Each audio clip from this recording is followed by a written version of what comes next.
Good morning from Benoni, the city of lakes, here at Willowmoore Park Cricket Stadium to come watch the game between Eastern Storm, the host, versus Impala Limpopo.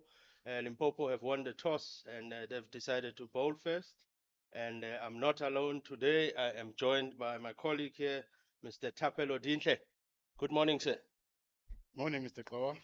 It is a beautiful day out here in Benoni, Willowmoore. Yeah, great day indeed, a fantastic day, and we must just welcome our listeners at home. We're looking forward to taking you through this game. There would be a slight break because we would be experiencing some load shedding. So if you are experiencing a cut, please don't think there's something wrong with your gadget or your TV. There's actually absolutely nothing wrong with it, but just the system here that in Benoni there will be some load shedding.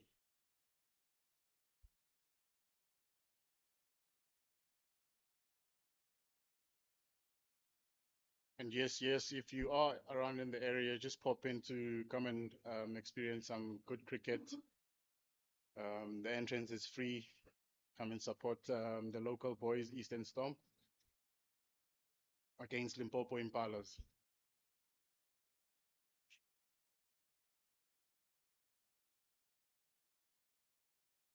Yeah, and there'll be some opening of the bowling from the Willowmoore Park High School end and opening the batting for Eastern Storm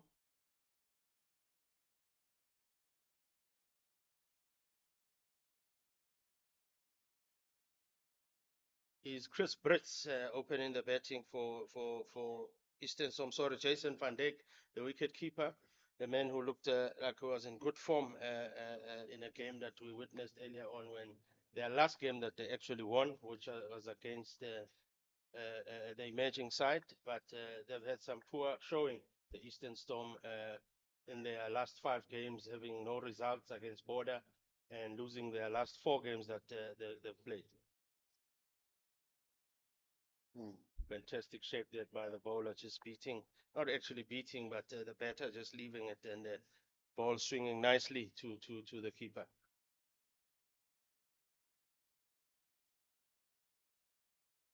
It's very good to see that away shape early on. That's what most bowlers would want to do with a new ball.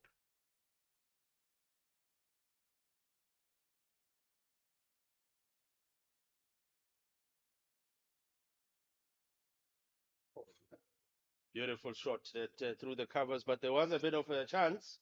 It was in the air for a bit, but it hit that gap between that fielder there, who is what the Tapelo point, but standing very close between that ball went through that gap between Gali and that fielder, who is point, but way inside in terms of where he's standing, not to give himself enough room to see it.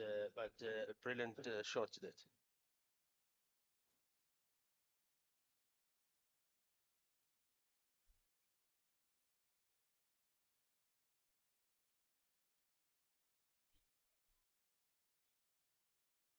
Pulls out one back of the length and a dot ball.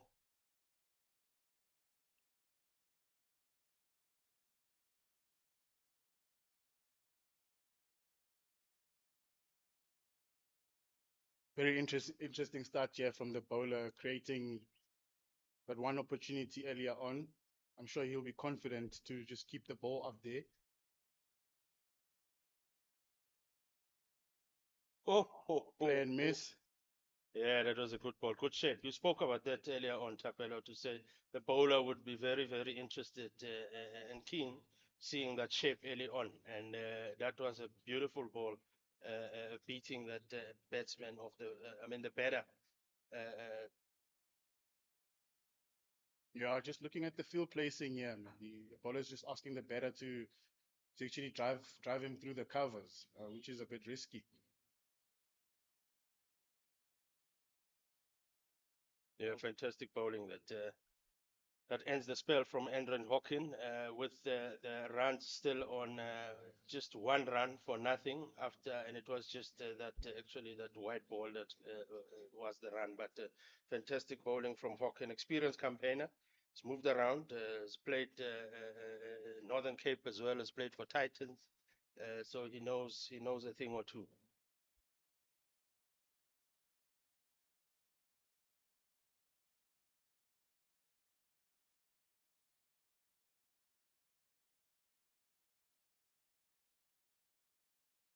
I think that over will just boost the bowler's confidence. I mean, seeing the couple of plays and miss in that over, Mr. G, encourages the bowler to just keep bowling that sort of fuller length as he has this away shape, asking the batter to just give a chance or two with that outside edge. Yeah, definitely. And fantastic bowling that from the bowler, the JC James Albini, coming through from the north end and bowling to the batter there, who is Jason van Dyke. Jason van Dyke's opening partner today is Chris Brits. Chris Brits was in fantastic form in the T20 competition earlier on in the season when they started. And as I've said earlier on, I mean, they've now lost 4 of their games and they're coming back home. Good bowling. Good bowling that from the bowler, and just enticing the batter to say, come in and come and play this. But the batter not keen at that stage. But as I was saying, that the Eastern Storm will be looking to bounce back from their last 4 games. Their last 4 outings were not good because they haven't registered a win, and they would love to at least close off this competition with a few wins here and 1 win specifically today, playing here at home against the Impala Limpopo.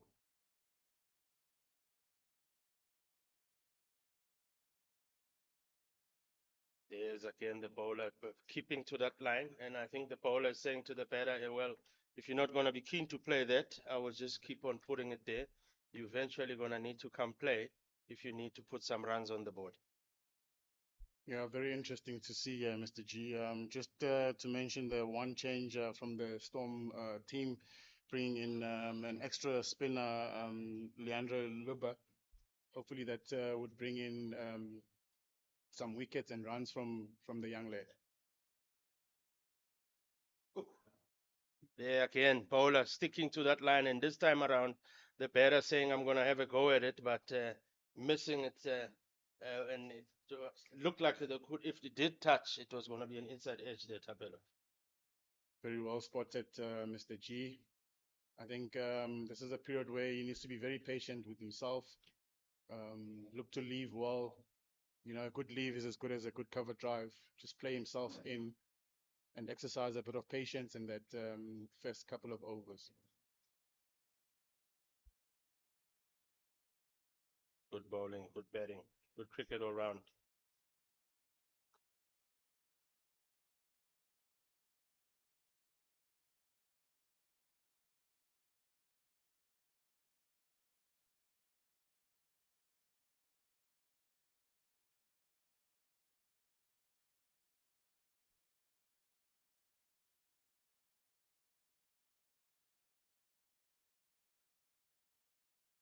Very impressed with this JC Albini, Tapelo, looking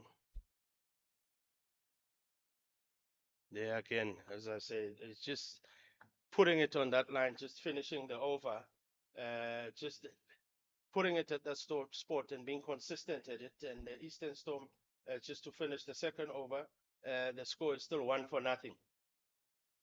Yeah, but you can see like Eastern Storm trying to change a few of their options here in terms of the opening pair. Couple of games they would open with Kabelo Sekhukhune, you know, dropping him maybe just lower down the order, just trying a few things. I mean, there's nothing for them to lose. I mean, having got to have a very tough 50 over campaign, you know, you want to try out things. I mean, when you are down, I mean, the only way to go is up.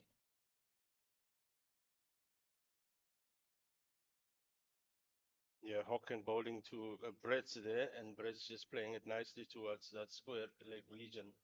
Yes, 100% right, Tapelo. I mean, they have been opening with Kukune, who's actually been giving them some good stats, getting double figures. But yeah, maybe looking at where they are sitting on the log, maybe the coach is now starting to plan for the coming season to look at what could be the options. I know that Jason van Dijk has done well for the Colts team, and is being pulled up here to the Eastern Storm senior team, maybe just to try him out as an opening at this level, because he's done very well at Colts level as a opening batter. Hawken running into Jason van Dijk. No ball that from Hawken, naughty that from the experienced bowler, and the Empire Joma calling the no ball, and signaling now to the batter that it's a free hit. Yeah, that just gives the batter some wings to fly. Just loosen up those arms. Any batter would want to put that away just to build up that confidence early on in the innings.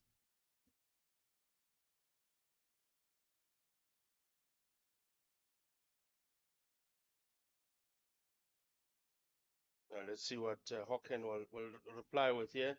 As you can see, he's got two slips and a gully, and that point now at the right place. And Hawking hawks. I mean, the batter hawks at that, but fortunately for him, it's a no ball. So, and the Empire there at Square Leg calling it again, just one for the over, because it was way over the shoulder. But nothing harmless for both teams.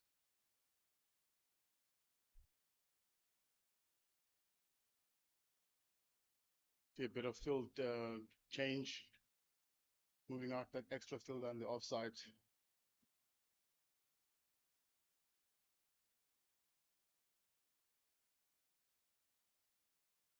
Drops a shot there, defends it, Chris Brits for no run.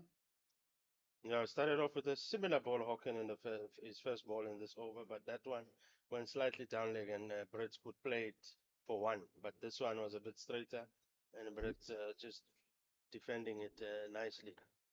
And Hawken will be happy with the dot ball at this stage, especially with white ball cricket. Dot balls are key.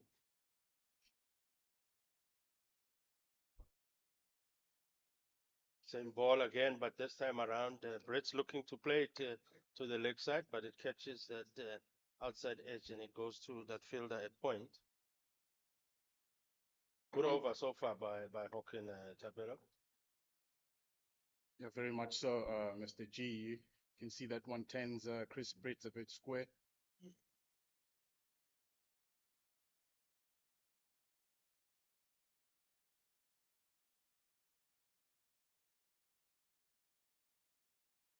No ball again from Hawken.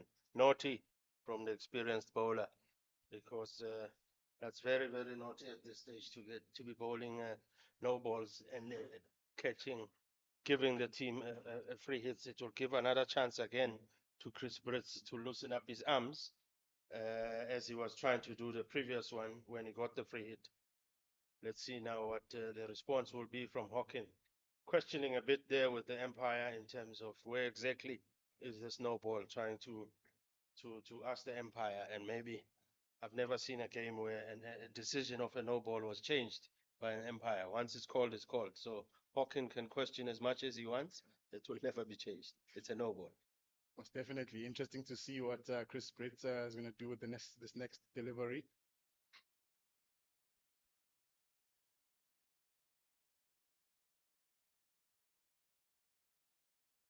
Oh, Swings very hard on that one and misses the outside edge, very far from it. I don't think Chris Brits was probably in the right position for that kind of a shot. But kudos to Hawken, as that one doesn't cause any much damage for Limpopo Impalas. good shape as well. It actually kept on going away from Chris Brits. Chris Brits looked like wanted to hit it to Carnival City there, but missed it at all ends. Let's see how the bowler Hawkins finishes this over. Bowls a straight one and a beautiful one that gets defended by Chris Brits to finish the over. And after 3 overs, Eastern Storm are sitting at 5 runs for no wicket down.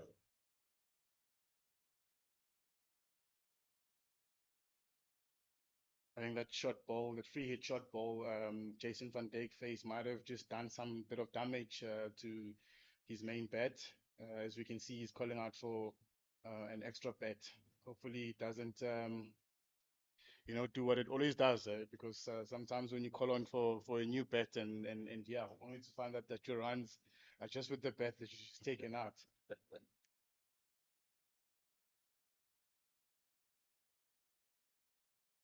Jesse Albani bowling to Jason van Dijk now, and just opening up his over again with the dot ball. Looks like he's found his line, and looks like he's gonna stick to that line, Jesse Albani. And the Eastern Storm batters will have to change something in order to score runs. If they are not willing, they will be sitting at a very, very low score. I don't know if it's early stages here, Tapelo. I'm sure there would be some sort of an idea.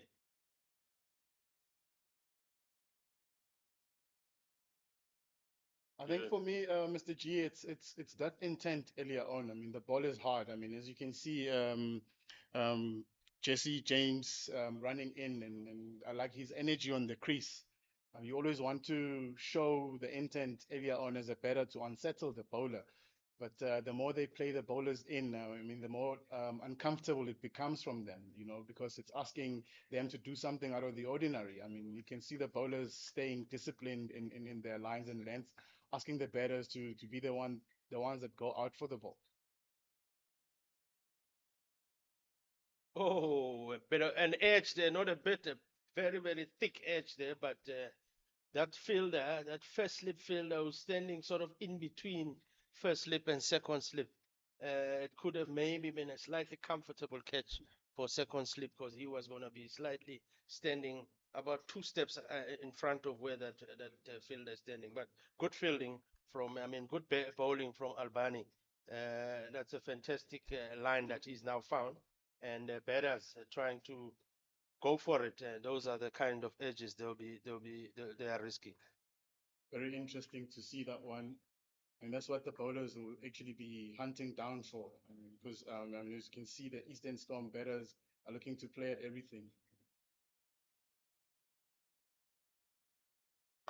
Good shot. This one. Good shot. This actually the first confident shot that we are seeing this morning, and this one coming from Jason van Dijk to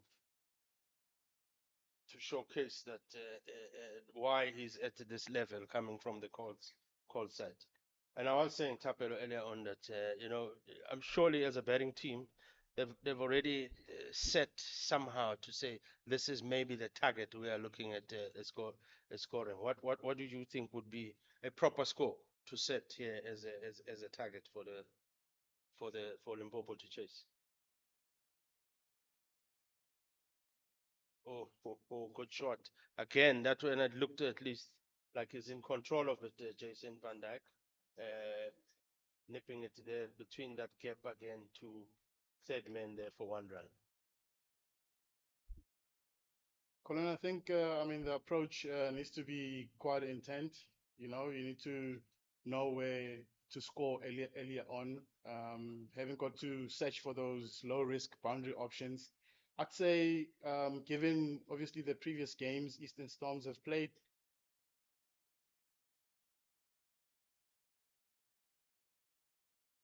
Looking for that gap again. Now, this time around, not Jason Van Dijk, but Chris Brits, but plays it straight to that fielder at point, and it finishes the 4th over, and Eastern Storm are now sitting at 10 runs for no wicket down. yes, Colin, you're looking at probably around 260, 270. Given the fact that obviously batters stick to their roles, and they look to bat long, confident batting, you know what I mean, playing all the shots that they've got. Also looking to unsettle the bowlers because you don't want to find yourself losing too many wickets inside the power play. However, you don't want to also not score at a very decent rate. I mean, you're looking at probably 3 runs and over.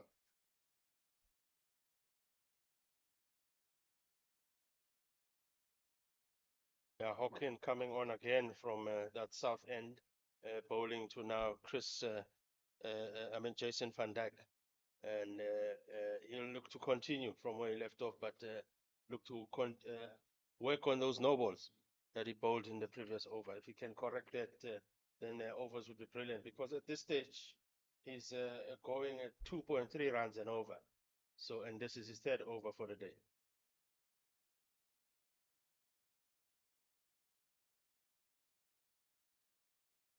Yeah, good shape. Leaving the batter, enticing the batter to say, if you play that, you have to middle it properly. Otherwise, now the slip fielders, which I think are now properly placed compared to when Albani was bowling, because that second slip there at least will be in the money. It almost looks as if there's quite a bit of an uneven bounce. I mean, the first ball that he bowled, the keeper took it over his head. And the same kind of energy in the bounce just seems to have dropped a bit. Good shot there, slightly in the air, slightly a shout there by somebody on the field to say catch, but there was no one there too close by to catch it, but managed for Jason van Dijk to get his 1 run and take his tally to 8 after 19 balls. And so far, the two batters are not showing that intent. Tapelo, they're not. They're slightly on a defense mode, and this is what happens when you consistently lose games. Your confidence goes away a bit, because you don't want to be getting out when you bet. Oof, big shot and a big swing at that, and Empire Joma signals a wide. And these are the kinds of errors that I was talking about, Tapelo, that Hawkin needs to fix. If it's not the no balls, it's those wides. The most unfortunate part about this game, Colin, is that you can't actually teach or coach confidence. It has to be within the batters. I mean, you probably want to have a different mindset. I mean, putting back what the previous games have given to you. You always want to look a little bit more better than than the last game that you played. Excuse me. But credit to the Limpopo bowlers. Yeah, that's good recovery that from Hawkin. That's the shape that he's been bowling, and it's the same shape that Albani is doing on this side, on the north end. And if he can consistently do that, he'll pick up some sticks. He'll pick up some wickets. It's only after this that the only concern is he does have those good balls that he bowls Hawkin, and then would come back with a no ball or a wide.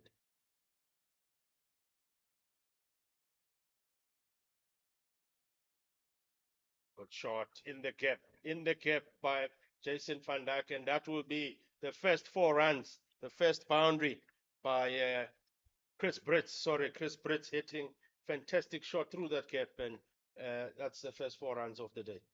That would build that confidence that we're talking about, Tapelo, and from that maybe we might see a little bit of a difference in Chris Brits, because Chris Brits, as I mentioned earlier on, he was the man in form when they played the T20 competition. He was playing those shots comfortably here.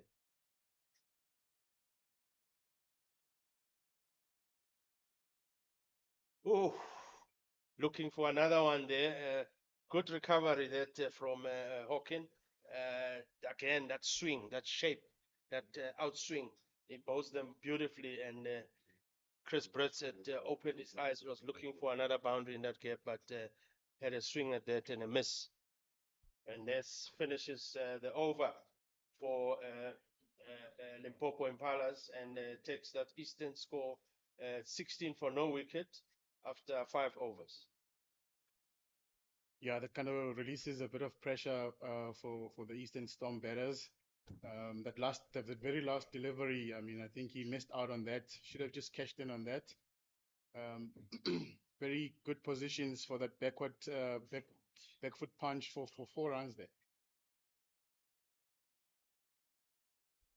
Yeah, Limpopo Impalas continuing with Albani from the North End here, and he's done nothing wrong so far. This young man bowling his 2 overs at 2.3 runs and over, just 5 runs. So just needs to continue. Remember with that first over that he bowled, which was a maiden. So he's looking like he's found his spot, and he's just sticking to that spot. Look, I mean, his aim here is just to keep the batters playing. I mean, that's what you want to do up front as a strike bowler. Good shot that by Jason Van Dyke, and there is a chase by the fielder. The batsers are coming back for their second run, and good fielding there, but good, nice, confident shot. That one now for Jason Van Dyke. Pounced on that one. Don't think he quite got hold of that confidently so, but it is a positive start for him as well. If he looks to just express himself, once the bowler starts giving you width and the ball is just happens to be in and around your zone, you want to take advantage of that.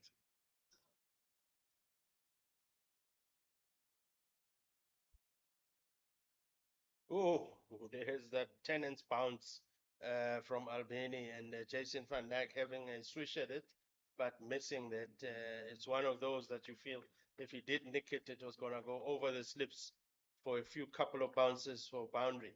But to give something to think about for the batters, especially looking at that tennis bounce, Tapelo. You can see that, and it's exactly what you said earlier on when you spoke about the bowlers.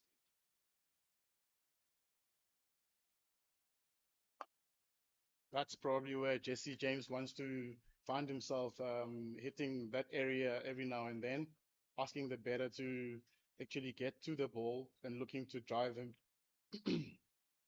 Excuse me. It is quite a very slow start for Eastern Storm. However, we all know that the longer you bat, the easier it becomes to be at the crease.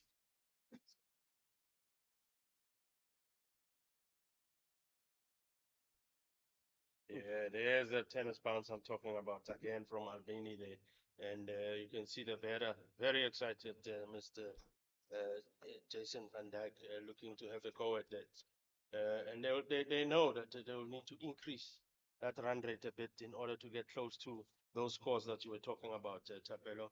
At this stage, 3.3 runs and over is not enough to win you a game. But having said that, look, it's easy maybe for us to commentate and say so sitting up here because you can see that that pitch, there's a bit of inconsistency a bit with that tennis bounce, and bowlers bowling a good line. Beautiful cut shot by Jason Van Dyke all the way, and the Empire is going to signal a 6 runs there, and that's the first 6 of the game this morning. Fantastic shot that by Van Dyke. Great way to finish the over by Van Dijk. Not where Jesse James would want to find himself landing the ball. But yeah, as we were saying, Mr. Colin Boa, this is probably what you want to call it a bragging rights type of match between the two sides, as they both just battling down at the bottom of the log. So knowing for a fact that's where you're probably just sitting on the log. You want to come out here and be confident, as there's nothing for you to lose. Play your shots, build yourself the confidence on the crease, which is starting to pick up. Yeah, the captain continuing. Is there a bit of a shy there to run out? Not Van Dijk, or should I say, Chris Brits makes it home safe in that non-strikers. And there was a bit of a promise there for Impalas Limpopo, looking like they might get a run out and get the first wicket for the day, but nothing for now. The captain confidently still continuing with the experienced Hawkin, who, besides those no balls and wides, has actually bowled well because in his 3 overs he's only gone for 10 runs. So it's fantastic from his side.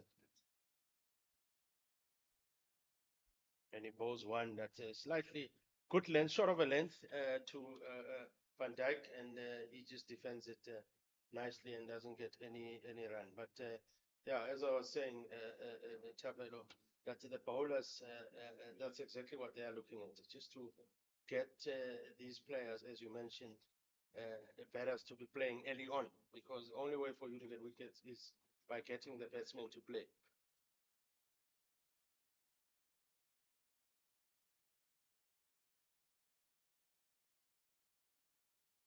Oh, good shot. Just pitches short of that Gali fielder, uh, who was Kaudise Molefe, and nothing really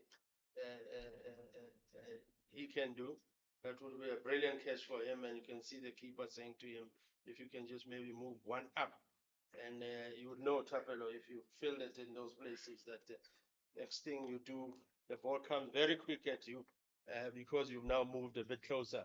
So you just have to play it by ear, but at the same time, be realistic. They don't pitch short necessarily because you were standing wrong. Sometimes it could be just the ball was slow.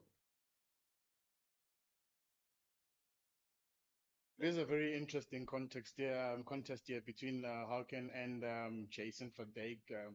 Hawken looking to ask a few questions there, and obviously just Jason van Dijk looking to give a few chances. Yeah, I mean, you probably want to leave that because he just doesn't seem to get in those good positions for those back foot shots, as opposed to Chris Brett in the previous over.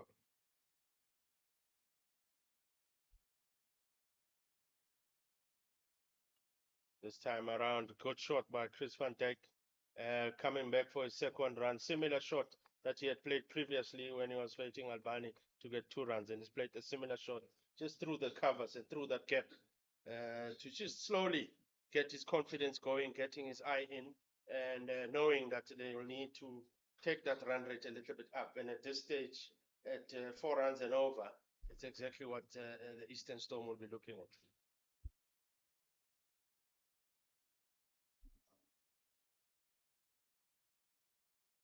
Good ball that by Hawking to finish the over, to finish his fourth over. And that is 7 overs bowled by Limpopo Impalas. And the score is now sitting at 27 runs for no wicket down.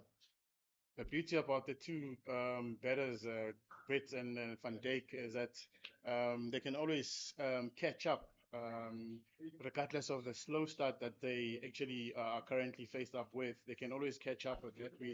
We all know how talented the both batters are, and we all know how capable Chris Brett and Van Dijk are. So you probably want them sticking around, and once they find themselves comfortable around the crease, that's when they'll probably start looking for those odd boundaries then and there. Yeah, and Albani is continuing from the south end, I mean the north end here.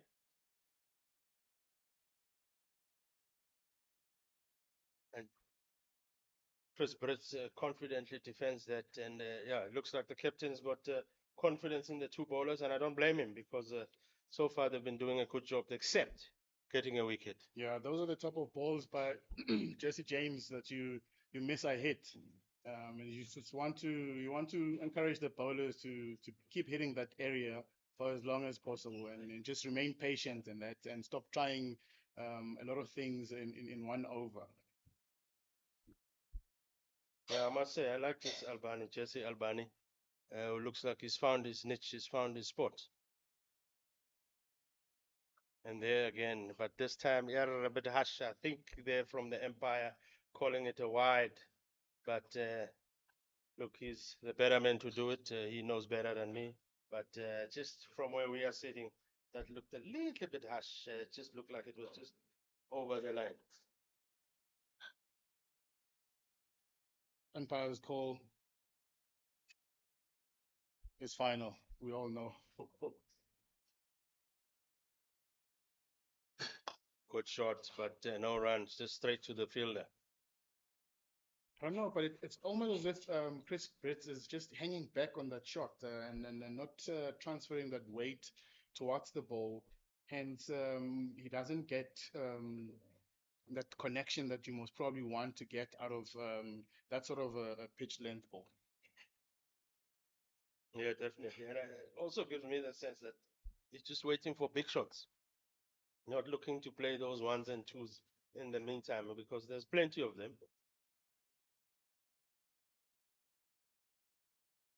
both batters are just not showing the intent of rotating strike. I mean, we all know that that can also kind of release a bit of pressure from the two. I mean, not getting that odd 2 runs in and over, which also just builds more pressure on them because you find yourself on the back seat here as we speak here, Colin. Yeah, no, definitely, Tapelo. They're going to need to show some intent. That run rate creeping down again.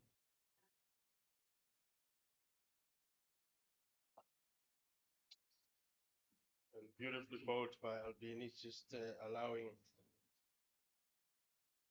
Chris Brett to just rock back on his back foot and look to defend it, but straight to the fielder there at point. I think the guy dealing with the buttons at ESCOM has forgotten about us here, Colin. The schedule just told us that we were going to be load shedding at 10. It's already past 10 and nothing's happening. So good for us and good for the viewers at home.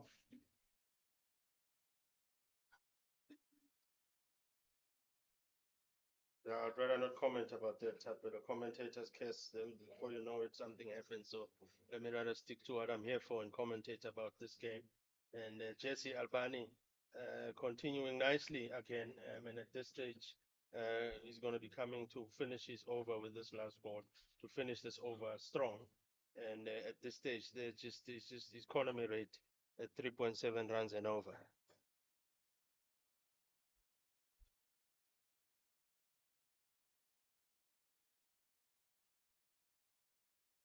Oh, there's a swing at that similar ball to that one that was called slightly wide to the Tapelo, but this one around Empire says it's a fair ball and it finishes the over for Eastern Storm, and their score now is 28 runs after 8 overs. And let's see if there'll be a change of bowling from Limpopo Impalas from that south end. It looks like they will still continue with the old horse, the experienced Aldred Hawkin, continuing bowling from that south end. I don't know whether it's me, but I'm sensing the energy on the field is just quite a bit low here, Colin. Yeah, I remember what we said earlier on. It's a battle of the two bottom leaguers here, so confidence is not high. Both teams have lost their last 4 games that they've played, so it's actually at this stage for players where they're now looking at when can we finish the season. You know, that's why you say you want to finish off the season a bit strong. Finish on a high note, you know, with 1 or 2 wins in your belt, and that's why you see even Eastern Storm changing their batting lineup, maybe just to start planning for the season that is coming. But I think also the approach here with Jason and Van Dijk and Chris Bridge, it's just one dimension. I mean, we all know what taking some of the risks, you know, you get rewarded, but it doesn't look like they are actually willing to go as far as taking those risks. Yeah, beautiful bowling here by Hawkin.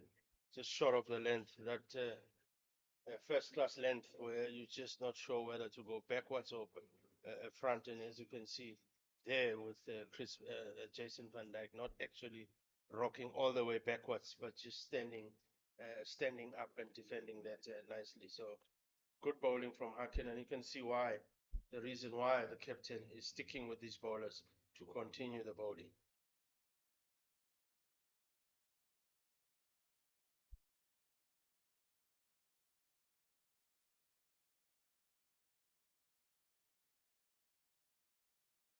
Good shot there by Jason Van Dijk, and he's beaten those fielders. There's chase there by the fielder, and it doesn't make it. It was a bit of a teaser for the fielder, but the ball ended up winning it, and that's 4 runs for Jason Van Dijk. Takes the score, and it makes it healthy for Eastern Storm. Yeah, no, fielder just testing the outfield. Yeah, we all know you get you get good value for shots here out here at Willowmoore Park. Very good shot there from Van Dijk.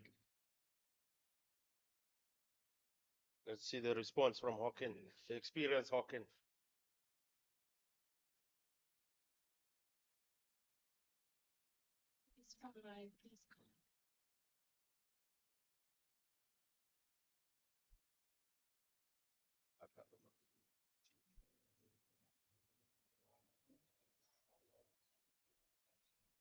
think this is where the moment where fielders are actually just waiting for something to happen, something to bring them together, which is only can be a wicket here at this point of time. Yeah, and I think Eastern Storm will need to accelerate, man. Will need to accelerate the run rate. Good bowling there from Harkin and a bit unsettling there for Chris Brits. Mm.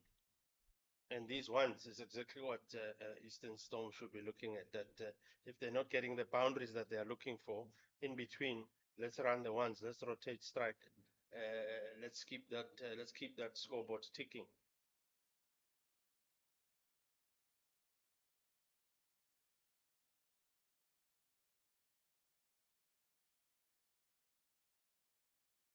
Good bowling from from Hawken, and to finish the over, and it puts the Eastern Storm score at 34 runs for no wicket down after 9 overs. That run rate looking a little bit healthier, Tapelo, at 4 runs and over. But I'm sure as they stay on, as you mentioned rightfully so earlier on, that the longer you stay, the easier it gets. The easier you start getting to open up your scoring options and score more runs. So the longer they stay there, I'm sure the message will come from the coach or from the change room to say, let's look to accelerate this.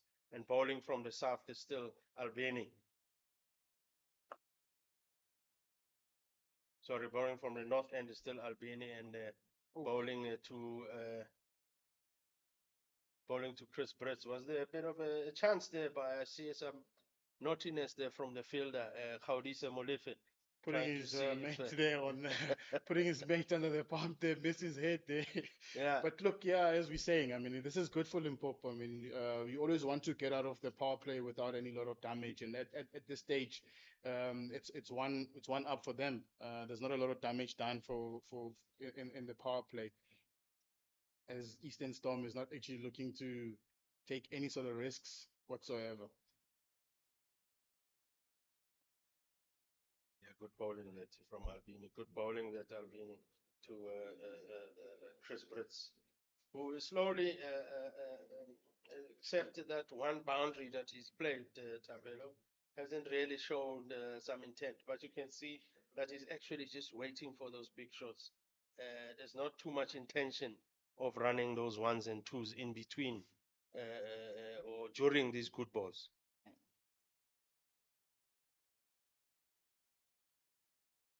Yeah, again, just Albini saying, I'm not going to change anything. I'll keep on bowling it straight to you. And Chris Betts just defends it straight back to the bowler.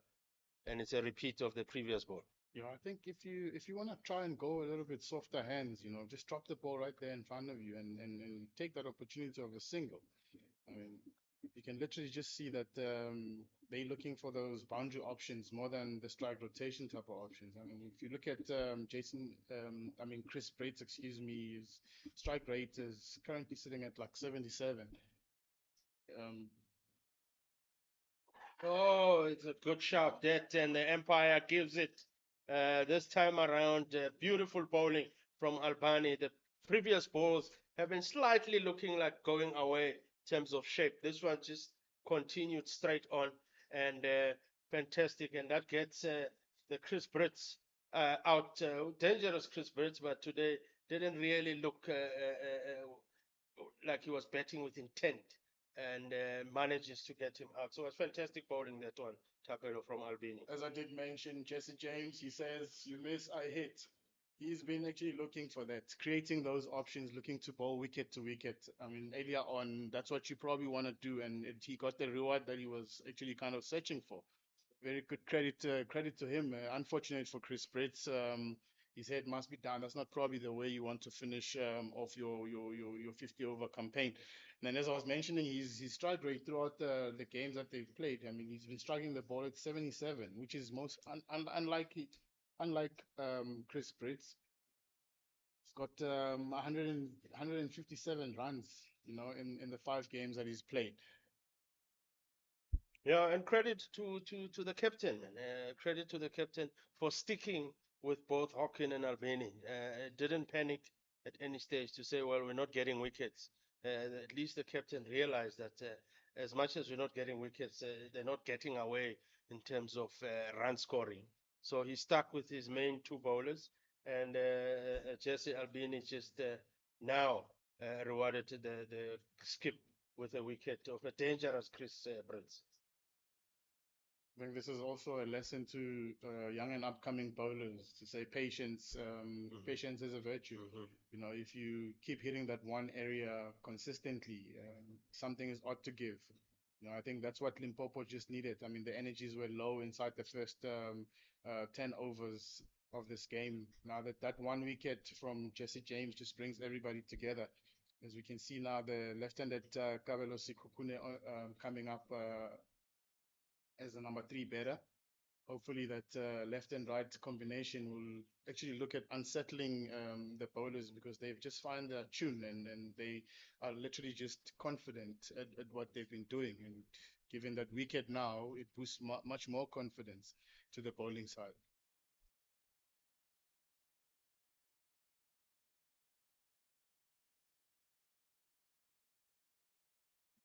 Oh, Albini immediately on the money to the left-hander, just bowling at that outside off. Nice shape as well, leaving the left-hand batter, and Sikukune, the new batter, couldn't wait. Immediately got pitched, and his eyes were wide open and had a big swing at that. You would swear that he's now been in there for more than 5 overs. You know, what happened to the good old days when you said get your eye in first. That big shot, way unnecessary for a first bowler. From a player of his caliber, that's totally unacceptable and poor from him, Colin.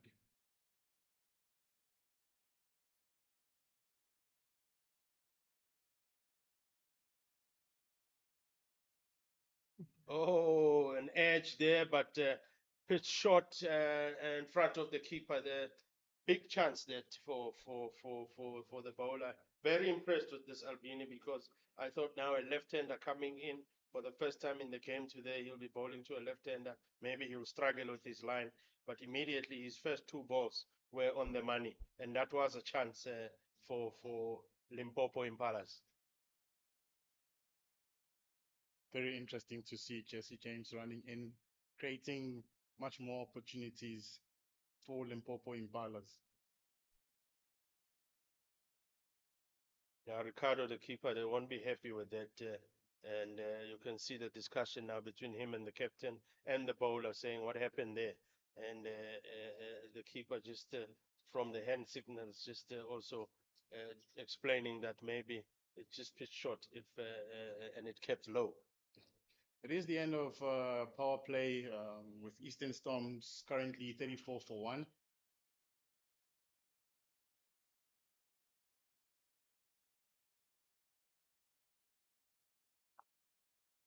Yeah, and Hawking continuing from the south end, confident in that. How this is confident in his bowlers, and given Hawking is 6th over on the trot, and at this stage, Hawking is economy rate is about 3.9 runs and over. He's only gone for 20 runs in his first 5 overs.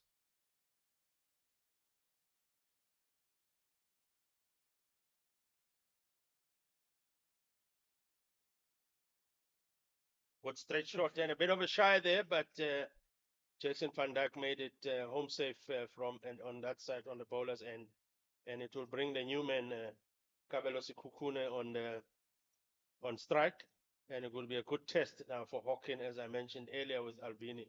Let's see how he adjusts to bowling to a left-hand batter, because his first 5 overs, so his first 5.2 overs were bowling to a right-hand batter. So let's see if he will immediately bowl the line that is required.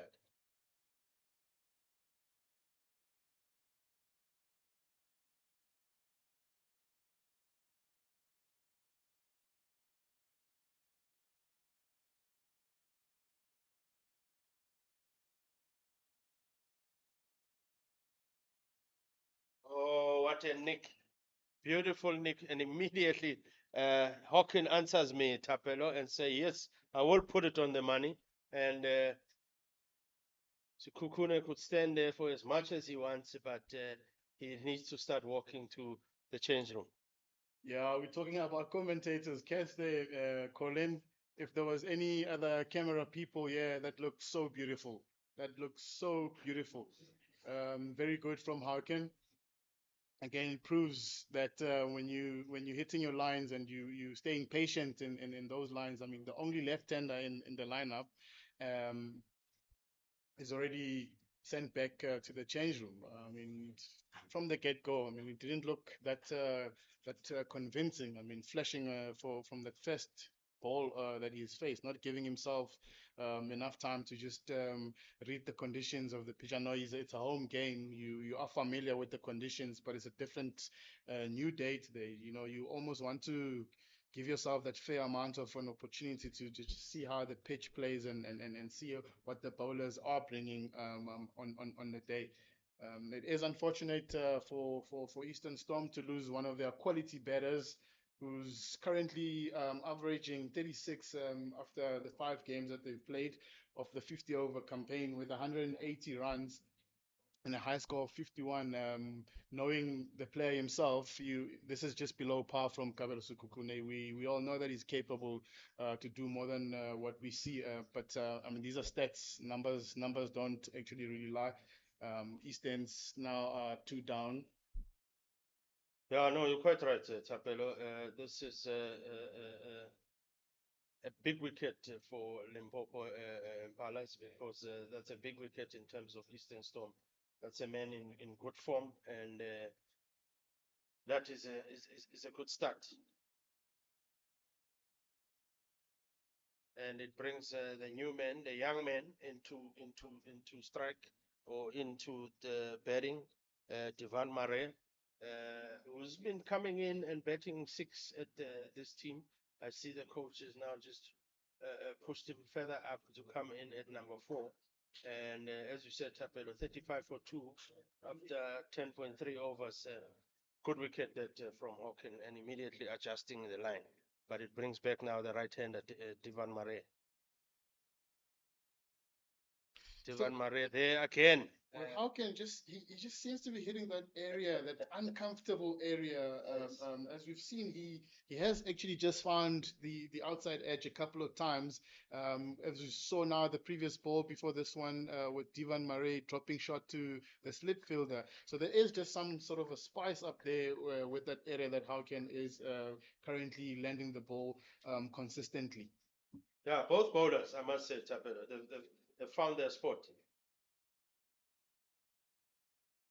Oh, beautiful bowling. That's unplayable. That was a Jeffer and it was nicked and it went all the way down. And the Empire will rightfully so signal a 4 from Devan Mare's bat. But I can tell you now, confidently so, that it wasn't a controlled shot by Devan Mare. That spot, that tennis bounce, Tapelo, you can see that was unplayable.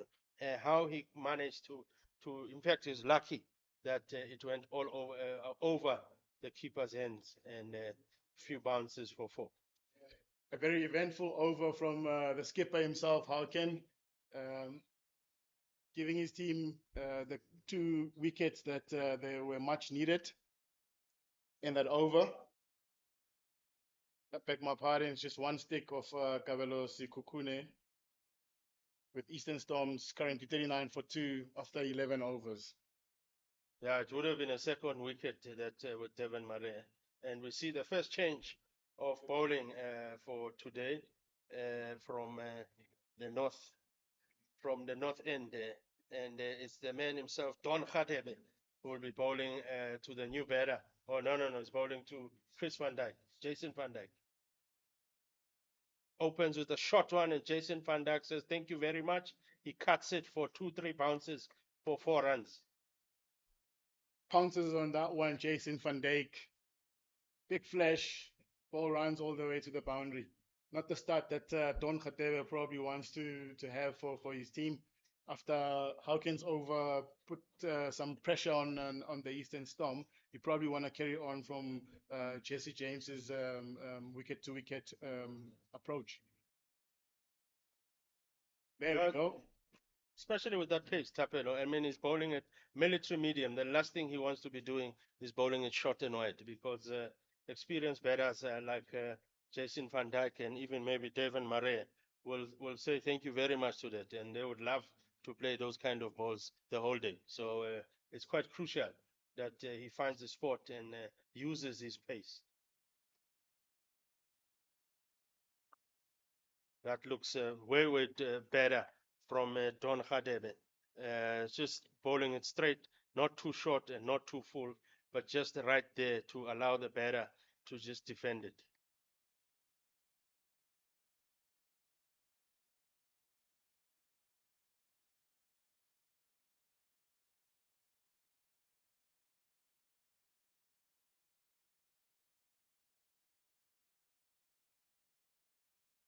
Or Don Hadebe, they're bowling a straighter one to Van Dijk, who defends it. There was a bit of a scream there because they thought it was going to bounce back to the wickets themselves.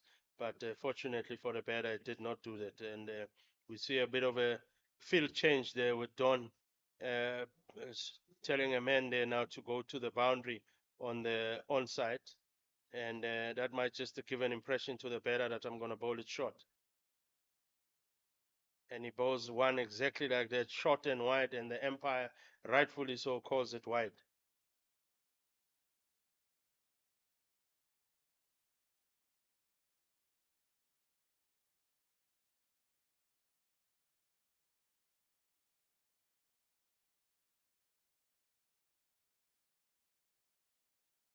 Let's see what the response would be from Khadebe to the batter now after the wide ball. And this time around, he bowls one. It's slightly slow because it's military medium, Don Khadebe, so nothing express about him, but just beautiful shape there. And you can see that it took a while to get to Divan, and by the time it got to Divan Mare, he had already finished playing his shot, Divan Mare, but missed that one, and it went all the way straight to the fielder. I mean, straight to the keeper.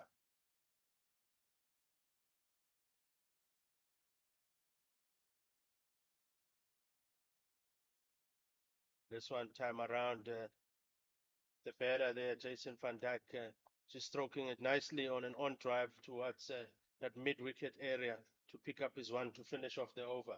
And Eastern Storm are 43 for 2 after 12 overs.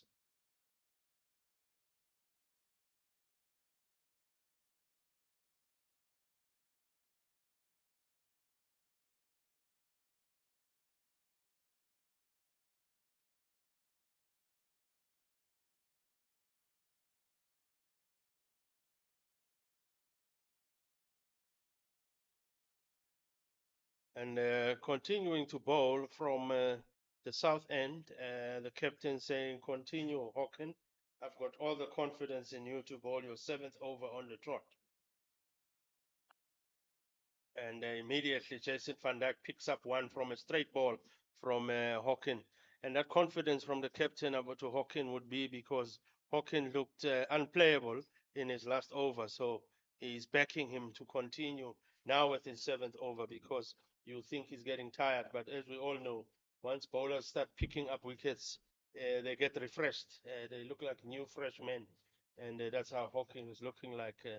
You remember the last ball having beaten Devon Murray. Now Hawken is bowling to Devon Murray. Let's see if he'll continue from where he left off with him. And this time around, he just bowls a short of a length. And Devon Murray just manages to rock back and defend it straight to the fielders at point for no run.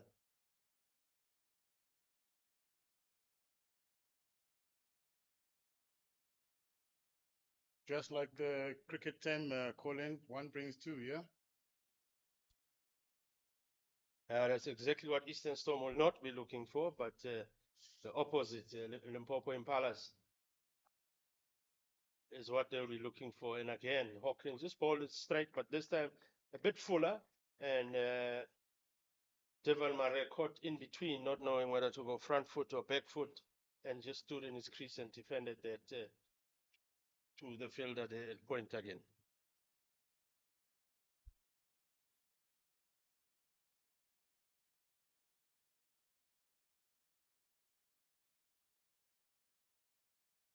Right, so this time around, Devon Murray uses his feet and confidently defends it on the front foot and hits it towards a mid-off there.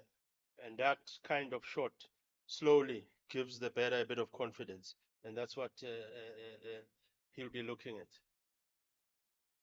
Yeah, the nicest thing about Limpopo, yeah, they're still looking to squeeze, not looking at giving away those singles quite easily.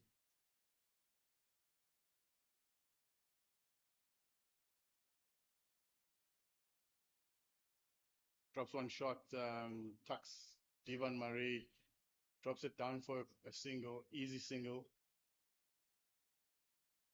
Yeah, a bit of a slow start here by Eastern Storm, and the worry was not that there's anything wrong with slow starts, because definitely sometimes the pitch, as we've seen earlier with those tenant kinds of balls, don't allow that free scoring shots. But with slow starts, once the opposition picks up with few sticks, you are immediately under pressure. You're immediately on the back foot, and that's what Eastern Storm now find themselves in this situation. So these two batters here will need to take them out of the situation. And that finishes the over from Hawk, finishes his 7th over. And the score is 46 for 2 after 13 overs. And Hawking has now bowled 7 overs for 27 runs, picking up that 1 wicket and of the dangerous man, Sikukune. And his economy rate is 3.9 runs and over. Don Khadebe to continue in the commentators' end. Look, the one thing that top order batters don't want to do is to just shift responsibility. As a middle order batter, you don't want to come into such a situation, because then you create, it creates so much pressure for them.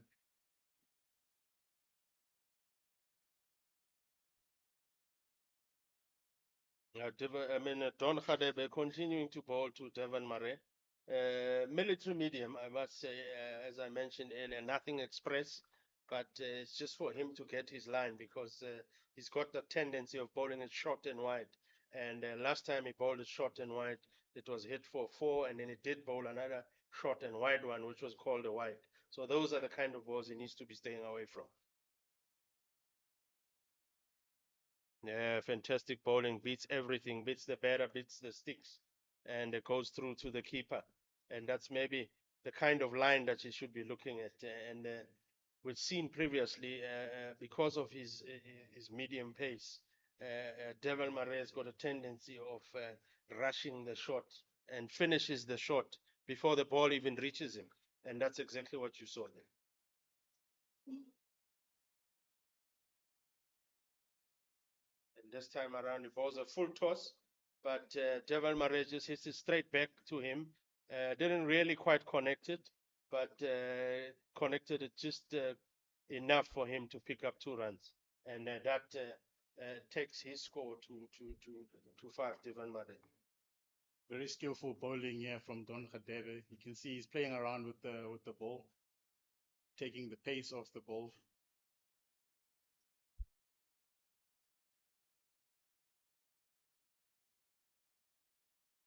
Good shot, but straight to the fielder there, to the captain, Kaudisa Molefe, who just picks it up nice, easy. Yeah, you can see that he's trying something, Khadebe, trying to play around with the ball. I hear you mention that taking off the pace of the ball. Not that there's that much of a pace in the bowling, but that's exactly what he's doing, just playing around with it. And the only thing I'm sure of is he doesn't want to bowl it short and wide. And he said that he bowls it fuller, and Devan Murray just confidently plays a beautiful cover drive to go to that man who's at the boundary, not really in boundaries, about 10 steps in, and just Devan Murray to pick up 1 run, and Don Khadebe to finish with 1 ball left in this over.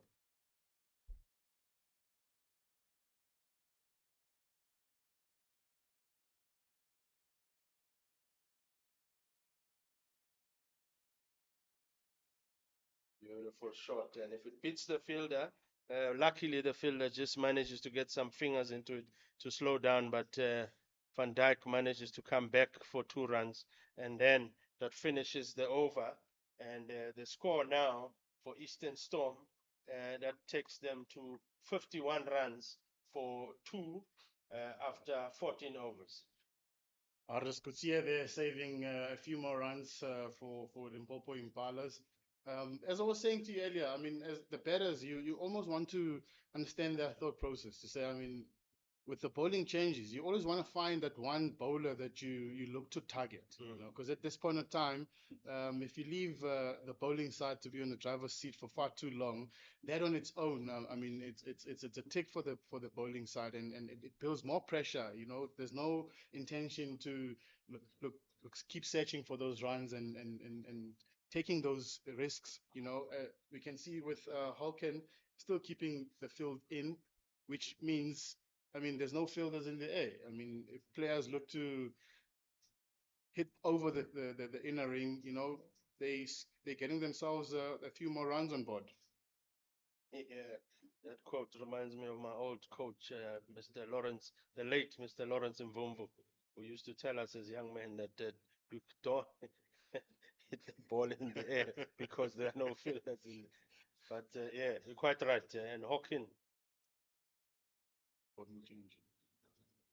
Oh, first shot and first ball from the new bowler, and immediately picks up a wicket and picks up the big wicket of Devon Marais, the young man who has not been having a good form in this 50 over competition.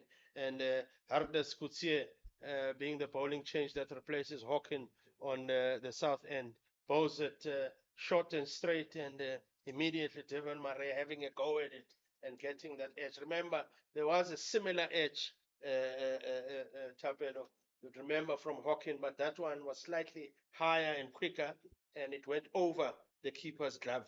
This one went straight into the keeper's gloves, and Devon Marais walks out after facing 12 balls with just that 1-4, goes off with 8 runs, and it now puts the Eastern Storm at 51 for 3 wickets down. And we see the new man coming into bat. Looks like it's Shailen Pillay coming into bat for Eastern Storm, coming in at 5. Really, really good. This is for Limpopo Impalas.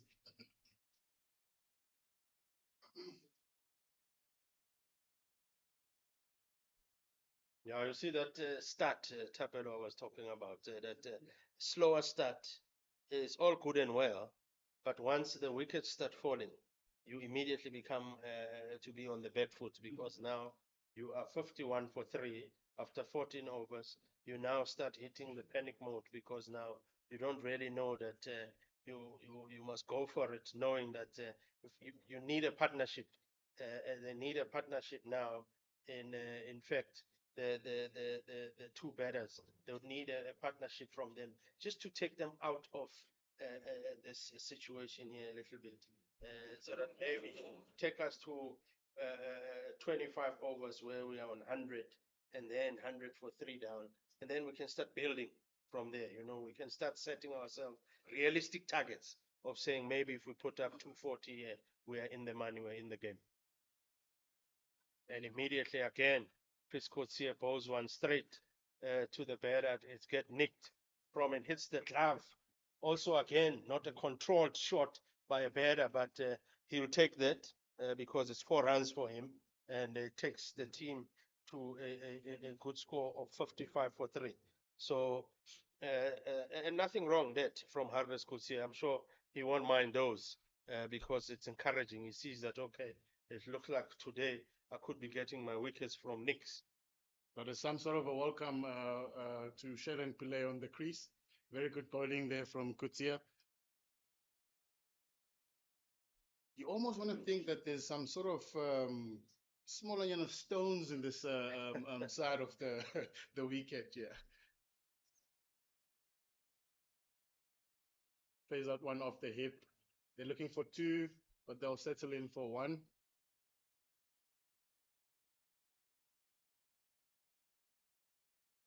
Good fielding there by Artwell. Yeah, the viewers at home must just excuse our scorer there, just catching Pillay wrongly. That's Shailen Pillay, not Makal Pillay. We're just going to need to change the name there, but we are on track.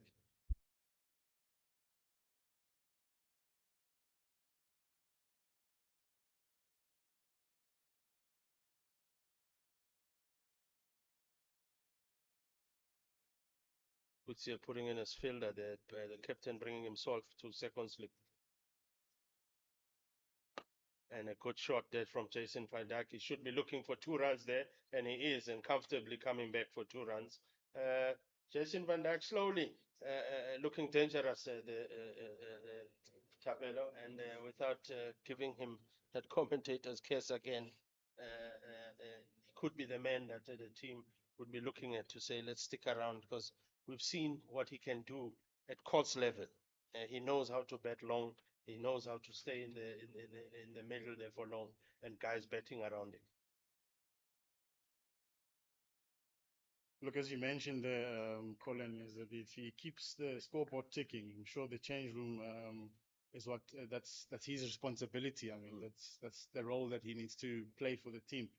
You know, you don't want to box yourself with a lot of dot balls and find yourself in big trouble when wickets are falling on the other side. You know what I mean? So I've always been a big firm believer of playing your game.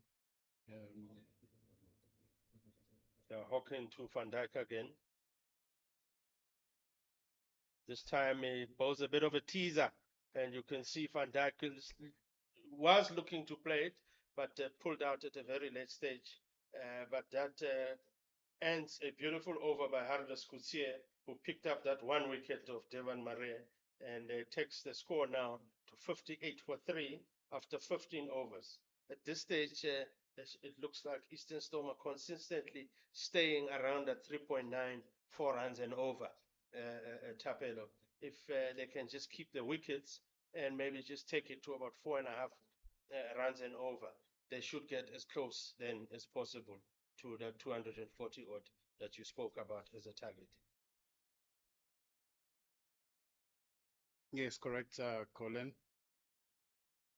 Continue the side of commentary box is Don Khadebe.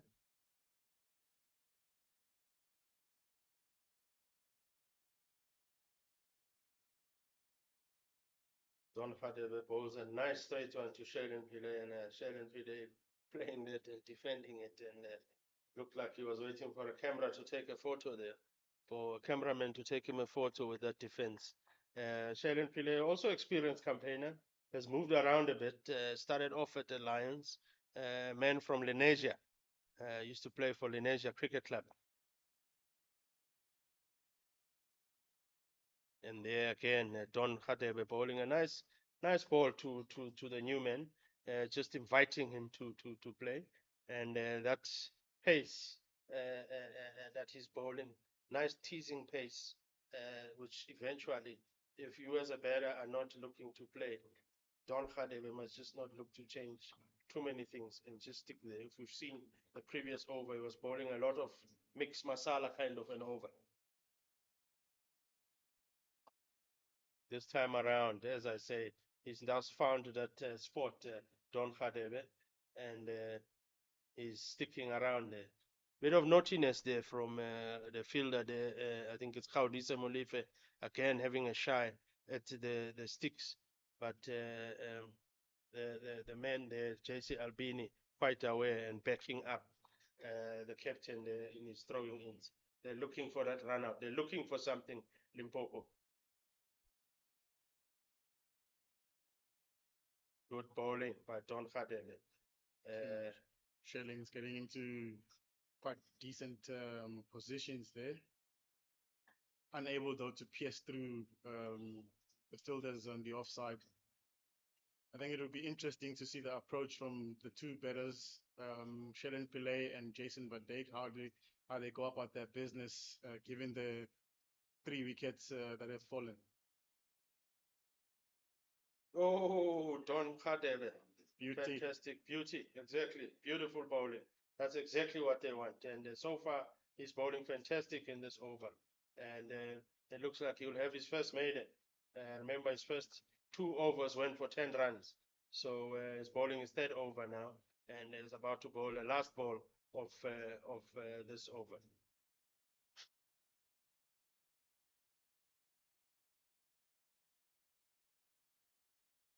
And he finishes off, and Shaylin Pillay plays one, and there's a bit of a teaser that for the fielder, but he just gets enough and manages to hold it back, and gives 2 runs to Shaylin Pillay, and it finishes the over of Khadebe, and it now takes that score of Eastern Storm to 60 for 3, and it will be drinks for the team after these 16 overs.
Welcome back to everyone to Willowmoore Park Cricket Stadium, where Eastern Storm is playing against Limpopo Impalas.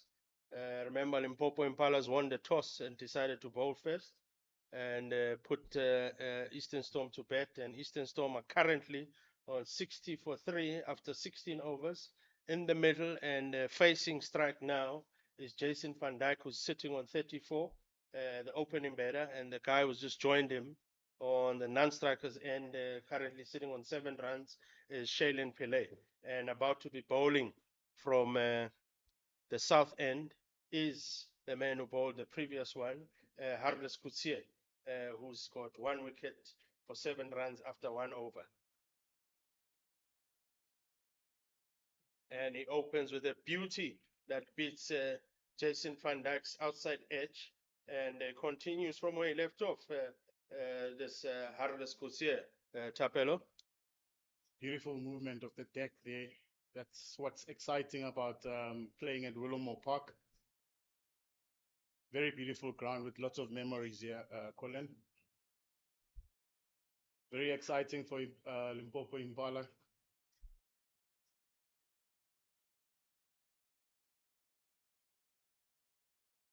This time around, it was a straighter one, and the fielder there has a shy, but Jason van Dijk had made it home safe, even if he had hit that one, the fielder. But a good chance, good try by the fielder.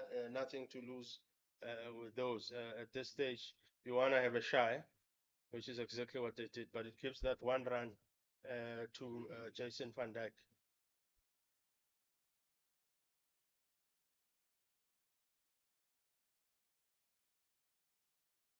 This time around, bowling to Shailen Pillay, who rocks back, and it just plays it straight to the fielders on the covers there for no run.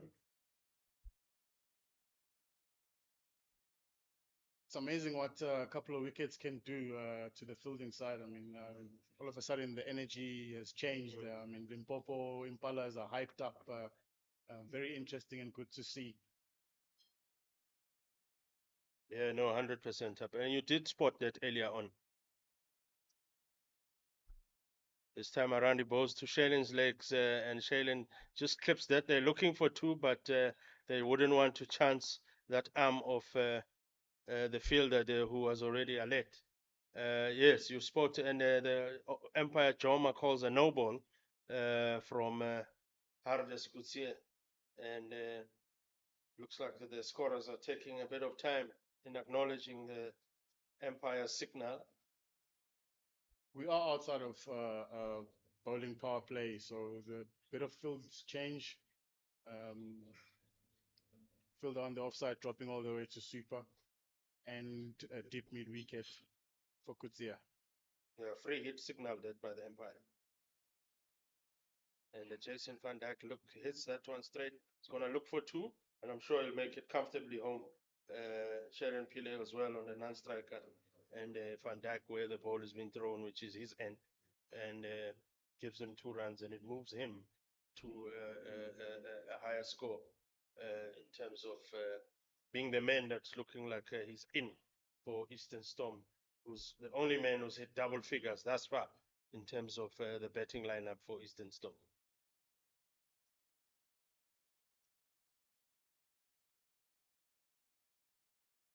Oh, it clips it up. There is a bit of a chance there, but the fielder was trying. Good effort from him there, but didn't make it. But it's enough to get the striker, give him the runs. And they'll take them as they come at this stage, Eastern Storm, because they want to post a decent score on the scoreboard. But it was a chance that for the bowler. Yeah, when the confidence is high and when you're on top, such things do happen. And unfortunate top edge there from Jason van Dijk.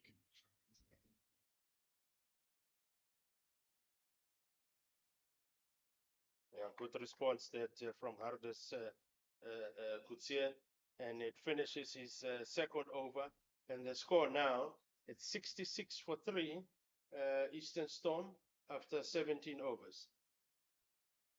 It's not probably where Eastern Storm wants to find themselves after 17 overs. What do you think the approach would be? I mean, having taken drinks a couple of minutes ago, what do you think the approach of Eastern Storms would look to be? Yeah, look, I think the first thing that needs to get to all the batters at Eastern Storm is they need to make sure they face all the 50 overs. That's at this stage, that's the only way they can post a decent score. If they face all the 50 overs, they don't want to be bowled out in 30 or 35 overs, leaving a huge chunk of bowlers, overs. Don Khadebe continuing here from the north end, and the bowlers a bit naughty by the fielders. They're getting slapperach, the fielders there, Tapelo, and managing to pick up 2 runs, 2 leg byes by Jason there. So they were cruising there, taking it nice and easy, the keeper and the fielder, no communication between the two of them, and good recognizing and good awareness by Jason van Dijk, and they managed to come back for 2. Good shot, but straight to the field that Gaudiso has a shy, and the man there backing up Jesse Albani. Good cricket all round, good bowling, good batting, good fielding. Yeah, no, that second run in the previous ball was a very desperate one. Yeah, really, really Eastern Storm under the pump here, needing every run that they can get on the field.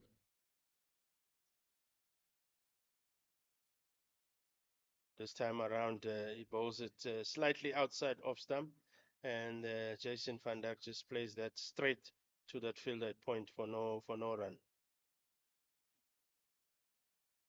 You mentioned earlier, as a batting lineup or as a batting team, you look to pick on certain bowlers, and I sort of sense that Eastern Storm have chosen that Don Khadebe is our man. He's the man that we can get some runs from.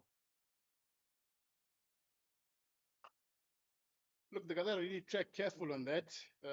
As we see, Jason van Dijk goes on a back foot and punches that one through backward point. You almost want to be careful with Don Khatebe because he's very deceitful.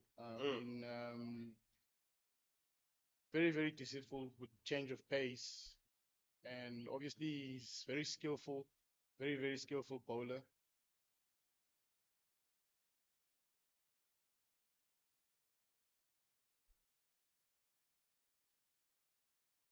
This time around, he bowls it straight to Jason van Dijk, and Jason van Dijk seems to be loving that field at point because every ball that he sort of defends or plays goes straight to that fielder, and it's basically now the game is between three players: the bowler Don Khadebe and the batter and the fielder at point.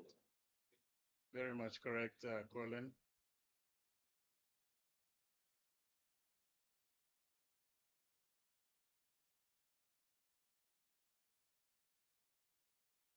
Drives that one straight to cover area. Yeah, and that finishes the over, Tapelo. And the score now is 68 for 3 after 18 overs. And Don had, as you said, skillful, just trying. His bid has now bowled 4 overs for 12 runs, meaning he's gone for his economy rate of 3 runs and over. Remember, he bowled that first over as a maiden. So it's good. It's good to see. Continuing now from the south end is still Hardes Kutsie, who's currently now sitting as bowled 2 overs, 1 run for 13. 1 wicket for 13 runs. It'll be interesting when the Impalas are looking to introduce their spinners.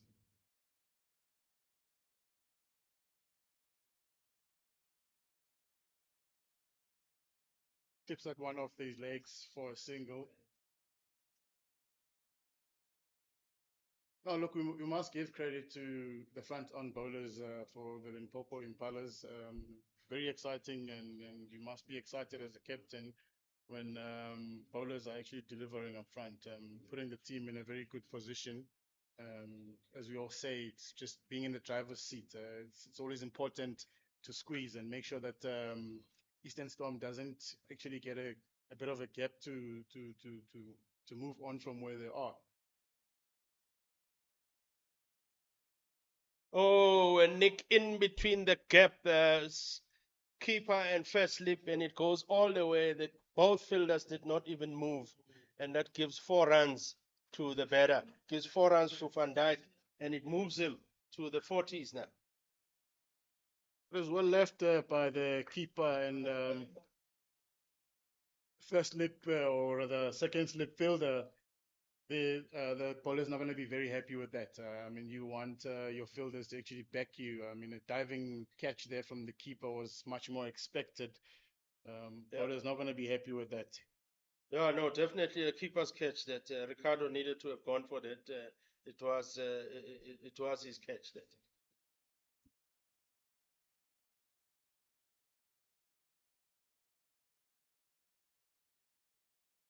Off the hip again towards square leg. Atwell running in. It'll only just be a single for Eastern Storm.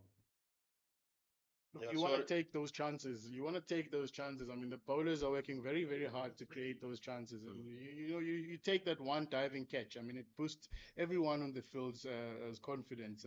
But again, those things happen. Bowlers put that behind him, and he keeps on searching and keeps on asking more questions. Oh, that one seemed like inside edge to the pads. Fortunate for Shailene Pillay. Normally those inside edge go straight to the stumps. I must apologize earlier, and Ritgat is the keeper's name, and that previous ball, as I was mentioning, that was his catch. But that maybe it might work in a positive way for the bowler. Could see it might just motivate him to go for more. Tapelo. Rightfully so, Colin.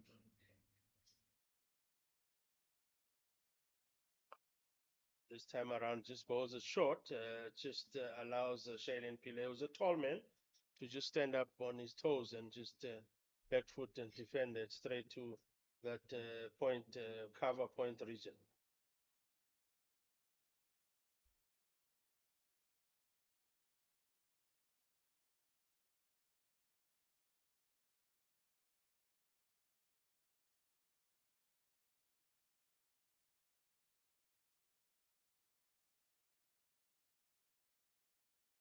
This time Moses tempting for the batter, but did well to leave it. Fantastic bowling from Hardas Kutsia and finishing off the 19th over. The score is 74 for 3 for Eastern Storm. And at this stage, that run rate is still at 4 runs and over. As I mentioned, it just keeps on going up and down between 3.9 to 4 runs and over. So this is something that they'll be aware of, Eastern Storm, and they'll need to keep as much as possible the wickets in hand to then maybe later on have that kick on change of gear to move to another gear. And Don Khadebe is continuing here from North End.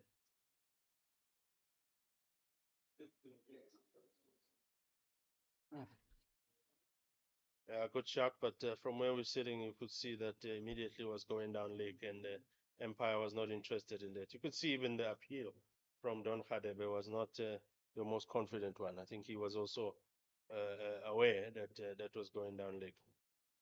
It's almost as if Jason van Dijk's head is slightly just falling over on the offside. Hence, he's unable to just cash in on those type of deliveries. This time around, it just poses a slightly wider one and goes too quick, and the fielder is beaten by the spin of the ball there, and just manages to get Van Dijk to get him 4 runs, which is what he'll be looking at, especially Eastern Storms, looking for those runs and looking for those boundaries. And Jason Van Dijk, that 4 moves him to 47 runs. It is a welcome boundary for Eastern Storm. I think that's just should be the approach, Colin. Just keep ticking for as long as you can.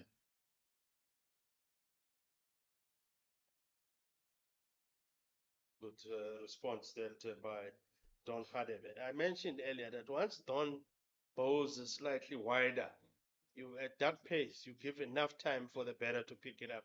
And most of the time, where he gets hit is when he starts bowling it slightly wider of the batter. He does well when he bowls that full on length and bowls it slightly straighter to the batter.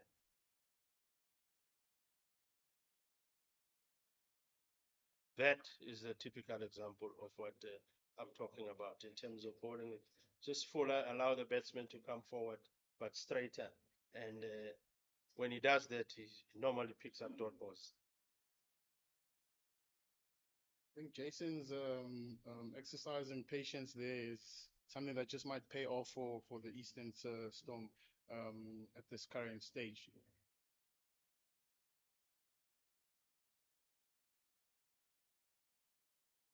Noted that, Missed out on that one. That should have just been rolling all the way to the boundary. And lucky for Don because it clipped that pad of Jason Van Dijk. So if it didn't clip, that was going to be definitely called a wide. Again, proves where the head position is in terms of executing that type of a shot.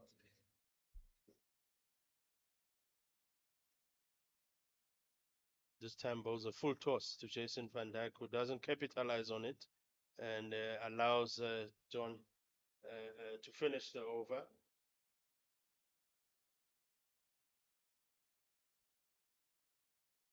20 overs bowled. Eastern Storm currently 78 for the loss of 3 wickets.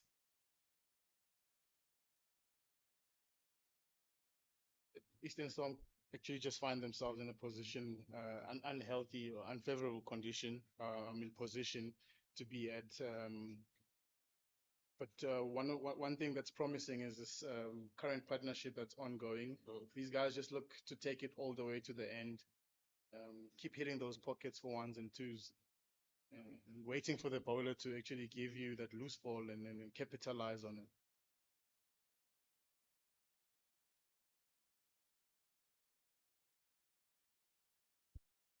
Yeah, no, definitely. I think one thing that's still going for Eastern Storm is they've got the wickets in hand, and they've still got guys sitting in the change room like Grant Thompson, who can also be deadly as a batter. You know, so they've got those kinds of batsmen. They've got guys like Mikhail Pillay, who can also carry his bat and hold his bat. I mean, so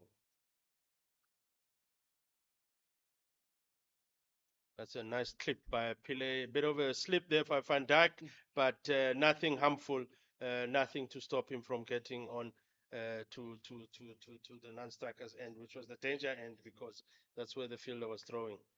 Fortunately for him, that slip didn't do much damage.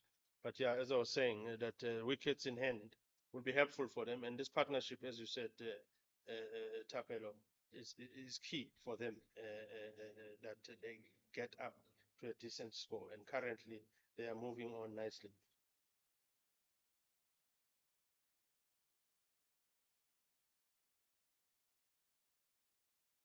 Ardis Kutsia just bowls at just a short of a length, and Shailen Pillay at this stage, who has been in there, has now faced 18 balls for his 11 runs.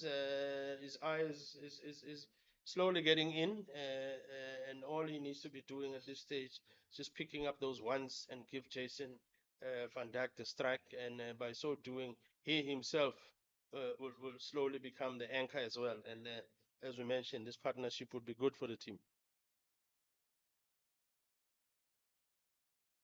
Straight ball gets defended by Shailen Pillay, and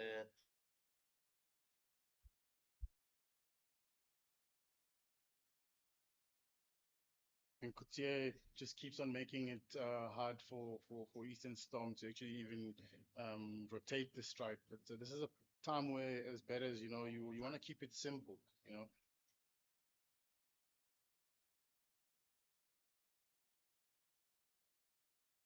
yeah, this time around, Shailen Pillay looked to hook that, but sort of a mid lower hook of that to get that one run from that mid wicket region. Yeah, I think, like you say, Chapelo, here it's a matter of them, especially if you're struggling with against the bowler. The best thing you can do for yourself is just pick up one and go to the non-striker's end to go, think about it. very correct, Colin. I mean, given that Jason Van Dijk has been out there for 21 overs, you almost want him to be the one that takes responsibility. Don't leave it on to Shailen Pillay. Try out something. I mean, if you wanna probably just change the bowler's length, maybe just going outside the crease or batting deep inside the crease. That creates a little bit of movement in the crease. Get yourself busy around at the crease to create those scoring options. I mean, we can see that when Coetzee is bowling, there's so much on the leg side. I mean, you just want to drop that ball, drop and run. Actually, easy too if you look to play that short that mid wicket area. Yeah, no, definitely. Change of bowling now. And now we're going into the 22nd over. 81 for 3 after 21. And change of bowling, I mean, from the north end here is the captain himself, Gaudise Molefe, bringing himself to bowl. And now bowling to Shailen Pillay.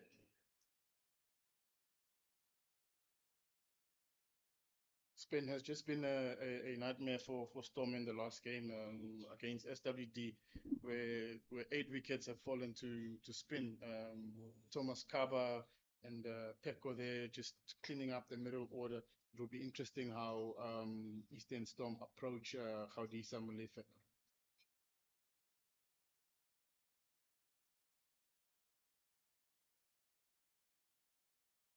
Immediately on the money, the Shailene Pillay just rocking back and picking up a nice easy one in that gap.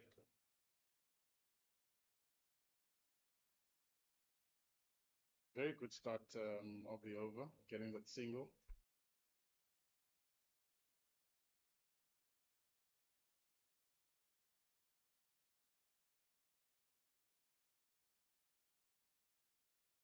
Similar ball that was bowled to Shailene Pillay. The difference there is that head again that you spoke about, Tapela. Just if you use that head correctly, Jason Van Dyke will be able to just get behind that ball and rock it like Shailene Pillay did and pick up that one in that huge gap.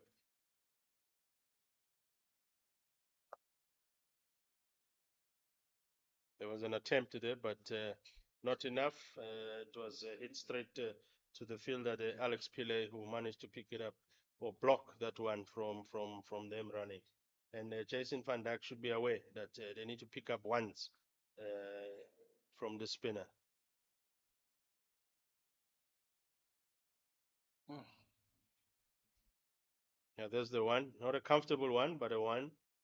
Gets him off strike and it gets him to come this end. And again, as I said earlier in the previous over, once you're at the non-strikers end, and because you've been facing a difficult ball, you'll be able to think about it and see how your partner is playing him.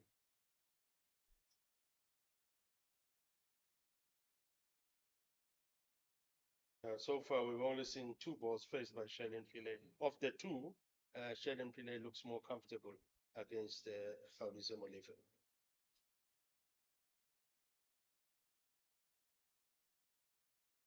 And immediately sweeps that one, and I think he might not have gotten enough of a bat to it, but just enough for him to come back for 2 runs. It was in the air, but there was really no one there to catch it, so it wasn't a chance. And the text finishes the over, the 22nd over, and the score for Eastern Storm is 85 for 3. I think all that they need now with Gaudisa being brought in, you just gotta have clear plans. You know, look to unsettle him early on. I mean, he just happens to give you those loose balls. You know, yes, the team might be in a very unfavorable position, but it doesn't really mean that you cannot actually just show off as a batter. I mean, we know what Jason Van Dijk is capable of, so he shouldn't be afraid to express himself and play his shots and look to attack the bowler. 100%. Could see it continuing from the south end. Holds it nice and straight to the man who's in. The man who's on 48 runs, Jason Van Dyke. And again, there, Jason Van Dyke, no intent. Let's look for ones. Surely at this stage, you face 71 balls. You should be looking, especially with big gaps on both sides, and particularly on the leg side. You should be looking to defend that, maybe then to the mid wicket or square leg empire, so that you can get that 1 run.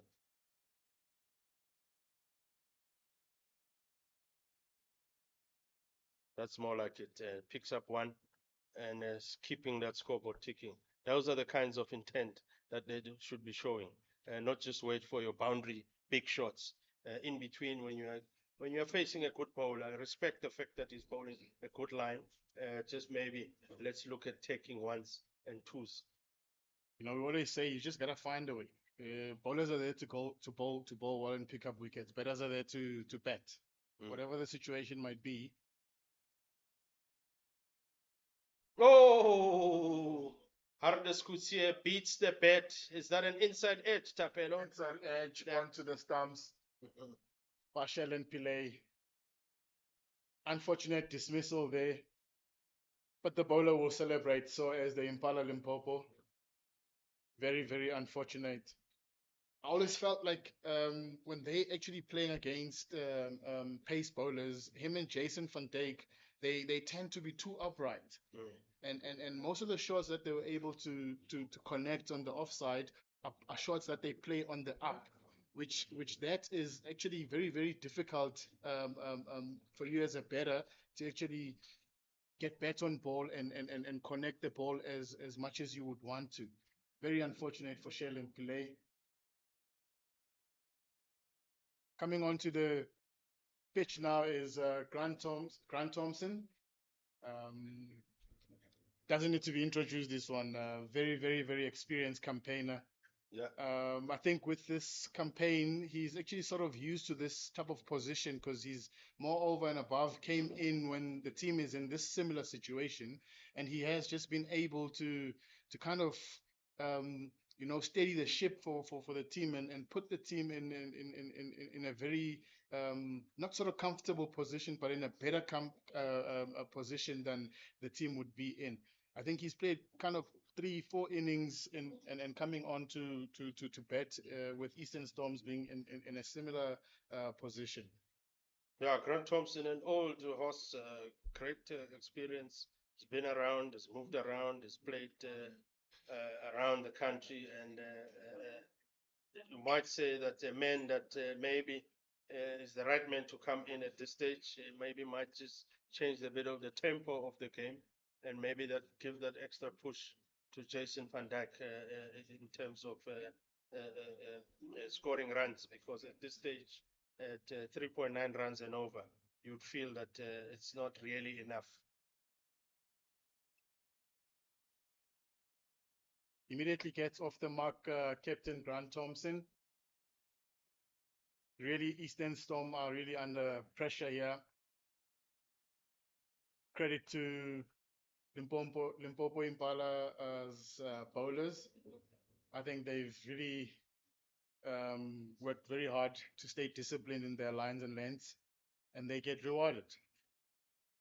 Yeah, no, definitely, definitely. And good bowling, I must say, from Harvest Coetzee. He's been keeping it at that spot. Oh, and as I say that, if it's top of off, this is exactly what every bowler wishes for. Top of the off wicket, and fantastic bowling. I'm sure the captain, or should I say the coach, who's also a former bowler himself, Gordon Parsons, will be very, very happy to see that from Harness Coetzee. And it takes the man who's been in good form, who was on 49, Jason van Dijk. Big wicket, top wicket, and these 2 wickets falling at exactly a time that Eastern Storm would not have wished for. Well, no batting team wishes for wickets to fall at any stage, but they were looking like now they were getting a bit stable. And now you've got 2 new men on the crease. Definitely what Limpopo Impalas would actually want to find themselves in that sort of a situation right now. Can't really say much about Eastern Storm. Pressure just keeps on building. The in-batter, Jason van Dijk, gets hot done by a very beautiful piece of bowling by Harris Coetzee. Take nothing away from the bowler. I mean, you get, like I said earlier, you get credit, you get rewarded for discipline. They're not trying too many things. I mean, their plans are clear and very intentional. Coming on to the crease is the big hitter. I call him the big hitter, Leander Lubbe. Very capable youngster with big muscles, long levers. Yeah, the first time I saw Leandre Leber, I thought he's just on his build, I thought this man is a pace bowler. I was very surprised to see that. No, he's a spin bowler. But yes, you're quite right. He can hit it far. And there's a bit of a panic between the two. And Grant Thompson would have been found wanting the great shy there by the fielder, but missing the stumps. A bit of a panic between. That's what happens with 2 new batters on the crease. They have not batted enough or long enough to know and understand, which is what Jason van Dijk and Shendlin Pillay were now getting used to. But now you've got 2 new batters and panic stages, and immediately they gave a chance to Limpopo Impalas. But that ends the over. And Eastern Storm now are on 87 for 5 after 23 overs. And we see Gaudisa Molefe continuing from the North End here. And he's now going to be bowling to the captain, Grant Thompson. So it's captain to captain.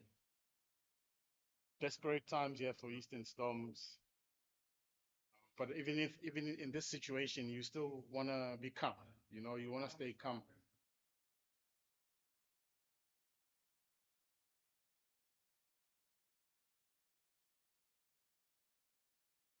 Punches that one through, cover and extra cover. Oh, Don Khadebe.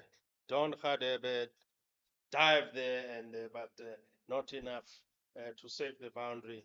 And Grant Thompson picks up that beautiful four from Gaudisa Molefe. a welcome boundary for the skipper here himself. Very good shot. Just proves that getting into good positions and watching the ball closely, you get rewarded as well. Yeah, Releases a little bit of pressure from his shoulders and the under liver.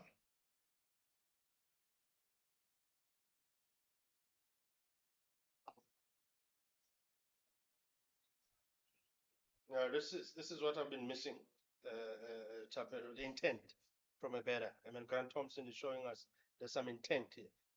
He's looking for runs. If it's not boundaries, maybe one. You can see from his batting that there's some sort of intent. Look, his BMT is something else. He's just got the heart for it, and he grinds very hard. I mean, given what we've seen in the last couple of innings that he has played. Yeah.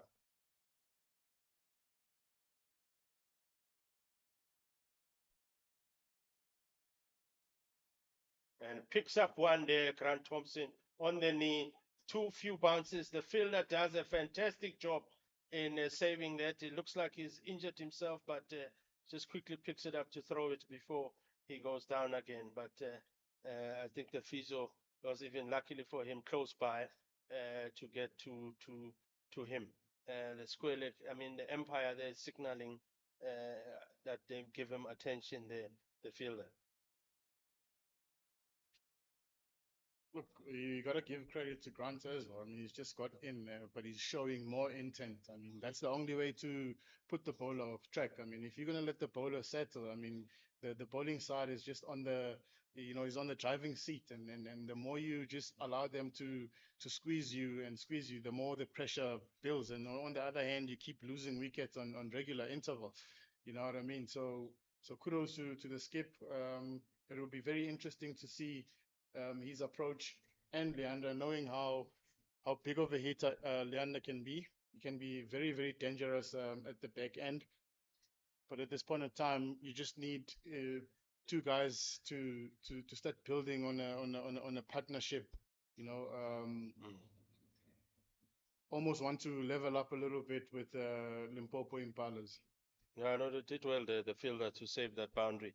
And like you said, good shot from Grant Thompson, who's only just faced 5 balls or 4 balls before that shot, but he's already showing the intent. With guys like him at the crease, that run rate will definitely move from where it's been lingering. I think he realizes that, I mean, in as much as you want to settle and play yourself in, I mean, an experienced campaigner like Grant Thompson, you know, you are able to actually just, you know, kickstart and go on and play your shot early up front as he clips that one off his legs for a single. Very good from him. Gets into very good positions. And that brings the end of the over with 24 overs bowled. Eastern Storm 94 for the loss of 5 wickets. Exciting times here for Limpopo Impalas.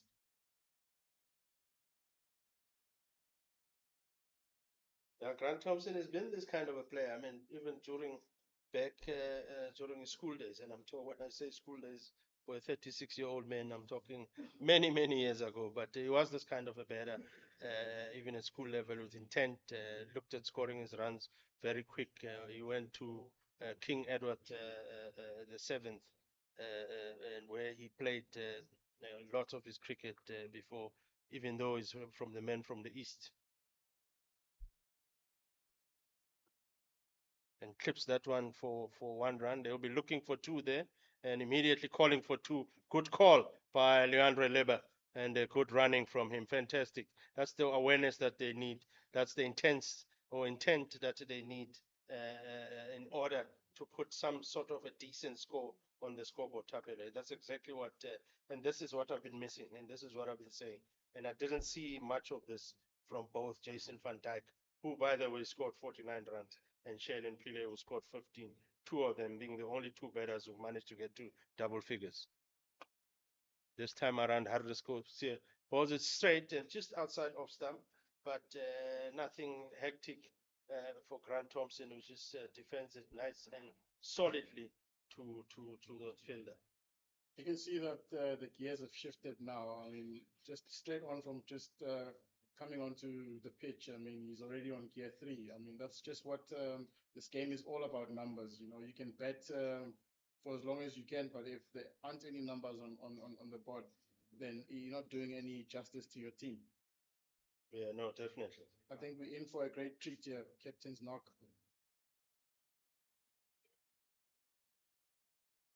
White ball called, rightfully so, by Empire Joma. Harris could see it becoming a little bit greedy there, looking to bowl it. Could see a bit of an extra effort there in pace. Whereas he's been bowling a fantastic line. I mean, the 2 wickets that he caught of both Jason van Dijk and Shaylin Pillay were top class wickets. He couldn't control that swing because he's just probably looked to bowl too straight.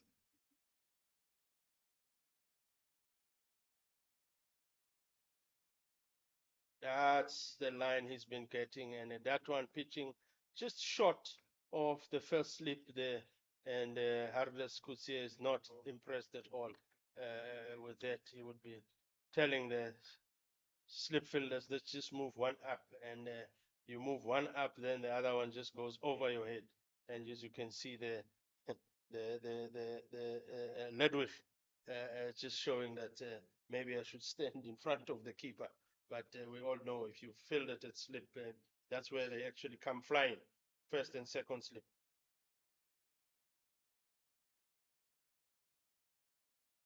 This time around, he puts just tries to hit it in the gap, Grant Thompson, but fails to do so. He hits it straight to the fielder, the Heinrich Pieterse, who's also a former Kes boy. Very good from Harris Kutsia.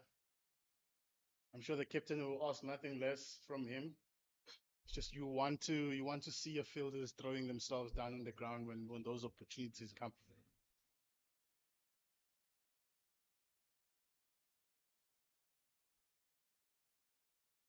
Grant Thompson defends that one comfortably.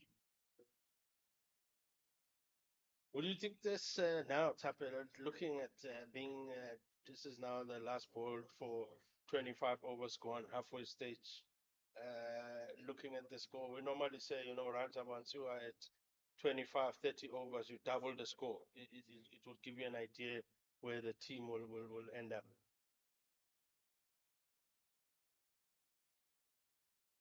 So one thing about this beautiful game is that any runs on the board are runs. They are defendable. It's all about the attitude that the players carry once they come out to bowl. Any target is defendable. Right now you want them to just bet through, as you mentioned earlier. Betting through the other 25 overs. Yeah. They might find themselves in a much healthier position. As it stands, Eastern Storms are currently 97 for 5 wickets down after 25 overs, going at 3.9 runs and over. If you could want to stay in that same kind of type of rate all the way to the 40th over, it puts you in a better situation at the end of the day. Yeah, it's the former JP boy continuing here from the North End. Audise Molefe bowling to the captain, Grant Thompson. And yes, you're right. So, because at this stage, the things stay as is, they are looking at a total of about 200, which you never know. It might just be enough.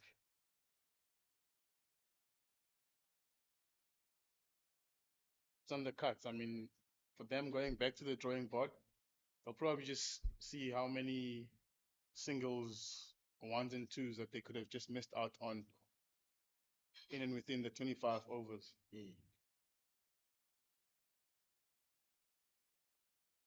And as we say, Tapan, I'm sure if we could go to the change room now and say to Eastern Storm, well, we'll give you 200, get off the field, I'm sure they'll take it.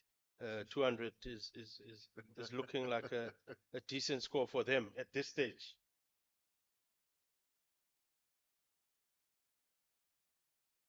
This is staying very disciplined there. It looks very much inviting. You can see Leander Liba is just tempted. I think we're in for a big one, yeah, because he can hit a long ball. Mm.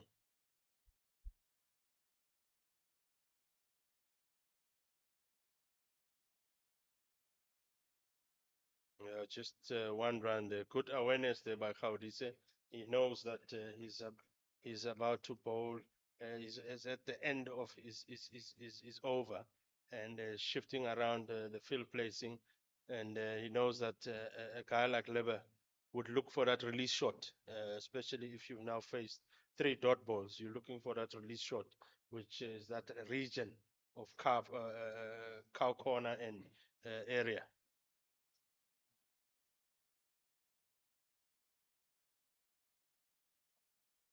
And this time around, Grant Thompson just rocks back to that Gaudi Samalefe, who finishes his third over for 12 runs. He's going at 4 runs and over currently, Gaudi Samalefe. And the score is 98 for 5 after 26 overs for Eastern Storm. That is indeed a very good over by Gaudisa Molefe.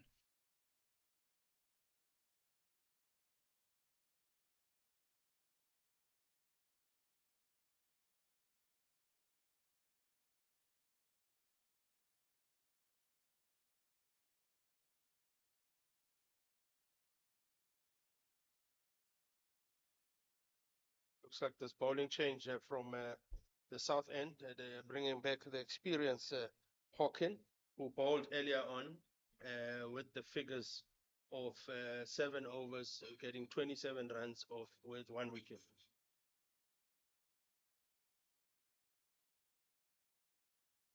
Immediately, Hawken looks like he's never left. He's on the money, and he just bowls it just that length that he's been bowling in his first 7 overs.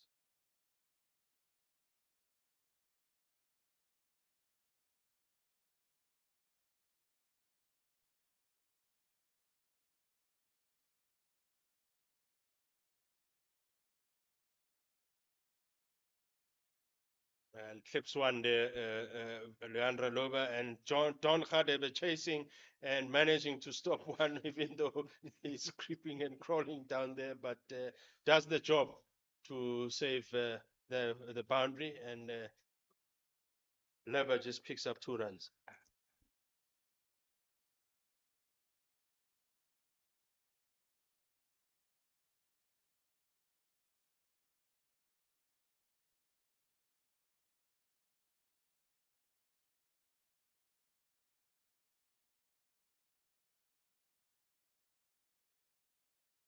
Liba rocks back and punches that one through the offside for 2.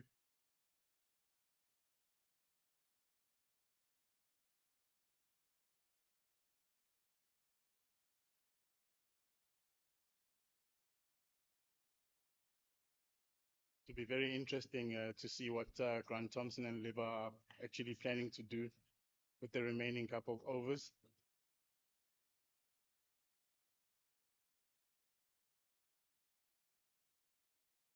Hawken pitches that one a little bit fuller, and Liba defends that one comfortably.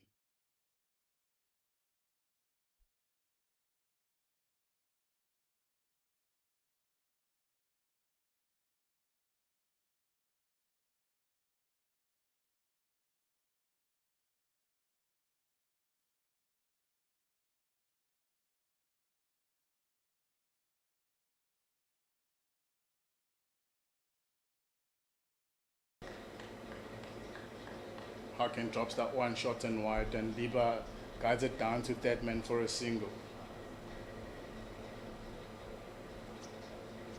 Very important here for Eastern Storms to keep the scoreboard ticking, not allow themselves to be in that shell and finding themselves in trouble at the back end.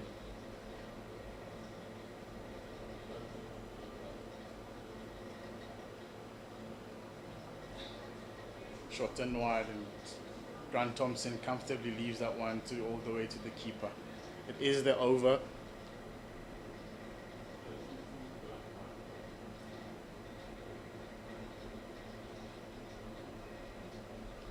And Eastern Storms are 103 for 5 after 27 overs. Overs are actually ticking. With Khadisa's over not taking more than 2 minutes. So you can just literally just see that they're trying to actually just rush the Eastern Storm batters.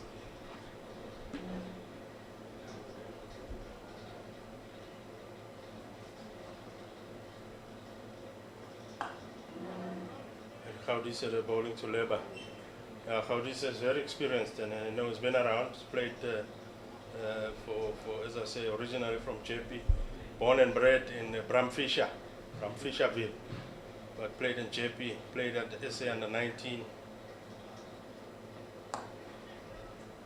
Bowls a straight one to Leba there, who hits it beautifully to the man at long on just to pick up 1 run. And that's what they should be looking at, Leba and Thompson, that if those boundaries are not coming, let's make sure that we keep the scoreboard ticking with these ones.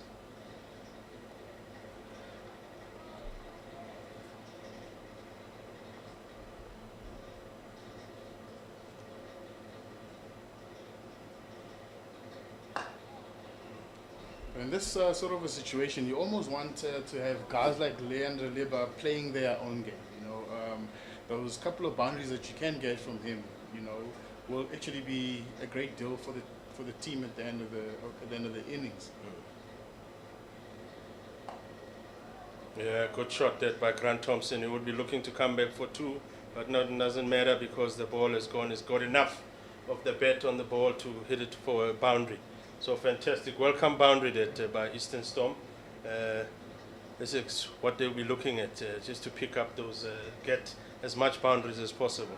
And yeah, if they give the permission, I think at this stage for now, the instruction maybe to Labe might be just stick around a bit, and then maybe later on you can go for those shots, which, because we all know, is a natural hitter of a cricket ball. And at this stage, with just about 27.3 overs, there's still lots of overs to go. Grant Thompson looks to pick that one up, but you can see where the keeper is standing already, as he's screaming and shouting for LBW. He's already standing like way down leg, which tells you that where the ball was going.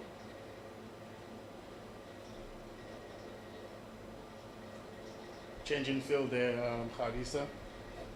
Dropping 1 fielder on the offside all the way to super boundary.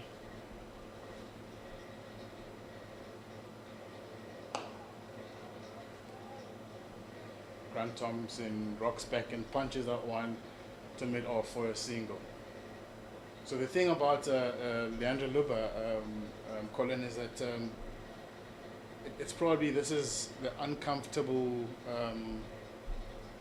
position for him. You know, yes, you want him to stick around a bit longer, but you're limiting.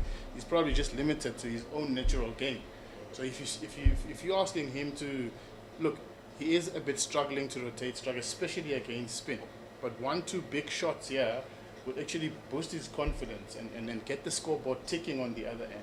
You know, not to leave entirely the responsibility to Grant Thompson, because some of the balls that he's been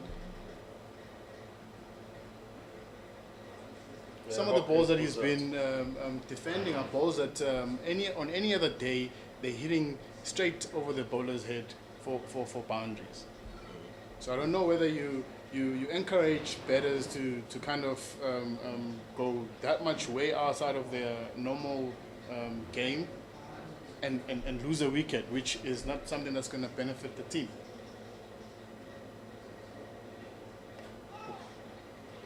Hawking continuing from the south end there, bowling to Grant Thompson and just getting an outside edge there. Grant Thompson was intentionally, or his intent was to play it to the onside, towards that gap between square leg and mid-on, but just getting an outside edge. Luckily for him, not a one that goes to the slips.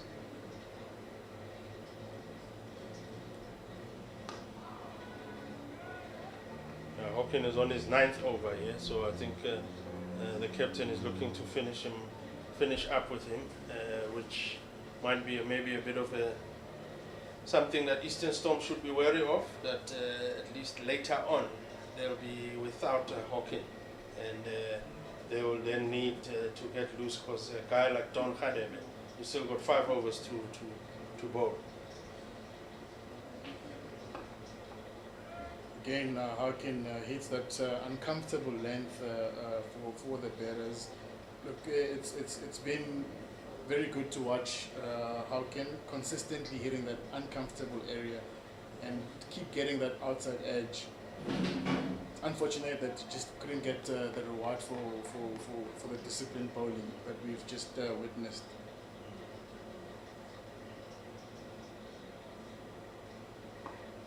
And this time around again, back on the back foot, just defending him, Grant Thompson. And yeah, Tapel, as I was saying, that with guys like Don Khadebe having 5 overs within them to bowl, this is a thing that the Grant Thompson will be aware of, and he will just be telling Labour, just hang on, let's just see off these experienced bowlers like Aldrich Hawken.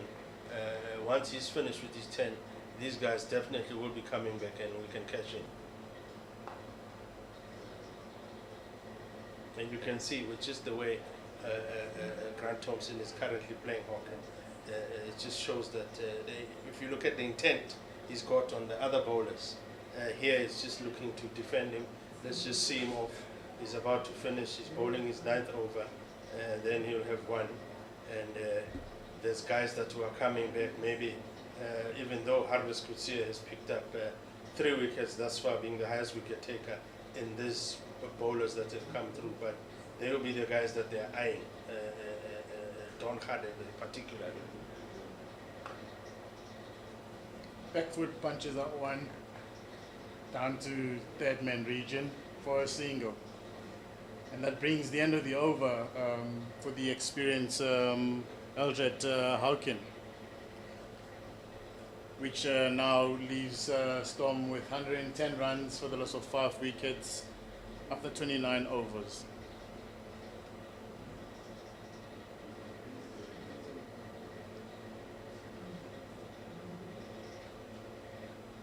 Gaudisa Molife to continue bowling from the north end, and is adjusting that field according. You see, he's still got those catching guys at long on. He's got guys at deep mid wicket. He's got one guy there again at that guy at deep wicket, moving a bit finer now. He's got a man catching as well at cow corner, and he's got a sweeper on the onside on the boundary.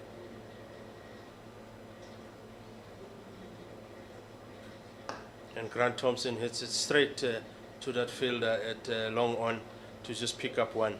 And Gaudisa, I'm sure, will be happy with those. As long as they get ones, they're not doing damage that much. As you see, that run rate dropping a little bit to 3.8 now.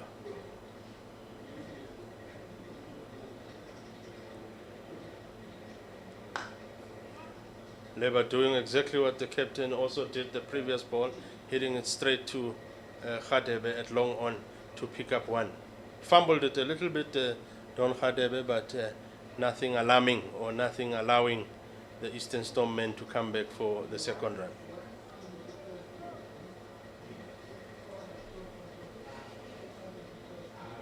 I think the rotation of strike now has made it easy with the field spreading out.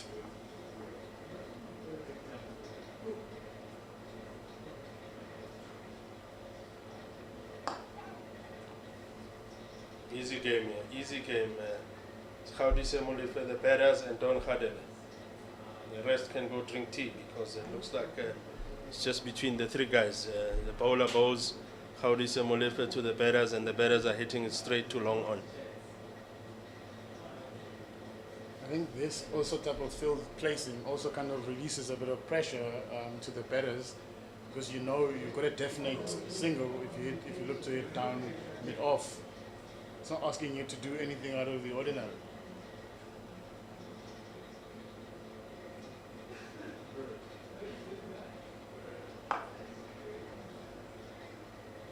Dot ball by Gaudise Molefe. Good bowling. Dotting Leander Leber up. Sure, Leander wants to find a way. He has to find a way. I mean, you need to find a way and just create those options for yourself.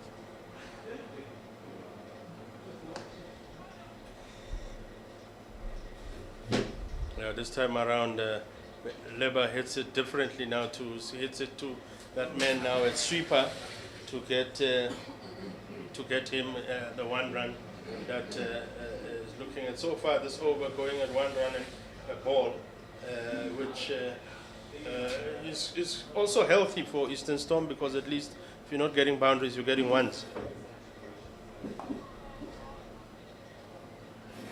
Bowls a good one there to finish off the over, Gaudise. And the score right now for Eastern Storm is 114 for 5 after 30 overs. And more or less, if we look at it now, is 20 overs to go. Maybe we might just see the batters shifting gear a bit, and also allowing, if we are to preempt the score, that Eastern Storm at this stage, if they continue at this rate, they'll get to about 220, which, like I said earlier, given to them, I'm sure they'll take that. Yes, they might want more, but at this stage, that's well. Bowling change from the south end. It's Don Khadebe. Yes, Colin, 120 balls, 120 runs. Look, you still want to try to keep it simple.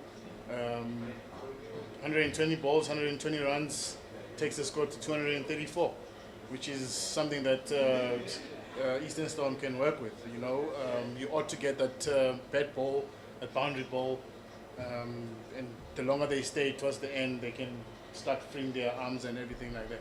You know what I mean? Mm.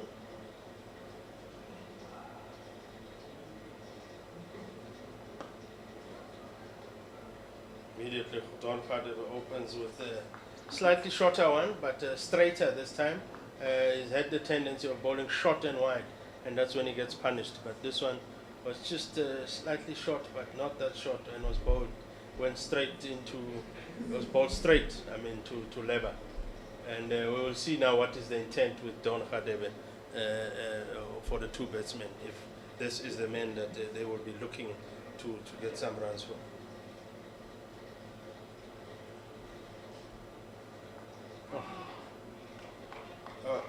Bit of fishing there from Leber. Luckily for him, he didn't get the edge. Unlucky for Don Khadebe that he didn't get that edge, because that's the kind of wickets he's looking at, or how to get wickets.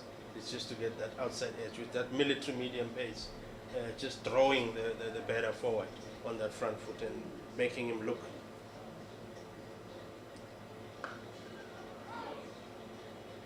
Good communication now between the batters compared to that first time when there was nearly a run out between Thompson and Leber. Now, the longer they bat together, you can see they're getting used to each other. Yeah, but you're also not going to shy away from seeing how these dot balls are actually creating a bit of frustration, you know, with what Leander Leber is capable of. I mean, that cow corner region is quite open for him.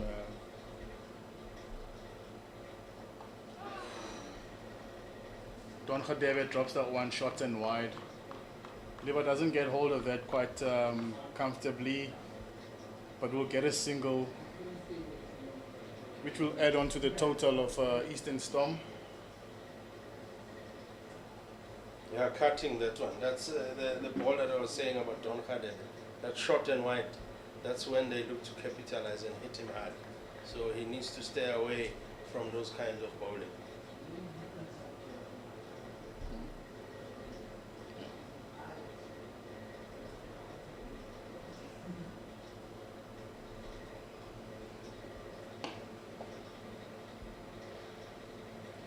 Grant Thompson drives out one down to mid off for a single. So again, you're not going to ignore, I mean, the strike rate, I mean, that the Eastern Storm batters currently have been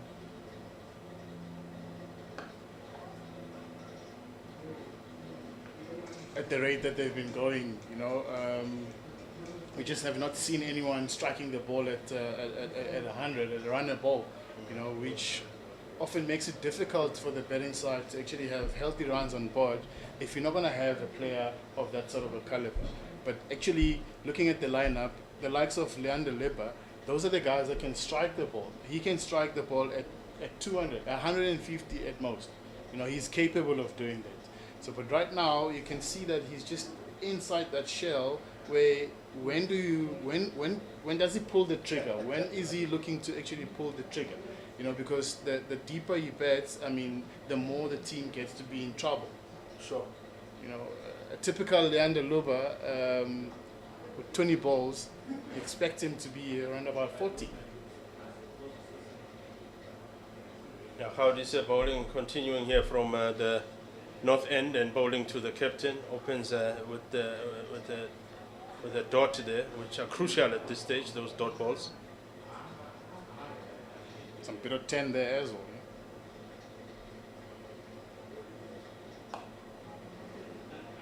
Good bowling. I like his pace, Khaudisa Molife, the pace that he's bowling at, you know, it's not that slow, but it's also not that quick.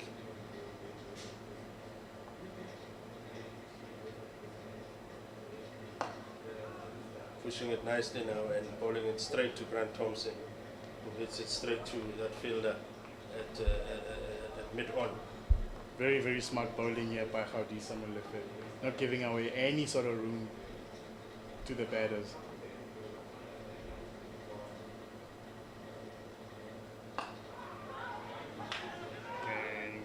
Bit of a shy there from the fielder, and it goes past the keeper, but batsman not interested in getting back for that second one. But good attempt. You need those chances, and you need to take them when you do get them, because you get a run out here, immediately puts the batters of or the batting team on under pressure. I mean, Grant Thompson and Leber here doing quite well. I mean, the others also they've managed to get to double figures. Easy one there for Leber, just hitting it beautifully in that gap to pick up one.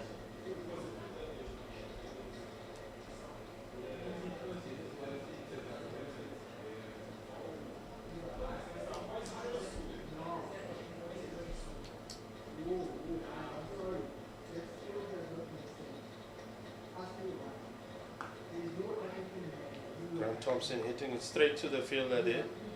Middled it nicely, but hitting it straight to the fielder, and that's enough to change end of over, and that would be drinks for both teams. And the score now is 118 for 5 after 32 overs, and interesting to see what the intention will be once they come back, Grant Thompson and Leber, after this drinks break. What would be the instruction from the change room?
Yeah, welcome back to our viewers at home. We are back here at Willowmoore Park Cricket Stadium in Benoni, the city of lakes, and currently Limpopo, remember, won the toss and decided to bowl first, and Eastern Storm are sitting on 118 for 5 after 32 overs.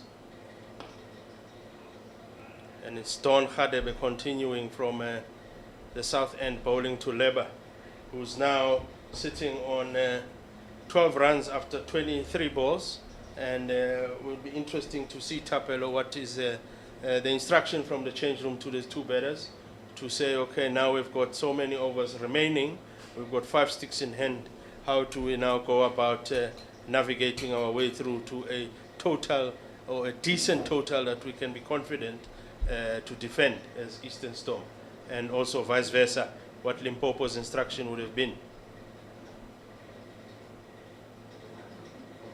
Pushes that one wide. Grant Thompson comfortably leaves that one all the way to the keeper's gloves. Yeah, interesting, Colin. I think the plan was probably just straightforward, just giving license to Leander Leba and asking Thompson to see the innings through till the 50th over. I think that's what would be something that would make sense to me as we speak.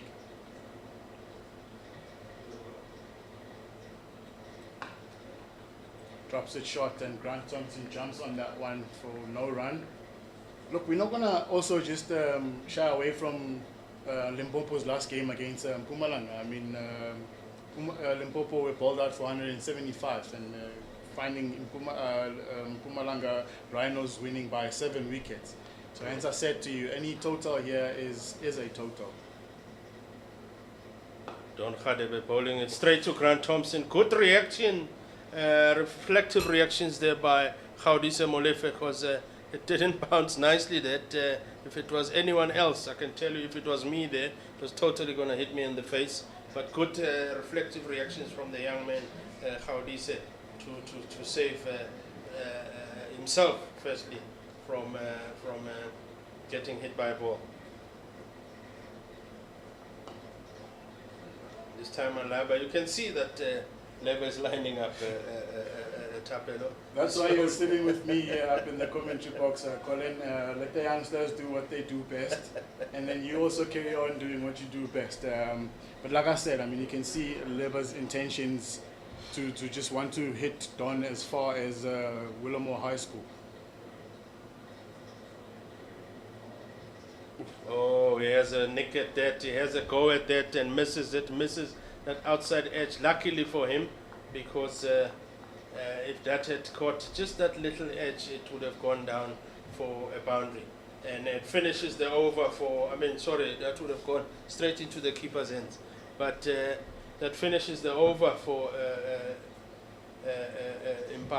Limpopo Impalas, and takes the score now for Eastern Storm to 120 for 5 after 33 overs. And looks like Gaudisa will be continuing to bowl from the north end and bowling to the captain, Grant Thompson. Still captain to captain battle here.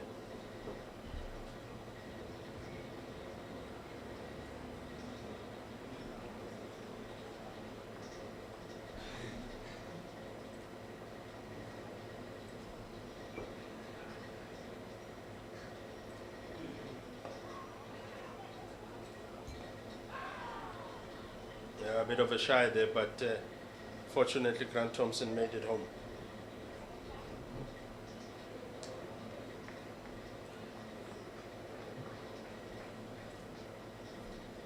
And with Leandra, yeah, he needs to create enough room for him to get those boundaries.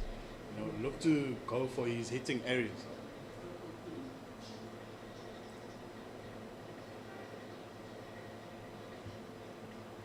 Yes, Leba going Speaking there. Might be a chance. Just one bounce for.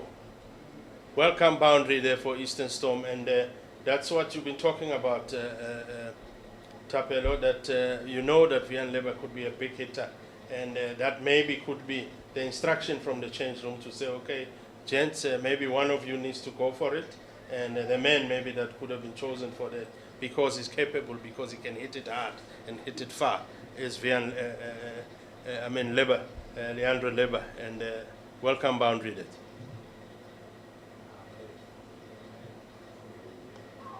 This time around, an inside edge going down to that man at fine leg to pick up one. Anywhere they come, they'll be welcome. I think at this stage by Eastern Storm. Now that settles the over. I mean, you already got 5 runs in the over. You know, what happens with the last couple of balls, 3 balls to be quite exact, you know, you could literally just get singles. And before you know it, you've got about 8 runs and over.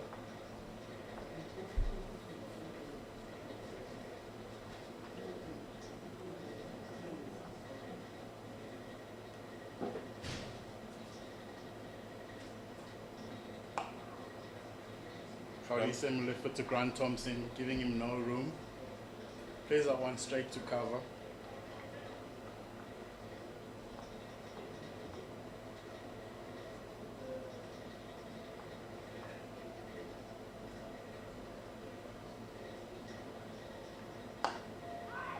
Drags it down the pitch is Khaurisa Molefe. Grant Thompson comfortably punches it down to mid off for a single. Look, as I was saying now, with the 5 runs from Liba and 2 singles, they're currently sitting on what? 6 runs and over? 6 runs in the over with 1 ball to go. Yeah.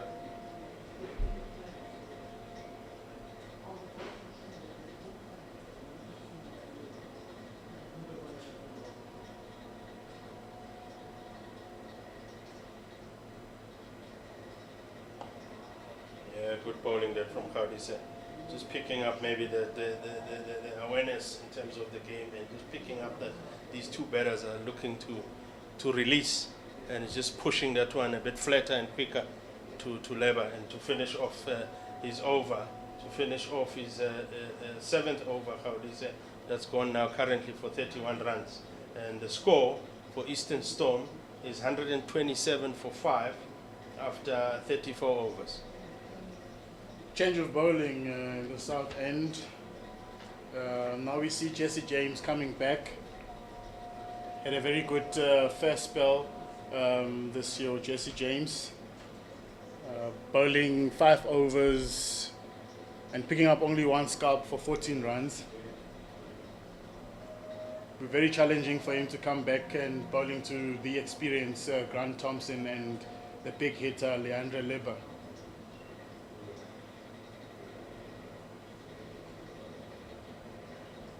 Yeah, the type of field placing, you could literally just see that his plans would, he wants to see himself being played squarer as the mid-on and mid-off are up in the ring.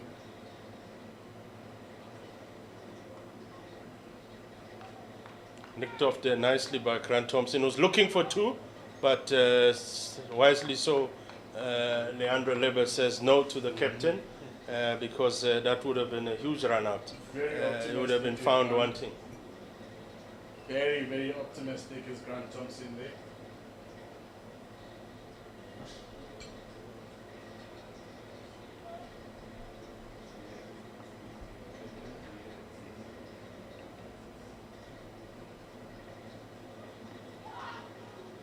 A bit of a shout from Jesse Albani, but I think he's immediately just gave up on the shouting himself, on the appeal, because you could see that ball was outside off and a bit high. I was impressed with Jesse Albani in his first over spell, his first 5 overs. He bowls decently, and it looks like he gets his line and he picks up that line and he sticks to it, and he does very well, even though now he's been changed to be bowling now from the south end.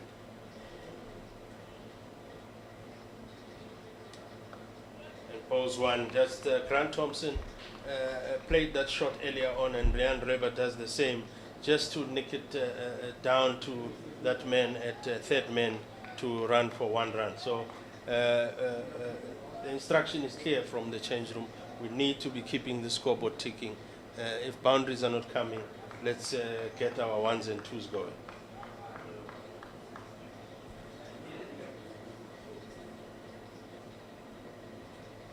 I think the skipper will be happy to just keep knocking it around and keeping the scoreboard ticking.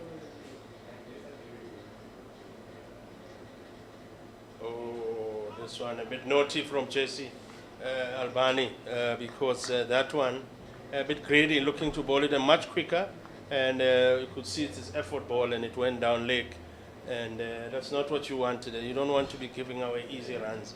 Those extras is not what the coach, the Gordon Parsons, would be happy about from his bowlers. I'm sure Grant Thompson won't be happy about that. He missed out on a boundary there.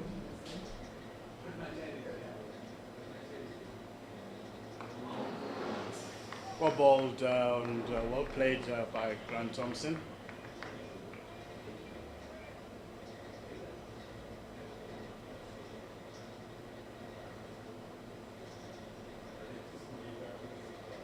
The sun is nice and shining. It kind of looked a bit gloomy earlier on in the morning. It's nice and sunny out here at Willowmoore Park. If you are around in the area, there's zero entrance fee at the gate. Pull through and come watch some cricket.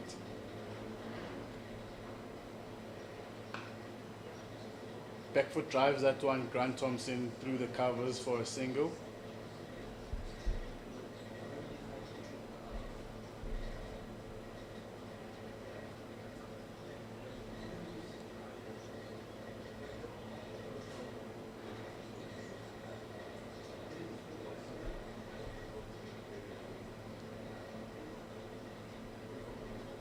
Yeah, as we were talking, Limpopo has been on the driver's seat throughout these innings.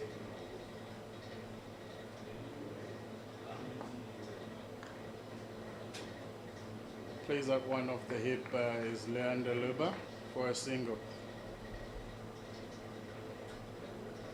Yeah, then let's just finish up the over, the 35th over for Limpopo Impalas. And Eastern Storm are now sitting at 132 for 5 after 35 overs. There's now 15 overs to go. Would also pick up that there is also a bowling change from the north end, and it looks like it will be Atwell Mokgolopoto who will be bowling from the north end, bowling for the first time today in this game. And interesting that new bowlers getting brought up at this stage of the game, very, very crucial stage of the game, with 15 overs to go, with two men who are in, Grant Thompson on 25 after 43 balls, and Leandre Leber on 19 after 31 balls. Let's see what the intent or the line that Mokgolopoto will be looking to bowl.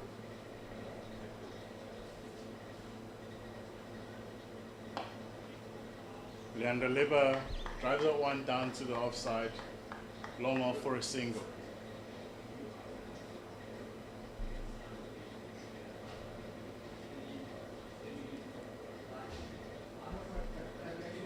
See Atwell Mokgobo, very difficult surname to pronounce, excuse me, Mokgolopoto.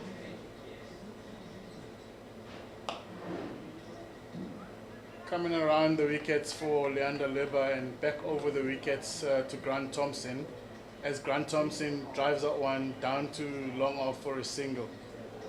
Yeah, the two batters just off the first two balls from Mokgolopoto, just picking up singles of his first two balls, just getting their eye in at the same time. But it looks also like Mokgolopoto is busy. He's changed his bowling around to Leber and is bowling over to Grant Thompson. And he gets picked up by Leber, but not enough, but straight to the man at the boundary for 1 run.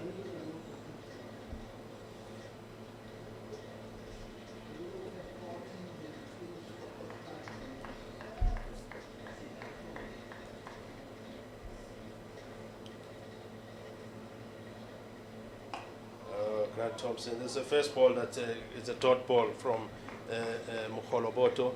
And so far has bowled 4 balls for 3 runs. Grant Thompson beats the inner circle. There's a chase there from the fielder, and it will give just enough for Grant Thompson to come back for his 2nd run. Yeah, we saw Mokgolopoto throwing that one wide off Grant Thompson and taking advantage of that. Not quite getting hold of that one. should expect that to be racing down all the way to the boundary. There we go. Grant Thompson hitting over the inner ring fielder. Ball pummels down all the way to the boundary for 4. Very good way to end the over for the Eastern Storm. Yeah, and I was saying that interesting that they bring Atual Mokoloboto, unless Limpopo Impalas knows something we don't know. Maybe he's a great finisher, and it looks like Eastern Storm men have already also picked up that maybe it's somebody to cash into with that first over going for 8 runs, and it takes the score for Eastern Storm to 140 for 5 after 36 overs, and it will continue from the south end to be Albani bowling, and at the strikers end it is Luandre Leba will continue to bat, currently on 26 after 35. He's caught up with his captain, who's also on 26 after 45 balls.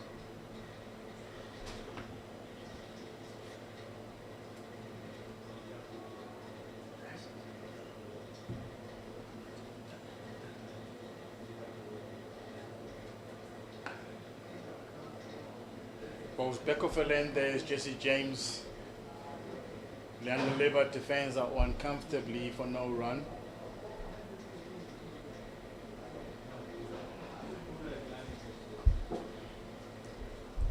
I think this is a stage where Leander Leba needs to back himself of what he's capable of. Part of me feels like he's just kind of in two minds and doubting what he's capable of doing.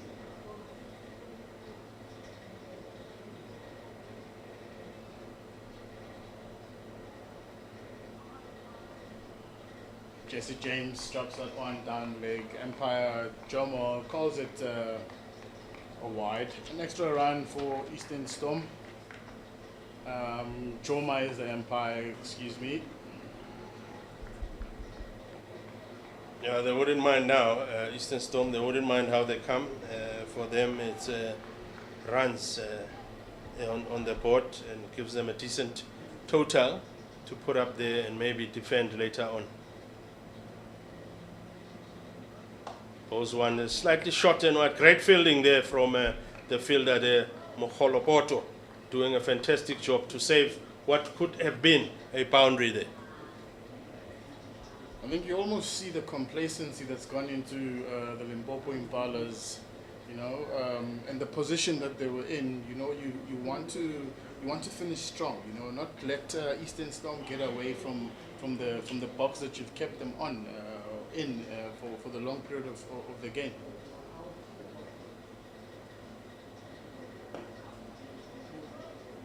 Good batting there by Grant Thompson. Beautiful.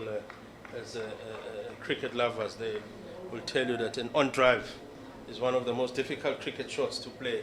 Beautiful shot once you are able to execute it beautifully, like Grant Thompson did there. The only unfortunate part is he didn't get runs off it, but good batting and good bowling from Albani.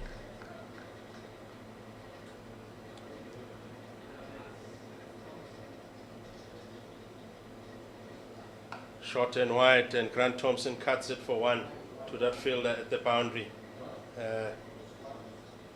You would feel that with those ones, you would want to cash in on them. Tapelo? Yeah. Look, they've just got a sweeper on the offside, which I mean, with the pace of the ball, you almost know that it's actually going to go straight to that fielder, because there was just no pace on that delivery. Yeah, short that one, short and straight, and Leba was looking to pull it and pick it up, pull it over that mid-wicket fielder for a boundary, but didn't time it nicely, and it hit the bottom edge of the bat.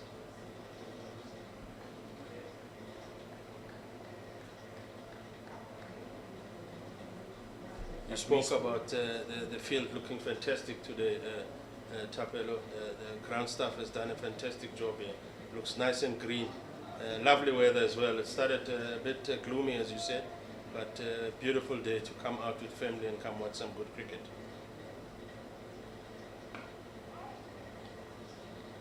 Leander Libba defends that one outside the off stump. Talking about the ground, Colin it looks as expected. I mean, Willowmoore Park is known for its beautiful ground, you know. Not to forget to mention, you know, the late groundsman Mkhatebe, you know, may his soul continue to rest in peace. It just looks like whoever took over has been just doing nothing but a great job. Yeah, I know the late Khatebe will be smiling up above, looking at this field, looking how beautiful it looks. And the score now is 141 for 5 after 36 overs. And it is Mokgoloboto continuing to bowl from the commentator's end, which is right here on the north end of the ground. And there's some bit of shuffling with the field and communication with Khawdisa in terms of field placing. They've pulled men into the ring with 4 guys just outside the ring. And he immediately bowls one that is hit straight to long on by Grant Thompson to pick up 1.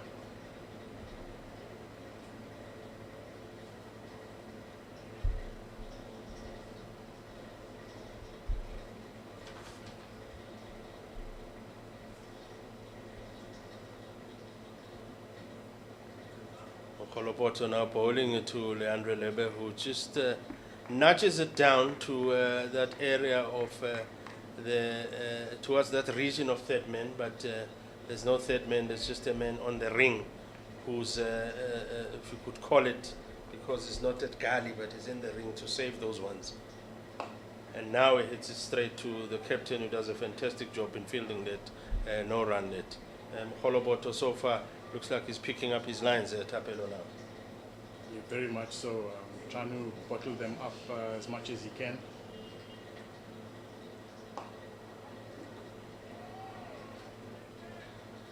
Maybe this is the reason why they kept him late. Maybe this is the kind of job that he does, just to tighten the batters down and not give them easy runs. Another dot ball, yeah, by Mokgoloboto.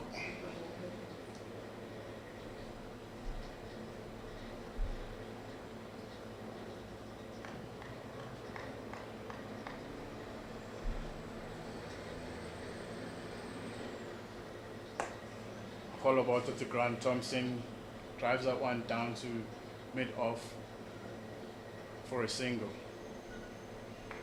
And that brings the end of the over, with Eastern Storm currently at 147 runs for the loss of 5 wickets after 38 overs. Look, I must just give credit to the 2 batters, you know, much as it doesn't reflect on the scoreboard, but they've kind of like quietened the Limpopo Impala bowlers, you know, for a period now. They should be seeing this ball like a beach ball, coming to think of it, and it'll be interesting to see when the trigger will actually start to be pulled and start searching for those boundaries. I mean, sometimes if bowlers are not giving you that width, you want to create that yourself. I mean, you're always encouraged to just find a way. Players need to find a way to have options. I mean, I don't think they've exercised their options around the field. You know, it will be interesting now to see what Grant Thompson is looking to approach, how is he looking to approach Don Khatebe right here in the south end. Replacing Jesse James is Don Khatebe. Yeah, I think just looking at it, maybe that trigger will be pulled in those last 10 overs, Tapelo.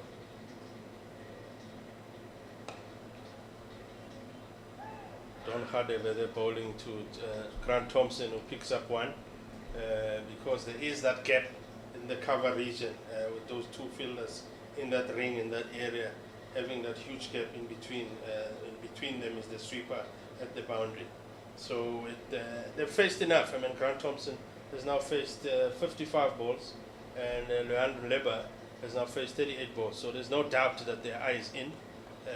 We will see later on how they kick on.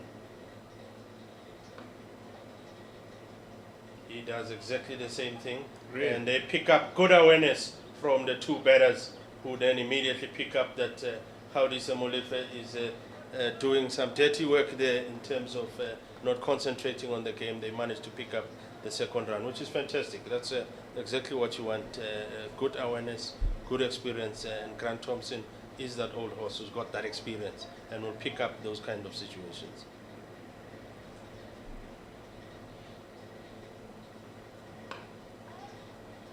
He makes sure this time around.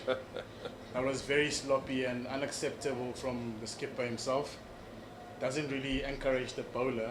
You know, you want your guys to stop those twos to ones and stop those ones to zero. You know, it also forms as a confidence booster to the bowler.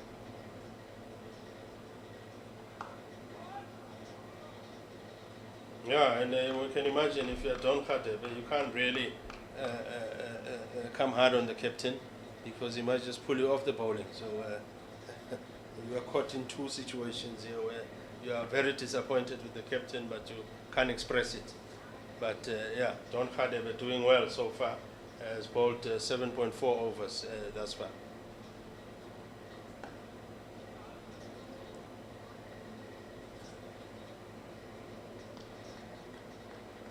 You almost wonder, you know, to say the kind of patience the batters have, you know, will it just pay off for the team at the end of the day, you know? You hoping that that pays off, you know, because it's just pointless for you to be this patient and then lose your wicket where it matters the most. Yeah. As Leander Libba punches that one through to cover for a single.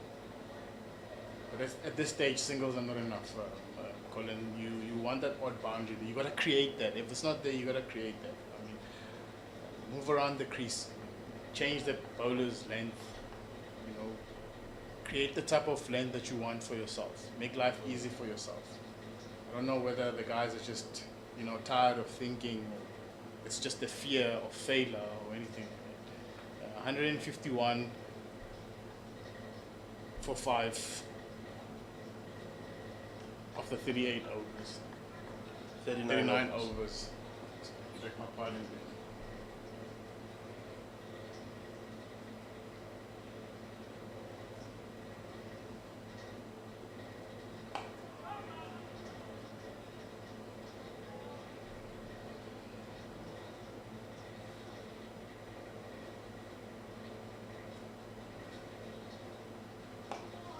Mokopoloto looks like he's continuing from where he left off with those dot balls and just the batters just hitting it either to him or to the captain playing in that region, and that's where it looks like he wants them to ball with that trap obviously at the boundary.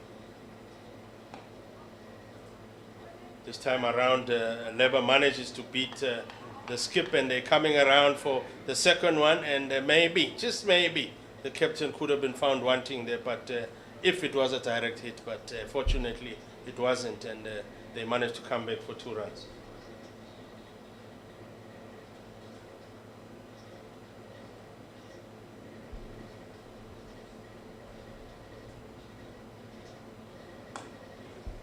Same ball and looking at the same thing, but this time around the fielder is now quite alert at the boundary and just gives Leber 1 run this time around. Very good this from Willowmoore.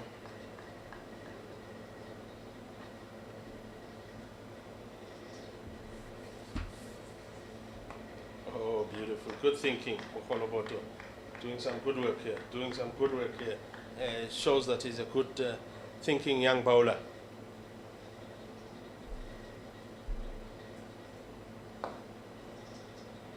Very tidy bowling here from Willowmoore. Grant Thompson hitting that one down too long on for a single. Yeah, finishes off his 3rd over, Mokoloboto, and the score now for Eastern Storm is 154 for 5 after 40 overs. This is now exactly 10 overs left, and just looking at the other scores around in Division 1, Mpumalanga Rhinos is playing Northern Cape, and they are currently 149 for 7 after 42 overs. And there's another Division 1 game where ACDC Express Tuskers are on 216 for 3 after 40 overs, playing against the CSA emerging team. So the scores or the overs across the country, because they all start at the same time, they are pretty much at the same level. Tapelo means the bowlers are consistent. Don Khadebe bowls are one shot and wide. Grant Thompson gets on it, cuts it down all the way to super boundary on the offside for one.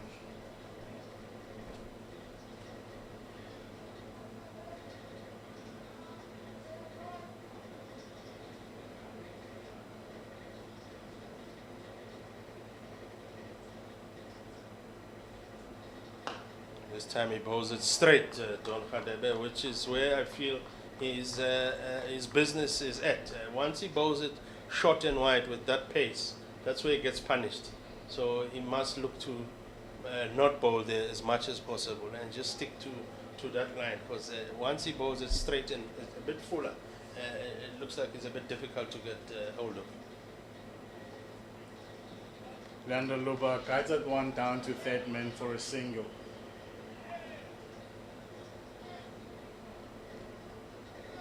I think the amount of overs the two batters, Thompson and Liba, have been on the pitch has created enough confidence. I mean, there's no struggling about what the conditions are like in terms of the pitch and the bowlers' ego. They probably would have seen enough of everyone that's coming on to bowl.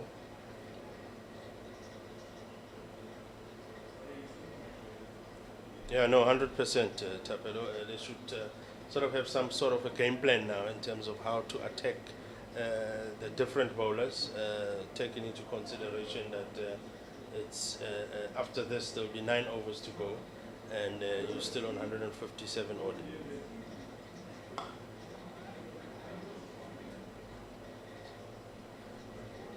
Luba drives that one straight to cover area for no run.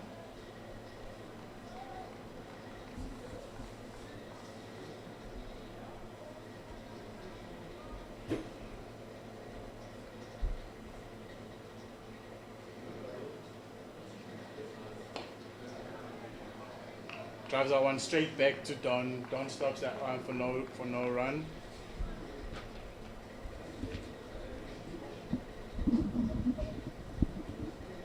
So you look around the field, Colin, seeing the spectators. You know, it's like they just here on a day 3 in the 5 days of a test match.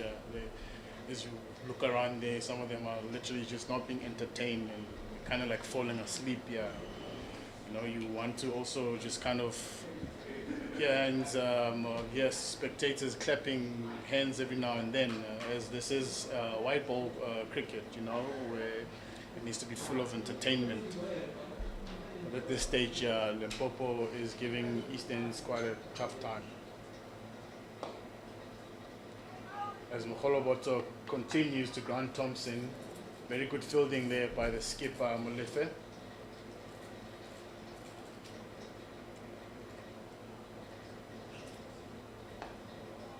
Grant Thompson looks to find a way, mishits that one to square leg, deep square leg area for 2. That's pretty much more like it, show more intent. We know that these guys are way much more capable.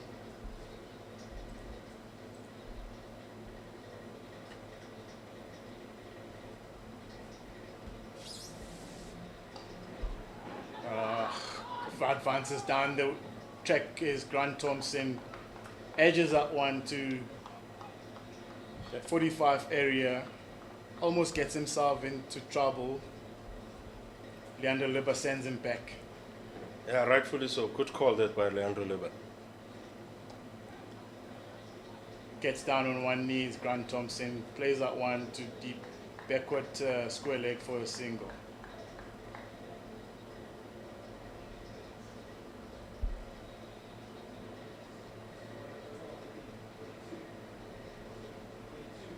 Mokgoloboto to Leandro Liba.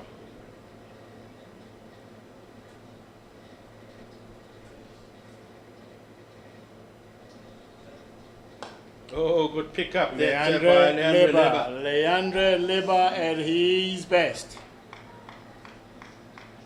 Good pickup that by Leandre Leba, all the way for 6. Good shot that hitting it straight into the VIP area there. A fantastic shot, and maybe that's the entertainment about to start that you were looking for, Tapelo. But let's see how they continue, and let's see what response would Mokgoloboto have.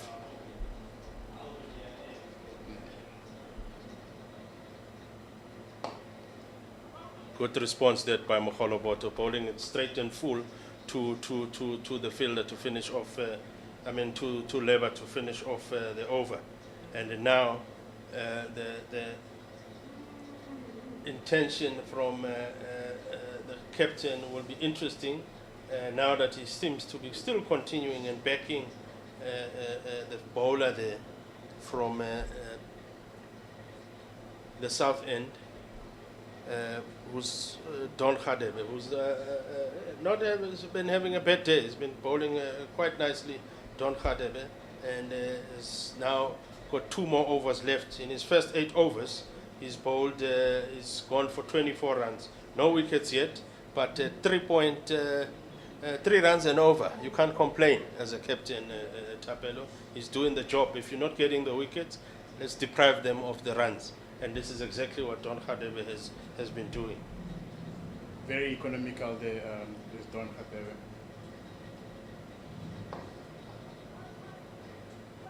Grant Thompson clips that one off his legs towards mid-wicket for a single. Yeah, it brings a Leba to the strike, and it'll be interesting to see what his approach would be now to Don Khadebe.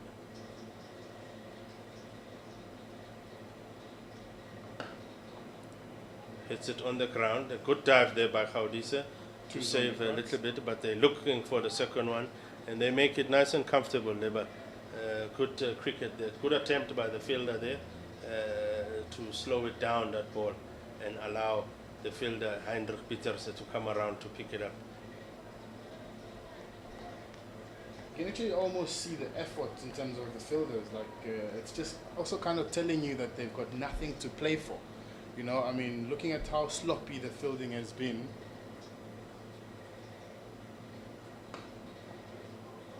Good stuff. They should be looking for 2 there, but they just jog it down and not intentionally looking for 2 runs, not knowing whether they want Grant Thompson more on strike, or is that a signal by or an indication by the 2 batters that they're getting tired.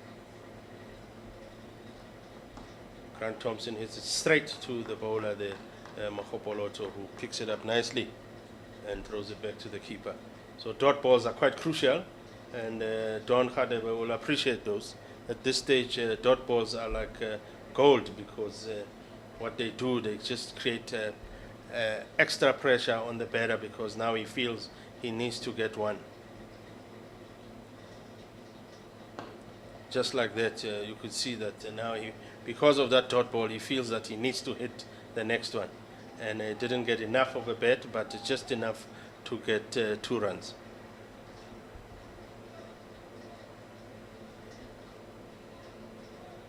Scoreboard keeps on ticking. Now that takes Eastern Storm to 173 for 5 after 42.5 overs.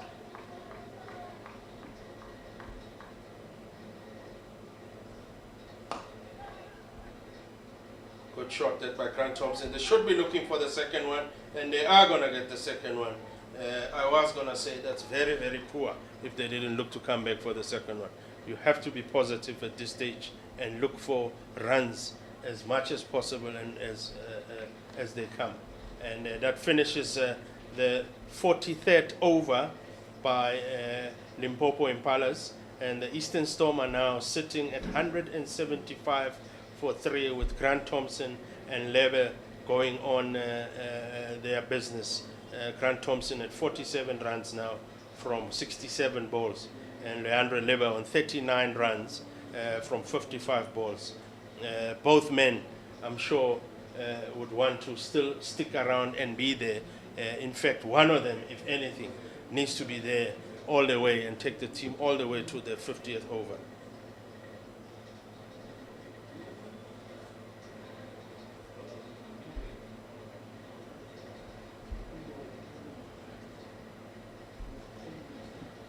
See change of bowling in the commentary box, and we can see Aldred Hawken coming through for his last over.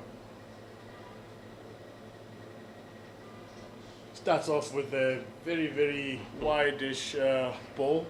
Empire calls it one wide. Probably not the way you would have wanted to finish off his 10th over. But it's very evident that Leander Luba is looking to also be attacking.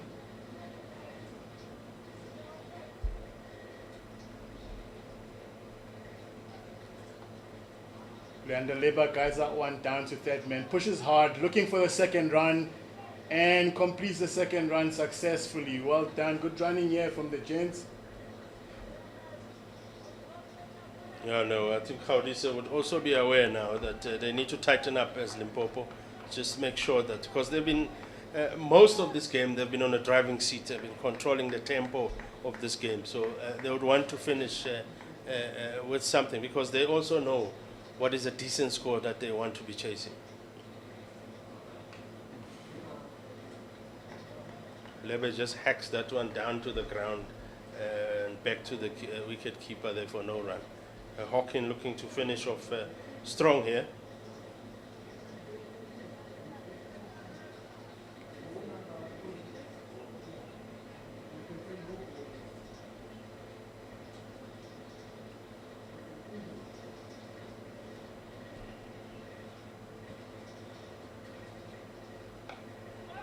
Lebe just adjusting there in terms of his stance, just looking to give himself some room.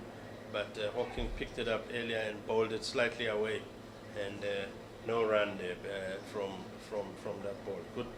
Good thinking from the experienced Aldred Hawking.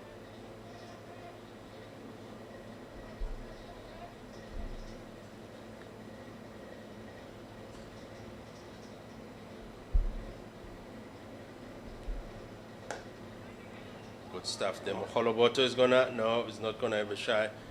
Good stop from him. I thought he would pick up and throw, and then he could have had a chance. Good reaction here from Kutsie and Heinrich Peters backing up, also anticipating that Moholoboto was going to be having a shy at the stumps. This partnership has really proved to be very valuable for the Eastern Storm, Colin. With both batters currently on 40 and both batters currently striking at 70, they've looked to have picked up the strike rate somewhere in line with the innings.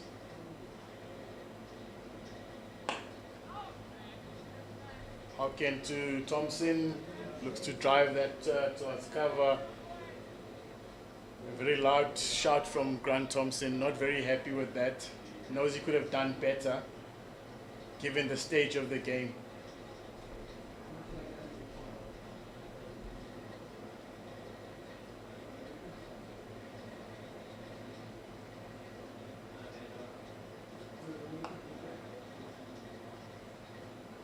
Yeah, Hawking finishing off now. Is over and just bowling it. You could see that the energy from that ball from Hawking, that it was a little bit getting tired now. But he's finished his spell, Andrea and Hawking, bowling 10 overs for 38 runs, picking up one wicket, going at 3.8 runs and over. I'm sure he's done the job. The captain won't complain much. I'm sure that interaction there with the batters, with the 12 men running in with some water and gloves, is just the old way of transporting information to the batters. To say now there is our score sitting at 180 for 5 after 44 overs. Maybe let's look to move to the 4th gear, gents, and let's look to now accelerate so that we get as close as possible, or maybe even pass 200 and go towards 230 odd, so that we've got something decent to bowl at, something decent to defend. And maybe that instruction we will see. Normally, after these kinds of drinks breaks, you can immediately see the intention, Tapelo. It would tell us what that message was about. Yeah, most definitely. I mean, 200 is literally on the cut here, given who's on the crease. As you can see now, Coetzee coming on to replace Radebe. Starts off with a wideish one, and immediately Grant Thompson gets on that one, drives it all the way to sweeper on the offside for a single. Yeah, and it's, remember, it's that bowling change that side from the south end, which brings Harris Coetzee to be bowling from that end. He replaces Radebe.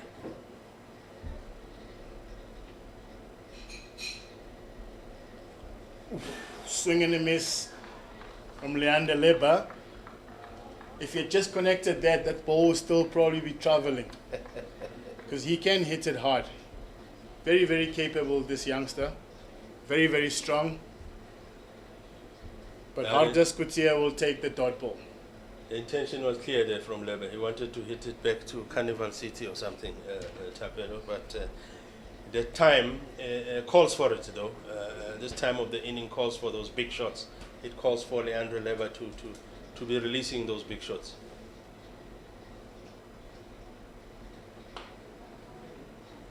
Missed times that one. They're pushing for the second one. Ooh. Grant Thompson sends him back and he makes it safe. I think the 2 was on the cuts there. Definitely. It's probably just a slight slow 10 there from Captain Grant Thompson. I know the old man's getting tired there. There's definitely 2 runs knees, there. Yeah, those knees are getting tired.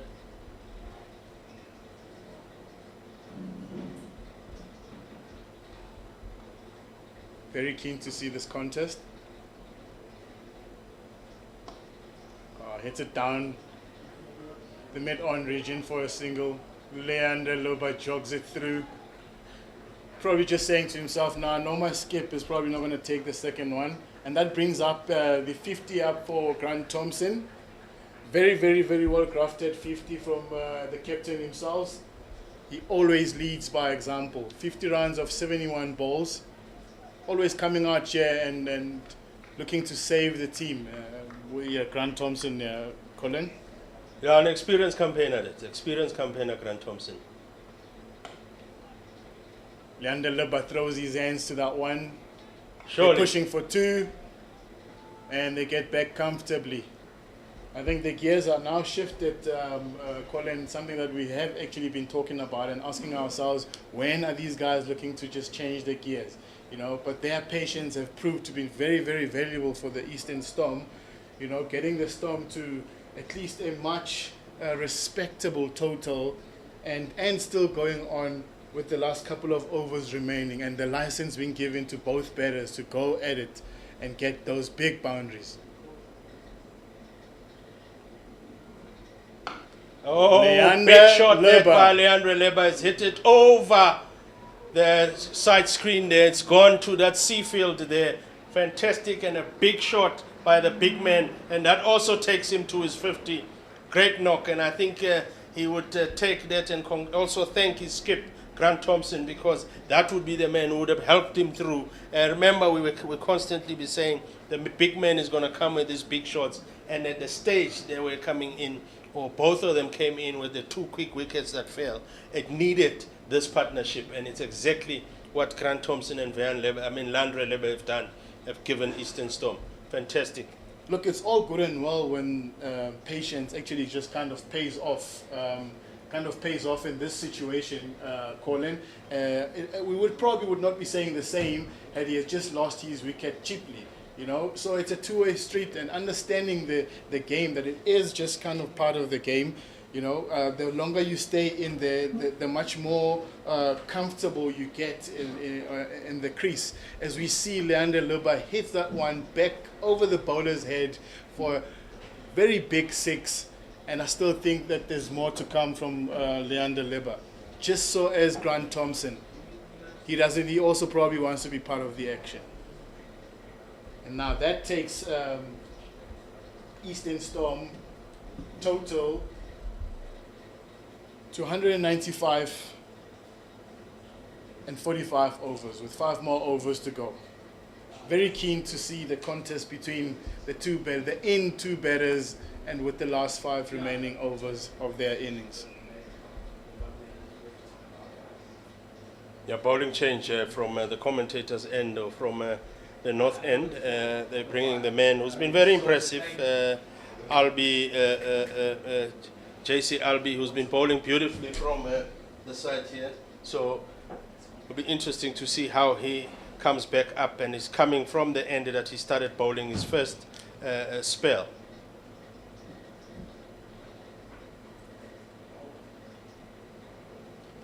Jesse James to Grant Thompson. Guides that one down to third man is Grant Thompson for a single.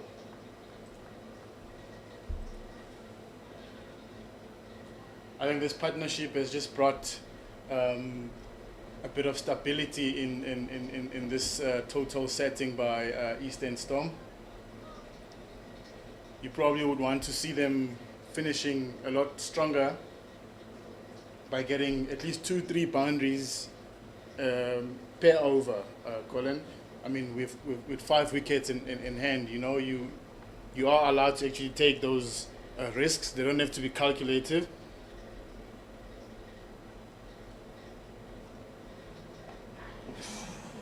Leander Liba sets himself up for that one and misses out on what would have been a very, very big one out the park. The Willowmoore, he wants to hit this ball far.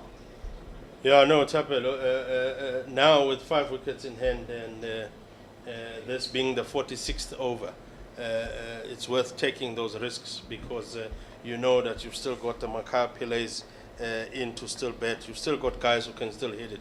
As long as one of these two is still there right at the end. Preferably they would want both of them to take them through.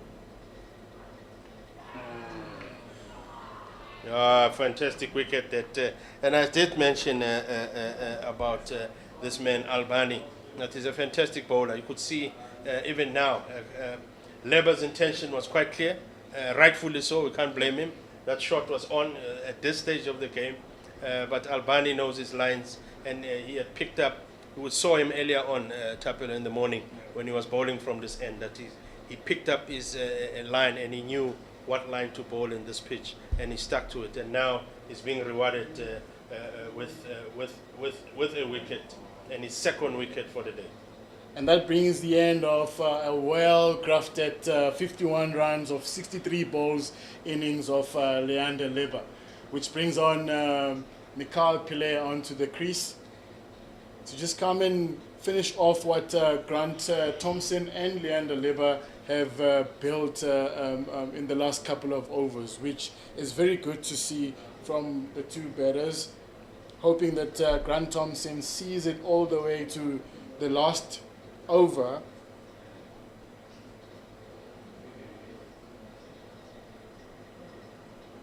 Yeah, and the coming in of Mikhail Pillay also would come with a message, remember, from the change room, because he would be fresh from sitting with the coach, so a message would be sent. They already have an idea of what they want as a total on the scoreboard, and at 192 for 6 after 43.3 ball overs, they would have an idea of what they want. So we will see, and I'm sure one of that instruction is Mikhail Pillay, give Grant Thompson the strike as much as possible. Put Grant Thompson on strike, most definitely. But obviously that shouldn't limit you, because he's also capable. I mean, if it's in your arc, you always want to, that's the thing about cricketers, you know, when you back yourself.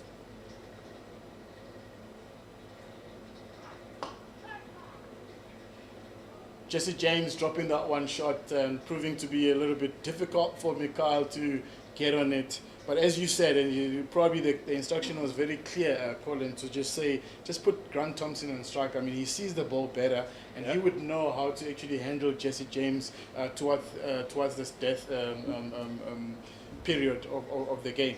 Yeah, look, as good as he could be, Mikhail Pillay, but you still need to get your eye in. So the best,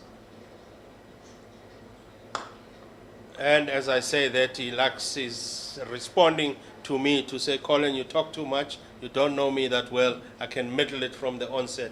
And he does exactly that. He hits a beautiful shot for 4 runs. Fantastic. As I was saying, beautiful cover drive by Mikhail Pillay. Very, very capable youngster. Sometimes at this stage of the game, there's no time for you to just get your eye in. I mean, this is stock standard. These are things that you train, so you should be able to execute. Very good there from Mikhail Pillay. Those runs will come in very handy for Eastern Storm.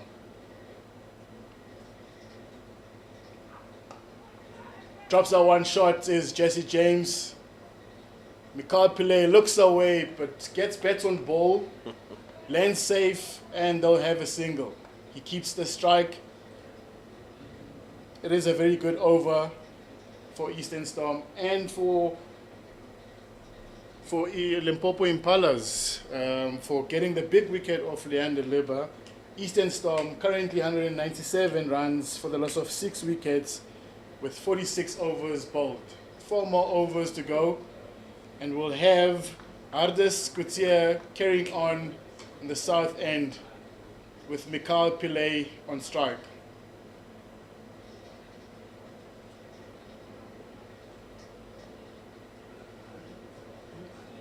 Yeah, Ardis Gutier bowling now his 8th over. So far, his 7 overs have gone for 38. He's been the pick of the bowlers in terms of wickets, because he's picked up 3 wickets for 38 at the run rate of 5.4 runs and over. So he'll be the man that they back to pick up a wicket here. And we will see now the intent that as much as you want to give strike to Grant Thompson, it looks like Mikhail Pillay has also said, I back myself to in between, hit a boundary myself. So let's see what Ardis Gutier is looking to go about this one. And Mikhail Pillay hits it straight down to the onside, and they'll be looking to come back for the second one. Fantastically so, they do exactly that. So it looks like the skip was also backing the young man Mikhail Pillay to say, well, if the runs are there, let's run them. It's not just about me, Grant Thompson, facing the strike. Yeah, most definitely. You know, with Grant Thompson obviously being an old engine, you know, running those twos and obviously just not limiting himself to getting back onto the second run, which is very good and very selfless of the experienced campaigner.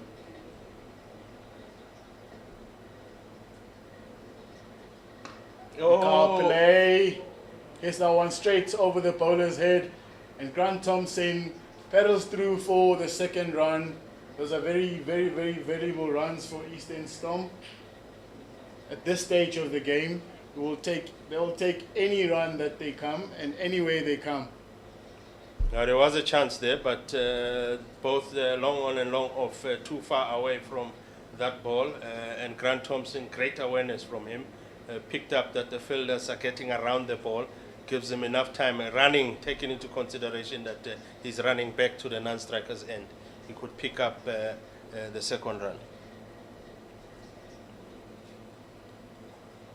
Oh, what a nick, and it's going to go all the way. It's going to test Don Khadebe, and Don Khadebe doesn't make it, and it picks up 4 runs there, Mikhail Pillay, and that now takes the score for Eastern Storm. With the previous run, 2 runs that they made, brought up the 200 runs, but now they're on 205 for 6 after 46.3 overs. Again, Colin, I'm still saying that partnership between Leander Liber and Grant Thompson proved to be very, very valuable for the Eastern Storm. At one stage, we never thought that they could actually reach 200 mark. Swing and a miss, Mikhail Pillay. Yeah, that partnership was key, Tapel. I mean, 105 runs partnership. That was a very, very key partnership. It brought some life into this game. It brought some respect into the total of 205. Remember, earlier on we talked at 25 overs gone to say if we double it, they might take 200. Now here they are. And Mikhail Pillay hits it very high. There's a fielder going around it, but not enough to get to it. And they are looking at the second run, which they didn't take. Grant Thompson sending Mikhail Pillay back. I think that's poor. They should have run that second run. But I think they were concentrating on the catch itself. A good attempt there by the fielder, the captain, Gaudise Molefe. But if you wanted to pick somebody in this team who could at least take that catch, is Gaudise Molefe himself. But unfortunately, he didn't get there.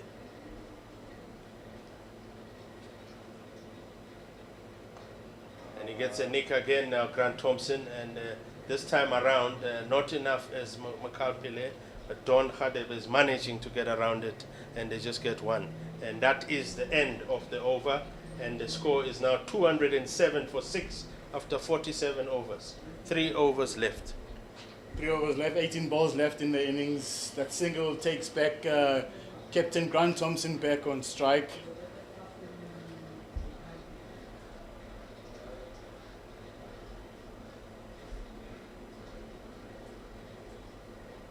And the Tappel, it seems like bowling from this north end will continue with JC Albani, who's moving into his 9th over now. Remember, his 8 overs have gone for 28 runs. He's picked up 2 wickets. His economy rate very, very good at 3.5 runs and over. He's been like Harris Kutsia, pick of the bowlers, the guys that are picking up the sticks. He bowls one straight now to Grant Thompson, who just blocks it to that square leg fielder who not harmful, gives them enough time, gives the old man enough time to run for one. Yeah, he's an old engine. You know those old Chevrolets? But the engine is still looking very good. Highly respect his leadership. Very calm, very good human being. Loves the game, very passionate about the game, and he works very, very hard, and it just proves the hard work. Mikhail Pillay gets across, looks away, and hits that one to the square leg boundary for a 4. Yeah, Mikhail Pillay just hitting that one and just looking down. Reminds me of a Tiger Woods shot that he hit as a putt and didn't even look at it, and it went all the way. Very, very stylish young man, this Mikhail Pillay, and beautiful, much needed boundary, because these are exactly the runs that the Eastern Storm is looking for at this end, because I'm sure they are still looking at that 230 odd as a target. It's very much in the cut, Colin. Guys just need to back themselves, watch the ball, don't get too carried away, wait for the ball, and give the ball the treatment that it deserves.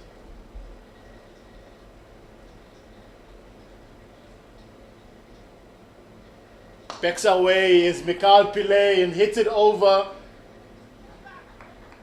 Cover fielder, and they'll come back for 2. Good fielding on the boundary. Yeah, good to see this from Mikhail Pillay. Another young man who comes from our Colts team, or comes from the Colts team here in the Eastern system, and who's come up and stepped up to this level, and to be coming and batting with this confidence. It's quite rewarding for the coaches. Whew.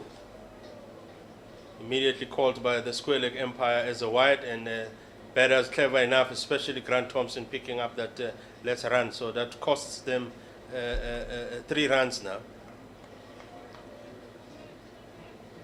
That's just not what you want to dish out Jesse James at this stage of the game, giving away runs, but I'm sure those runs will be welcomed by Eastern Storm. Yeah, this is poor from Albani. He's been bowling fantastically throughout the day. That is Mikhail Pillay, and he clears long on for a beautiful 6. Effortlessly hits that one out the park. Yeah, beautiful shot. He hits it straight to that area that Leandro Lever had hit it to through that area there, of VIP area, and hitting it beautifully. Good shot that by Mikhail Pillay. And guess what? It takes his score to 26 of just 11 balls.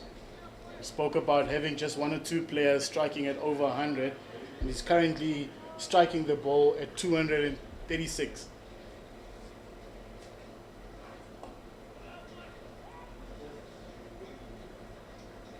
Immediately attempts to play that pull shot, but he comes second on that and ends up getting a single.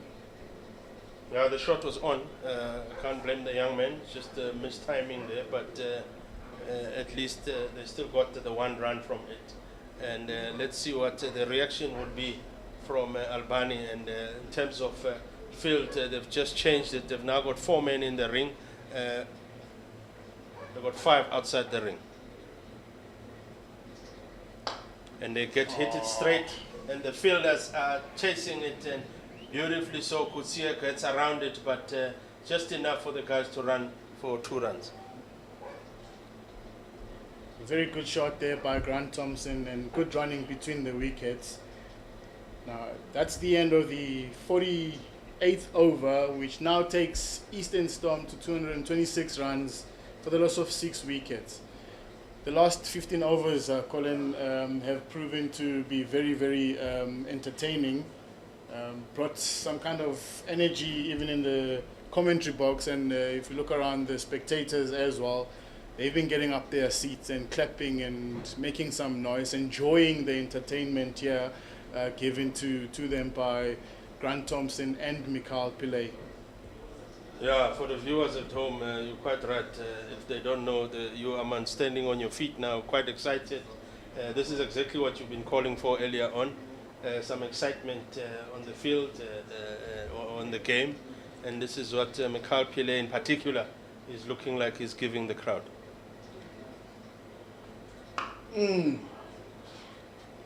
Doesn't connect that one. Mikhail Pillay hits it all the way up in the air. And a comfortable catch taken at long on. And that sees the back of Mikhail Pillay, 27, well batted 27 of 12 balls. Very much needed and valuable runs for the Eastern Storm. I think that sort of temperament and change of the game is really what the Storm has needed. And as we've spoken about Grant Thompson, look, he's still hanging in there. You know, it's always always nice as an incoming batter to find someone who's already set. And as we see, going on to bat now is Aman Khan, who's also capable of hitting a long ball. And I'm sure that he would want to obviously just give strike to his captain to finish off what he had been building with the rest of the guys that just came in. Yeah, no, good exciting knock that by Mikhail Pillay.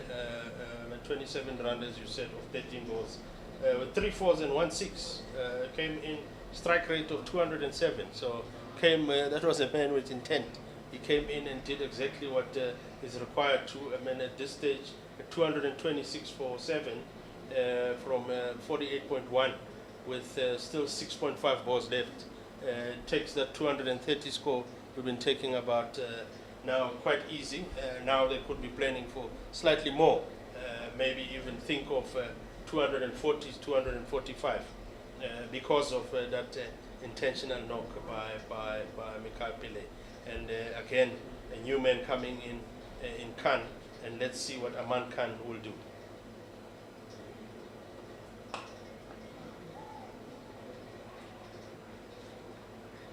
Good stuff, good one, good first run from his first ball. Give the strike to the captain, give the strike to the man who is in, give the strike to the highest scorer so far in the team, with Grant Thompson, who's currently sitting on 55 runs of 75 balls with 3 fours. And guess what? Grant Thompson hasn't hit a 6 in this inning thus far. Shot and wide, and looks to cut it. Cover fielder doing some work there. It's funny, Colin, where the game was. At one stage, Easterns were 145 for 5 wickets, and looking at how things have escalated now, they're currently sitting 228 for the loss of 7 wickets.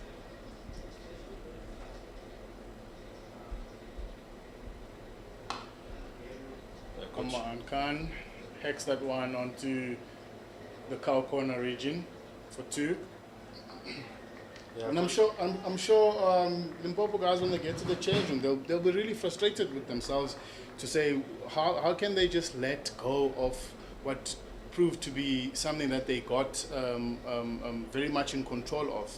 You know, again, take nothing away from the patience from the partnership that was built by Leandra Libba and Grant Thompson.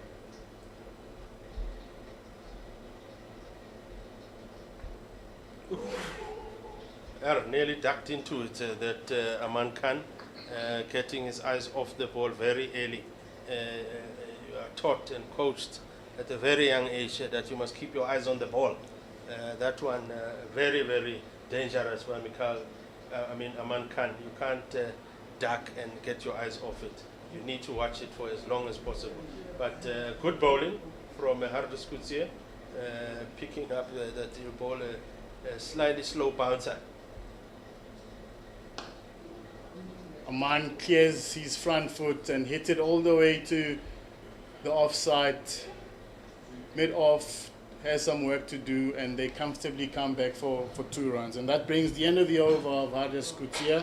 That takes Storm to 232 runs for the loss of 7 wickets, with just 1 over to go. Yeah, this being the last over, it means that is the end of the spell for Hardus Kutsie, who's now bowled 9 overs, has picked up 4 wickets for 54 runs, at 6 runs and over. There you see Hardus, Peters just going to his mate there, saying well done. Even there, a bit of a clap and a congrats from his also bowling partner, Albani, saying well done to Kutsie. So let's see how Albani finishes the over, this being his last over, and the last over of the game being his 10th over. Currently he's bowled 9 for 2, 2 wickets down and 47 runs.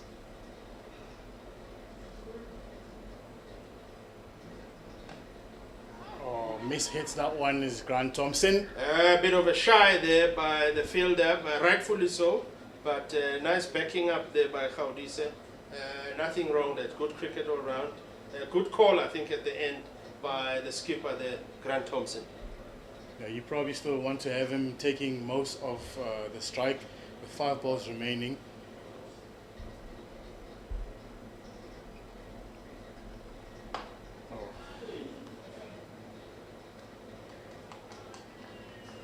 Well done by Albani. Didn't quite connect it nicely there, Grant Thompson. Look, the shot was on. You needed to be playing those shots at this stage of the over and at this stage of the game, this being the last over. But unfortunately, Grant Thompson hits it straight back to the captain, Khawdise Molefe, who takes it comfortably just on his chest, and that's a good catch for him. And it ends the fantastic innings by Grant Thompson of 56 runs from 77 balls with 3 fours at the strike rate of 72.7. That partnership of him and Leandra Lebe was the key factor in this target by Eastern Storm, that 105 partnership, and deservedly so, his teammates clap him off. Very well crafted half century there by Captain Grant Thompson. Coming on to bat is Andrew, Steve Smith, Rasimane.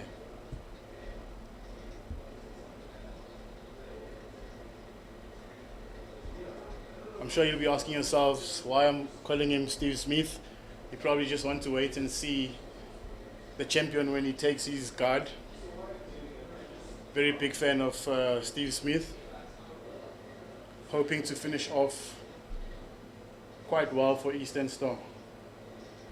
Funnily, he's a big fan of Steve Smith, and yet he's a bowler, and Steve Smith is a proper quality batter.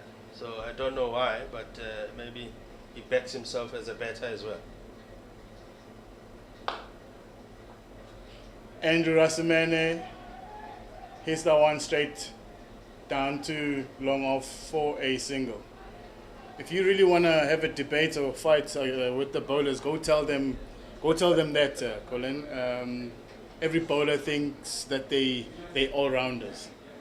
So, but you gotta give him that credit. Seen him save or bet at the end for Eastern Storm in a number of games.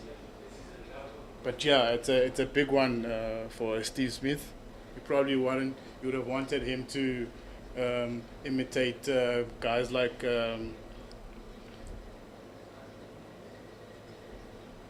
No, one thing I'll give it to him now is his strike rate is sitting at 100%. He's faced one and he scored one, so maybe let's give it to him. But here Albani. Albani goes it straight to Aman Khan, just hits the boundary on top, and I think the umpires will call that a 6 because it hit the boundary rope, and a good connection, good hit by Aman Khan at this stage. Brilliant shot. Maybe we must call him Steve Smith.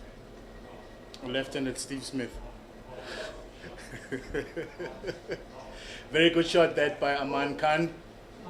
Very, very valuable runs here for Eastern Storm.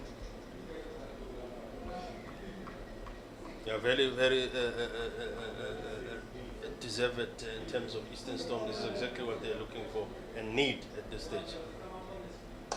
And again, pushes that one down to long on. They attempting for the second run. Andrew Rassimena getting to the danger area, and they make it comfortably and safely for 2 runs. That's good running here at the end of Eastern Storm innings by Aman Khan and Andrew Rassimena. Yeah, good running that between the two batters. A bit disappointed, man, with Limpopo Impalas here. It's just allowing Eastern Storm to come back into this game. They had it under control. They were on the driving seat for most of it, and here they are now with 1 ball to go. Eastern Storm has gone past 2 for 1. Aman Khan backs away, gives himself room on the offside, all the way to long off, and they make it through for two runs. And that brings us to the end of the first innings. 50 overs bowled. Eastern Storm 242 runs for the loss of 8 wickets. A very, very, very good comeback by the Eastern Storm. Yeah, very, very good one. Just looking at that batting card, I mean, Jason van Dijk scoring at 49 of 74 balls with 4 fours and 1 6. There was nothing earlier on. Chris Birds, Kabelo Sikukune coming in and going out early, and Devan Murray as well, all getting single figures. And then Shailen Pillay came in. There was a bit of stability, but not that much, and Shailen Pillay getting out for 15. And then 2 quick wickets between Jason van Dijk and Shailen Pillay. And then it brought on board Grant Thompson and Leon Leber as the new batters, and they came on, batted beautifully with that 105 partnership. We know that Leandre Leber ended up on 51, and Grant Thompson with the highest scorer on 56 of 78 balls. And then a bit of a cameo there by Mikhail Pillay, who hit a beautiful 26 of 13 balls with 3 fours and 1 6. And then now just at the end, we saw a few shots by Aman Khan getting 15 runs of 7 balls. And your Steve Smith, Mr. Tapelo, Andrew Rassimena will give him that 100% strike rate, just facing 1 ball and getting 1 run. But Eastern Storm ending up on 243 for 8 after 50 overs. We'll give Tapelo to give you the bowling cut of Limpopo Impalas. It is a very, very competitive total, Colin. Looking at the bowling cut and the pick of the bowlers, Hadas Koutier, 4 for 54 in 9 overs. I think he did quite exceptionally well. And then we've got Jesse Albani, 3 for 58 after 10 overs. And then we have Hawken, 1 for 38 after 10 overs. So those will be the pick of the bowlers for Limpopo Impalas. It will be interesting to see how they go about their business in looking to chase down 243 runs, who seem like a very good total and a very defendable total by the Eastern Storm.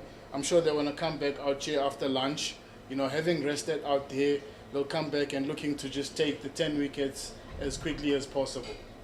Yeah, thank you very much, and we will be back right after the break, just right after lunch. Thank you.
Welcome back all to Willowmoore Park Cricket Stadium here in Benoni, the city of lakes, where the Eastern Storm, the hosts, are playing against the visitors, Wembro Impalas, Limpopo Impalas.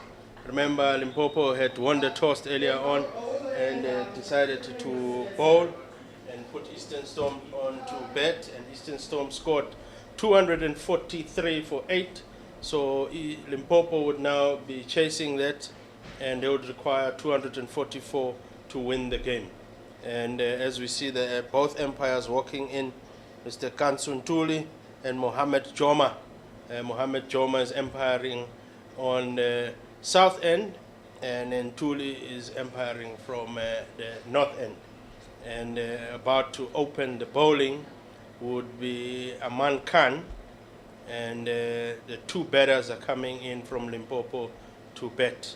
The first batter, who looks like will be on strike, is Ludwig, and the non-striker is the man earlier on who did some bowling, Mokholobo Poto. He's the man who is the non-striker, and their target or their goal is to chase the 244 to win. Welcome back, Tapelo. Thank you very much, Colin. Eastern's guys looking very lively on the field. They've at least got something on board to defend. Taking us right away through is Aman Khan. Very good bowler is Aman Khan. We saw him giving Eastern Storm an early breakthrough against SWD. Oh, first ball up, Aman Khan shapes it away from Ludwig. Very, very good start, and a very great show here by Aman Khan earlier on.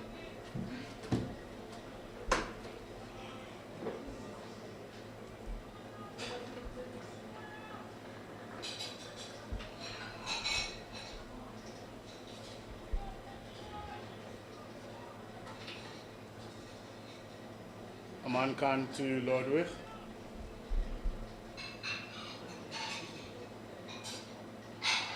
Running in is Aman Khan. Good carry to the keeper, Jason van Dijk, taking the ball over his head. And it's just there, Tapelo. We saw that bounce that we saw earlier on when we started in the morning with the two openers, Hawkin and his partner Albani. And it looks like Aman Khan has also got that, and sure the umpires, the fielders will be quite happy, especially the bowlers, to see that there's still something in this pitch.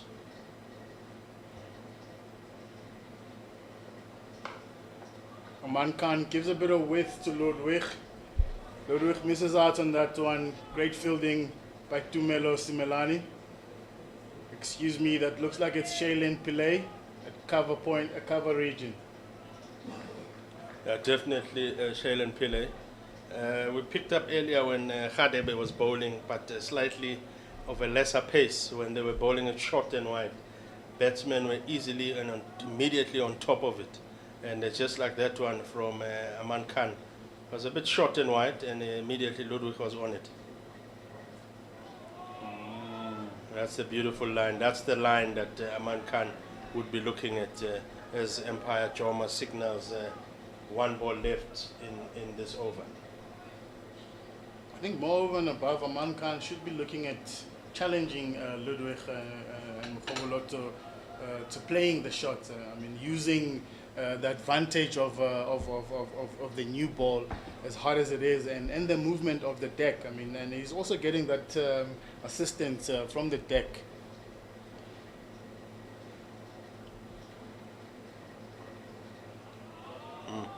That's the line. That's the line, and that's the length that Khan will be looking at. And if the batsmen are not keen on playing it, you as a bowler should not look to change anything. Just stick to it. Remember, you've got the runs on the board. They now need to chase those runs.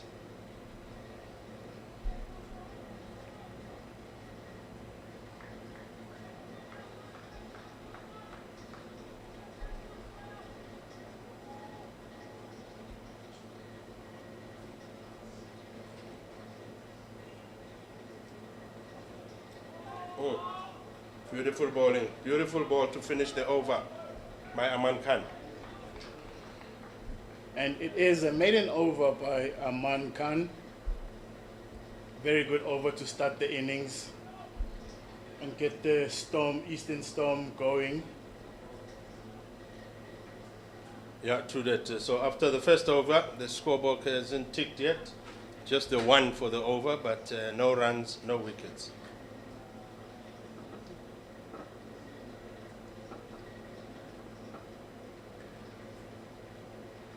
To open the bowling on the commentary box end is no one other than Andrew Rasimene, a very experienced campaigner.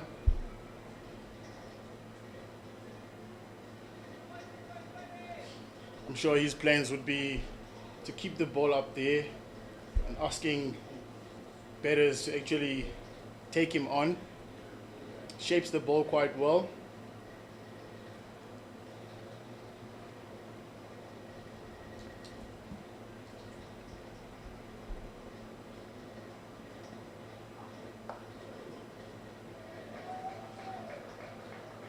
Bowls it short of a length. Mogoboloto just going back foot and punching it through the point region for one. Nicely played that by Mogoboloto. And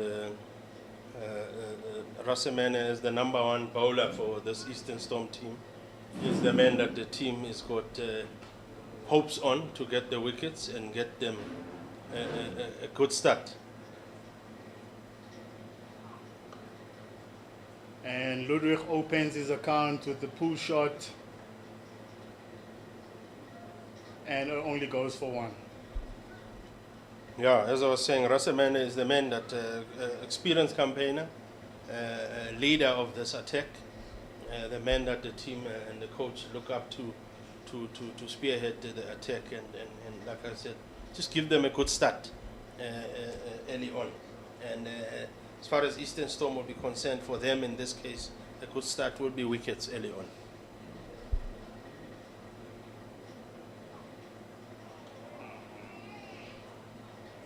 And he finds his line now with that third ball that moves and shapes away from the right-hander Mogoboloto, who earlier on did just go behind that ball and nudged it nicely towards that third-man region. This time around, not much intention to playing it, just left it.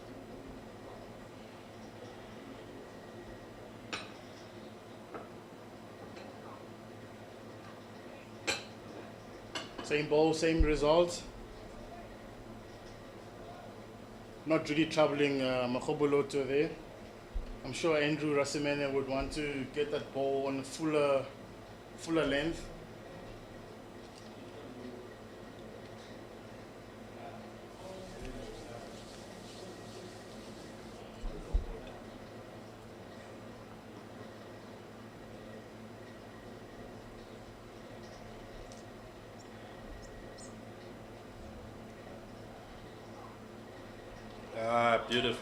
Beautiful bowling there from Rasimene. Again, the Mogoboloto not looking to play it and looking like we're heading off to finishing the over with just one ball left in this over.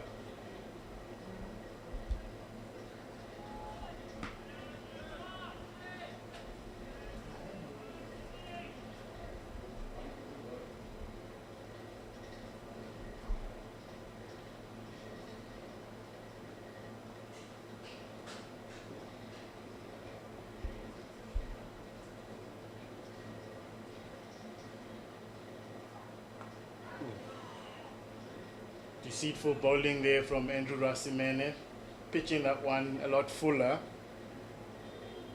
Mogoboloto hitting the ground there. A very good over, a very good start by Andrew Rasimene.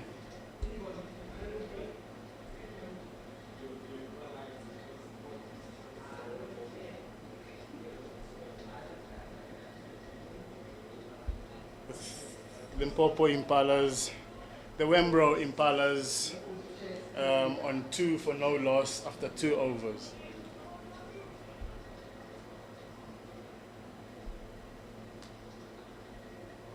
It looks like they'll continue with Aman Khan from the south end, bowling to Ludwig. Good shape away from Aman Khan, turning Ludwig a bit square. It's actually one of those deliveries where you're actually like literally not sure. I think they would have taken from what the Wembro's Impala bowlers have actually been doing to hit that area, because there is just a little bit of something that comes from that area. And if Aman could look to also target that kind of area, because also Ludwig is actually unsure when it comes to those type of deliveries.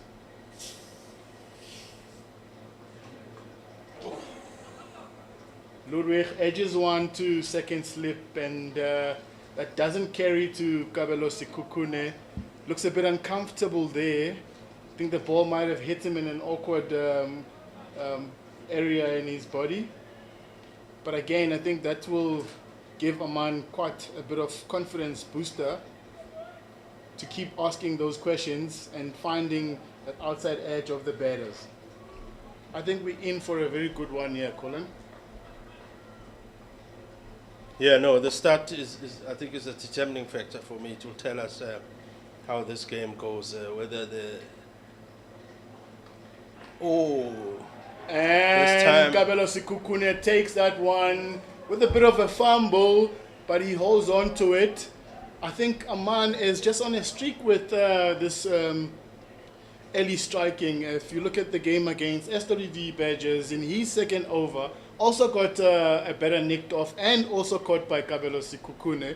That is very well done by Aman Khan, supported by his teammate Kabelo Sikukune, and that takes on the Wembro Impalas 3 for 1 and just only their third over. Yeah, I was saying that the game will be also determined by how the start is for either of the teams, be it Limpopo Impalas or Eastern Storm. And at this stage, it looks like Eastern Storm are starting off nicely with 1 wicket down for 3. So it will be quite crucial on how Limpopo responds in this situation. Remember, earlier on, as slow as Eastern Storm started, they hadn't lost wickets between Jason van Dijk and Chris Brits. They stuck it on a bit until Chris Brits then went out. And there was a few wickets that fell, but that batting partnership sort of helped the situation for Eastern Storm. So early stages to call it now, but there's some crafting that needs to be done by Limpopo Impalas here.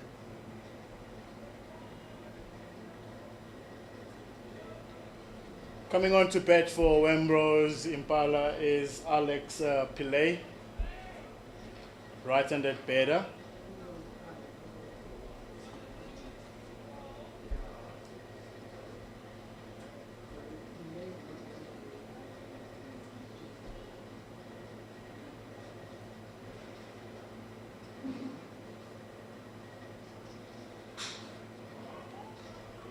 Mankan bowls out one just outside of stump, and Pillay is just happy to let that one go.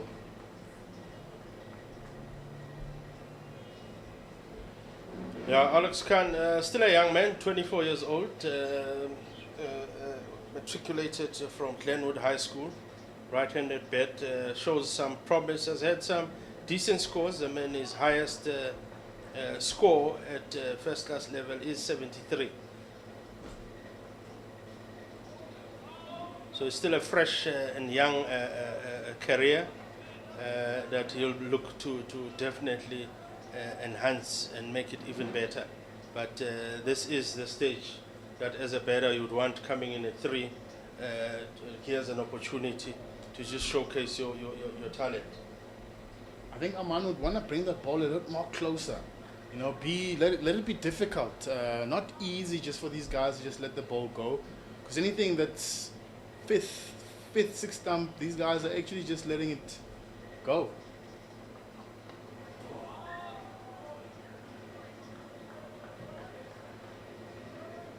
A dot ball to end over number 3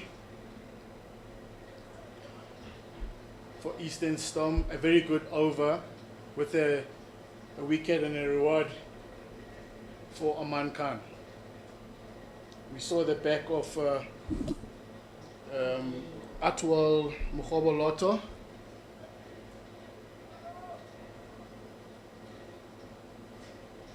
Yeah, no, as you said, at the end of the third over, Limpopo Impalas are sitting at 3 runs for 1 wicket down.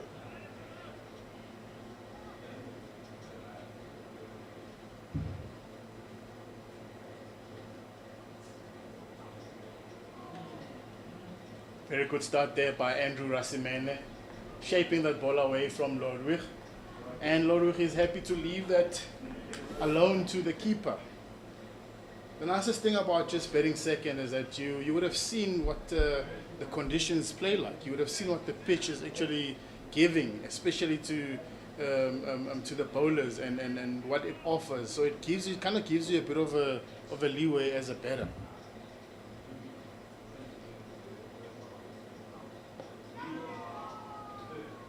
Andrew Rasimene coming a lot more straighter there, unsettling Ludwig. I think that's just pretty much what we probably want to see, or you'd want to see as your captain, to see your bowlers attacking those stumps earlier on. I mean, the ball is still new, looking for that outside edge, as both bowlers, both openers have the ability to shape the ball away from the batter. As we see Ludwig there, a bit unsettled, might have gotten a big blow there in his hip. But again, he's hopping on and off, looking to get back and carry on, as he has a job at hand to make sure that Wembro's Impala chase down the total set by Eastern Storm.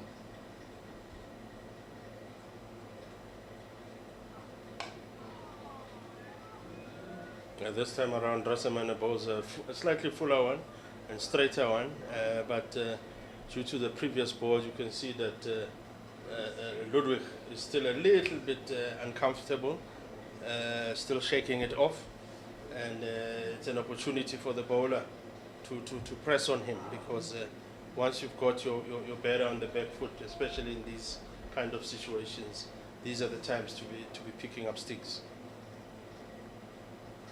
Oh, what a ball, what a beautiful ball. It came back, and Ludwig leaving that, it just went over the stumps from where we are sitting as from the commentator's box.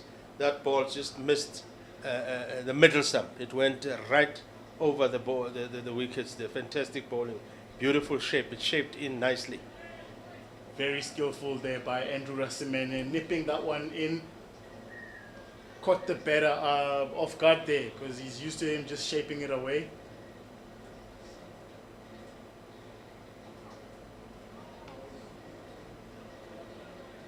He almost just as like he gives it away, Andrew Rasimene. If you watching the release point and or honestly watching closely his wrist, it kind of gives it away when he's going to bowl that one that just leaves the batter, the one that shapes away, because now the wrist position almost faces the second slip. I don't know if you've taken note of that, Colin. Yeah, good observation that, Tapelo. But good skills shown here by Rasimene, that you can move the ball both ways.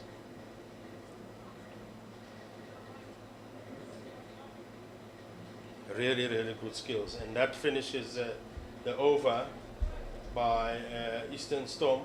And Limpopo Impalas are now still sitting at 3 for 1 after 4 overs. Another maiden by the leading bowler of Eastern Storm.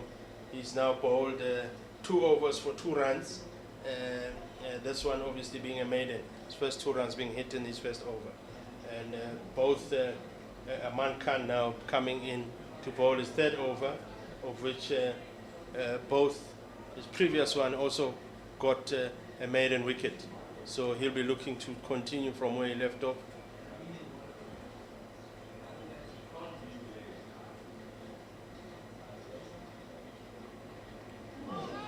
Oh, that rised up, that tennis bounce. That tennis bounce, we're seeing it again. And Alex Pillay not sure what to do with it, whether to go forward or backwards, just immediately actually just pulled his hands off the shot and the ball, luckily for him, because he was now using soft hands, the ball just went down, so it didn't carry to the slip fielders.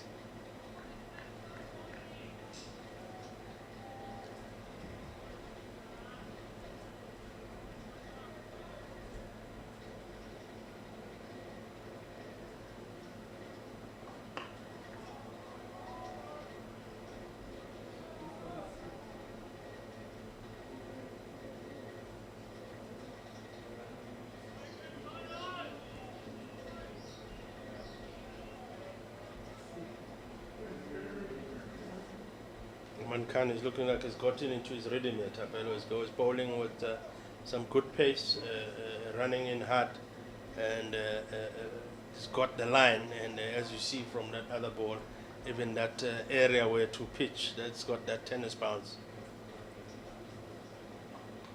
And as you said, that it goes over the second slip fielder, there's Sikukune, and Alex Pillay manages to just get one run from that. Very, very lucky not to have been caught there.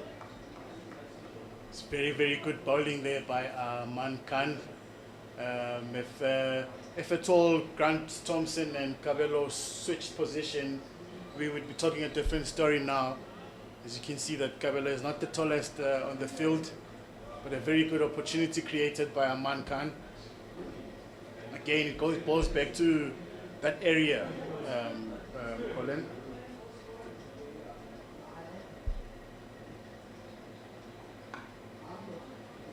Yeah, no, he's picked up the spot and is bowling it fantastically, Aman Khan. And you spoke of that combination even in their previous game and even now in the second over where Khan bowled caught Sikukune. And that was nearly another one of bowled Aman Khan and caught Kabelo Sikukune. If he was just an inch taller, as you say, maybe he would have taken it.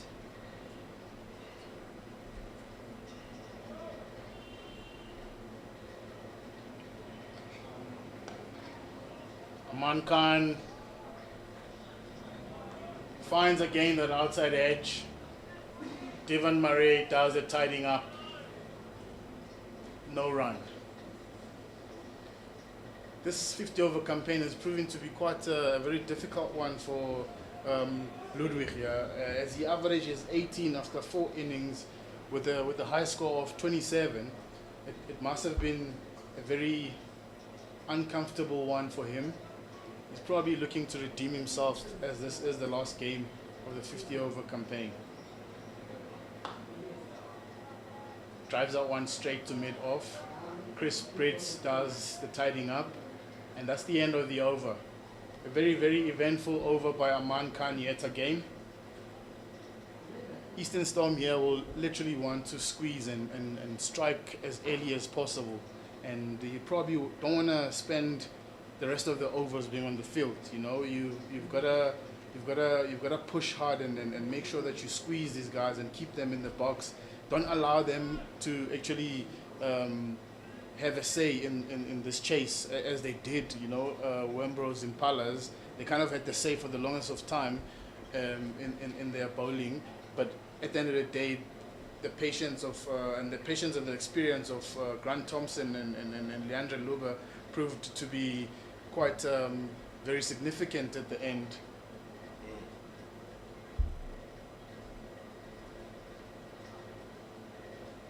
That will be called a wide by the Empire, Mr. Ntuli there, and rightfully so he does that. A bit silly, a bit naughty from the experienced bowler bowling there at this stage. Because you're right when you speak about control, because you remember for most of their bowling, Wembro Impalas were quite in control. They were controlling and detecting the pace of the game. until they let go when that experienced pair came into bat. Beautiful shot there by Alex Pillay, and it looks like it's going to go all the way for 4, and that being the first boundary for Limpopo Impalas, and it comes through the bat of Alex Pillay. Take nothing away from that. It is an amazing shot by the youngster.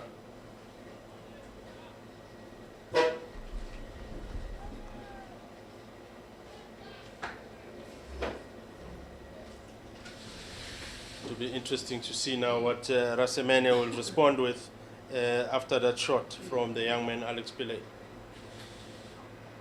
And he bowls a wider one this time, and Alex Pillay has a full go at it but misses it. If he had caught bat onto that, you'd feel that it would even go over the slips, as because he had a hard go at that shot.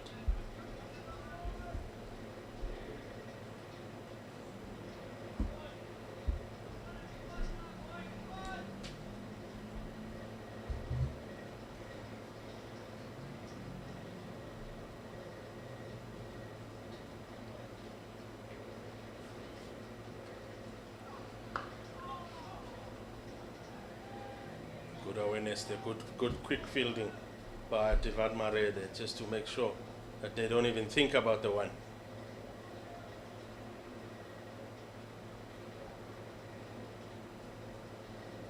Sun is out here at Willowmoore Park. If you are around in the area, you're more than welcome to join us. There's no entrance fee at the gate. Come support the local team, the Eastern Storm.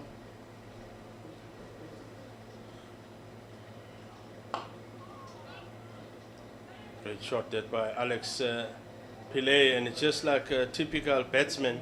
When the ball hits the ball beautifully, you always believe that you deserve a run, forgetting that there's still fielders like Shailen Pillay there who do great fielding. So sometimes don't be quick to run because it just felt good when you hit it. You must still watch the ball and make sure that it's gone past the fielder. Yeah, but you gotta give it to also, you know, this young Pillay. I mean, he's playing shots. I mean, showing intent to say that he wants to score the runs.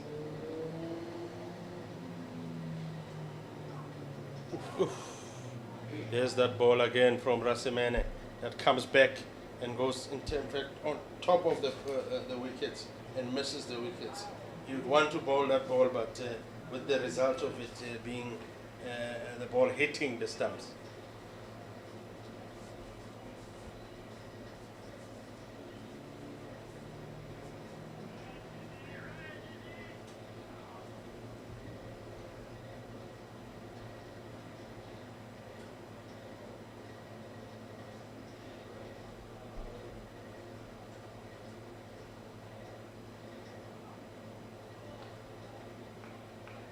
Good thinking. That's good bowling that from Rasemene. Just changing it around, using both the skill of swinging it in and swinging it out, and that ends the over, the 6th over, and the score for Limpopo Impalas is now 9-1.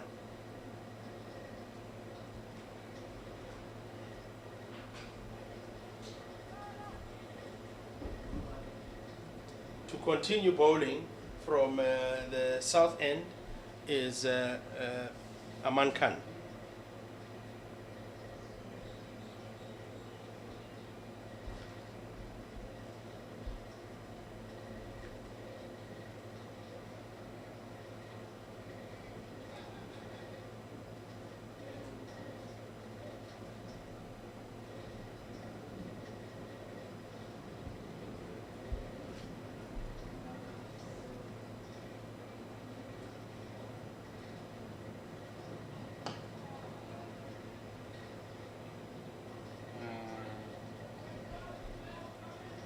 Very beautiful single there by Ludwig.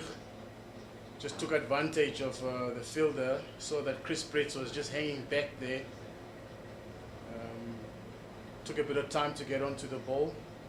But you gotta give good credit to the running between the wickets and the awareness of the batters. I think that's just what they probably need as well, something that Eastern Storm didn't do earlier on in their innings.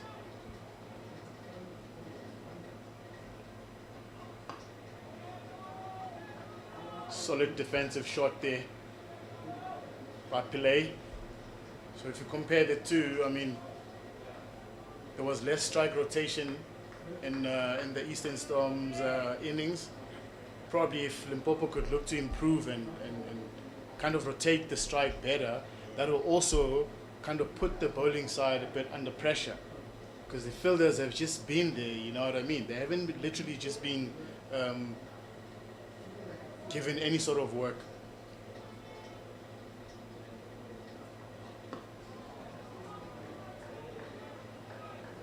Another defensive shot there by Pillay. Doesn't really look any troubled at all. But again, I mean, if you look at kind of playing that softer, you know, it drops way before the non-strike better, which gives, again, that opportunity for you to still in there a quick single. Now, they must show some intent. They must show some ability or the fact that we are chasing, we want to chase down the score. Again, Pillay lets that one go. Doesn't seem to be troubled at all. I think that's the mindset and the attitude that they need to have. Yep. And if it's not on your wickets, if it's not troubling you or it's troubling your wickets, then there's no need for you to play it. I mean, sometimes batters get to forget that a good leave is as good as a good cover drive. Wait for that sort of area. Be patient. Wait for that area where the bowler just misses his line and his length.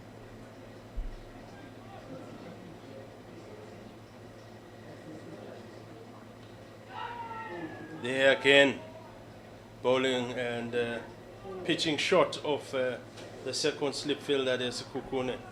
That combination again, Tapelo, of bowled by Aman Khan and caught by Sekukune.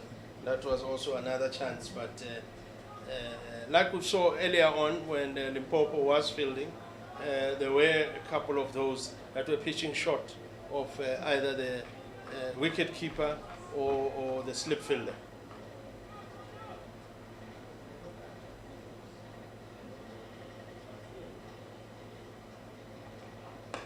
And he has a big one now, Alex Pillay having a go at it. They're going to look for the second run. They thought about it, but rightfully called by Ludwig to call it no, and just to pick up the one run and to finish off the over. And that's Willowmoore Impalas now sitting on 11 runs for 1 wicket after 7 overs.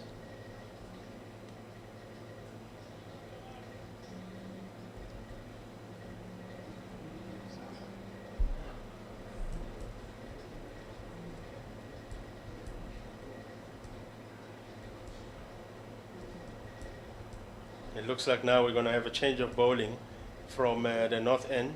We're going to have another experienced man, the #1 spin bowler for the team, Tumelo Simelane, who will be bowling from this end. And he's going to be bowling to the batter, the Alex Pillay.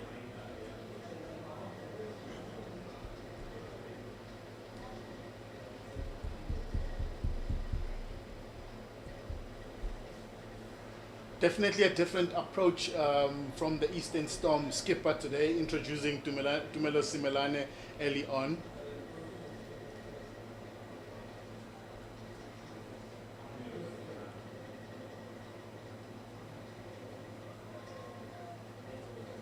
Okay, a bit of flair there by Tumelo Simelane.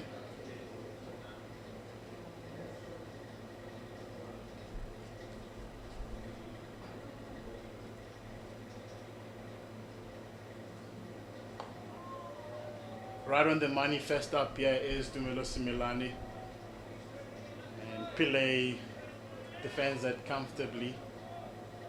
Yeah, bringing on their spin bowler early is Eastern Storm, something that Limpopo didn't do.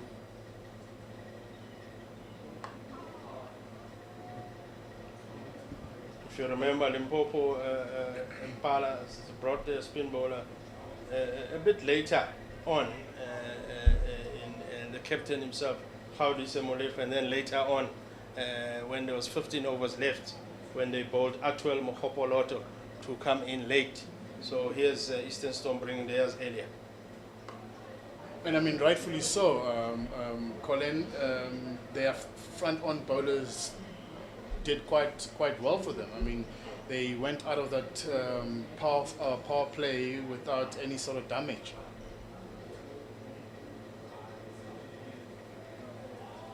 Ten and bounce there by Tumelo Simelane, and Pillay just happy to let that one go.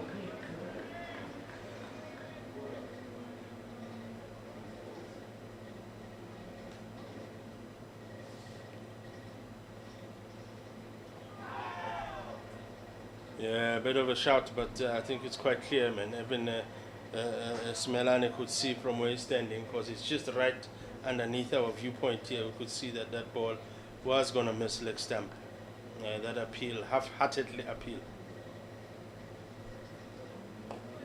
Better ball that. Better ball, good pace on the ball to end the over, to end the 8th over.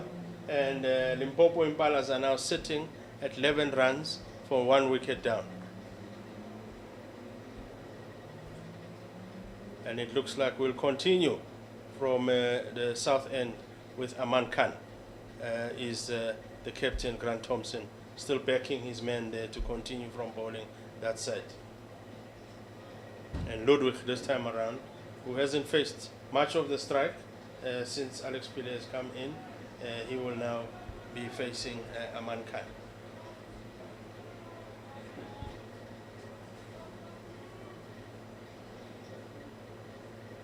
Aman Khan to Ludwig.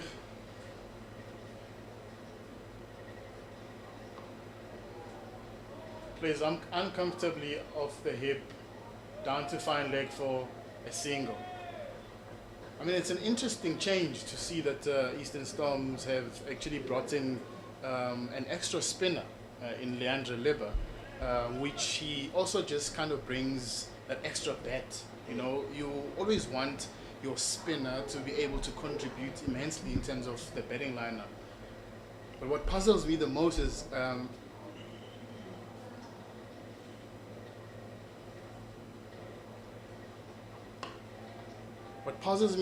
is going to, I mean, Oudtshoorn, you know, where you know the conditions don't literally just favor seam bowling, and you still go ahead with one spinner, and you're coming back where conditions seem to favor fast bowlers, and you play two spinners. Yeah, which you also don't use fully, because Mohopoloto only bowled 4 overs, and he was slightly on the expensive side. And that beautiful ball there from Aman Khan, having Alex Pillay having a go at it, but missing it, and it misses that edge, luckily for him, because that would have, looking at based on the shortness on the ball and the height of the ball, that would have been a comfortable catch for either the keeper or the first slip, because that one would definitely not have pitched shorter of the two. Yeah. And I mean, going back to that, looking at the amount of wickets that fell to spin against SWD Badgers, would have proved the importance of playing two spinners. I mean, you saw what Thomas Kaba and Peko did to the Eastern Storm middle order. And you're coming back here at home, as you mentioned now, Atwell, Mohoboloboto, and the skipper himself didn't do much damage in the lineup. Sure. So you almost want to think what the thought process was in terms of the selection. Yeah, because between the two of them, they bowled 11 overs. And again, fast bowling here has been quite effective.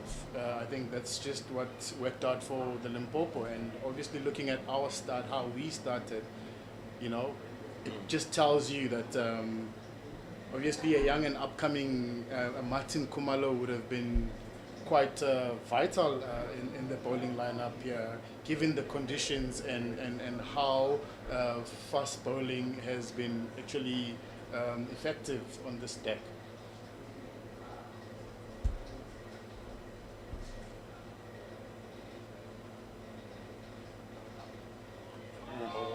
another one. There was a similar ball like this where Aman Khan bowled it to Pillay, and Pillay didn't really know what to do, was caught in between, didn't know whether to either play it or leave it, just like that one. But the previous one, it hit his gloves.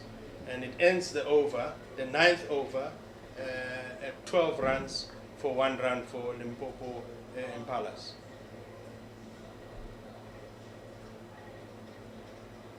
Look, Aman has been just making it very difficult for Ludwig and Pillay to get any chance of rotating strike or scoring runs.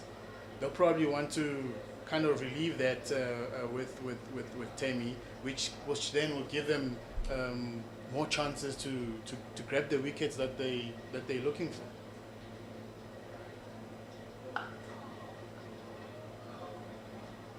Very well bowled there by Tumelo Simelane. Ludwig trying to play an inside out, targeting that cover area.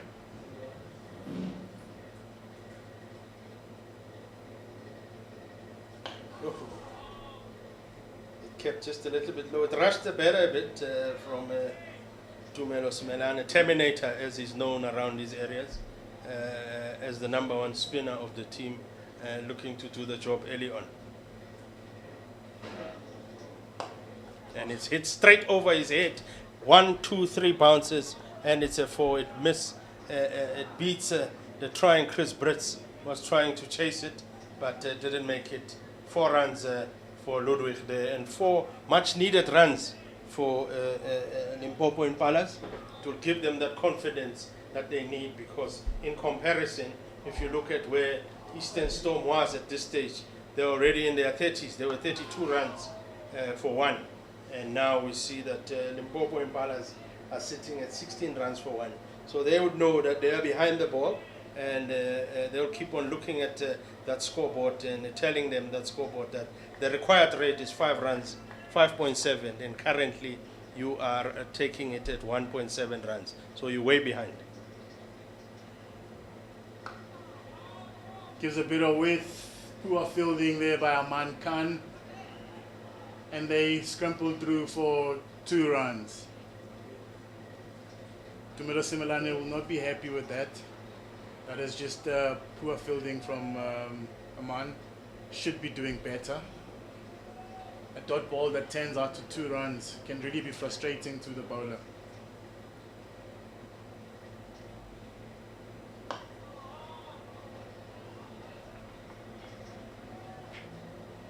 Yeah, look, to be fair though to Aman Khan, he's just bowled 5 overs on the trot, and then you immediately expose him in that fielding area.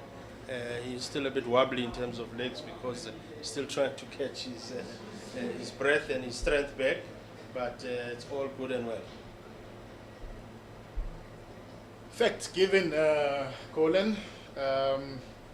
However, that's why you always want to make sure that players are fit on the field, not give excuses for poor fielding. As we can see now, the change of bowling in the south end, bringing on Andrew Rasimene. Interesting to see what the captain thinks in terms of changing ends. Probably they would want him to also kind of have that sort of spice that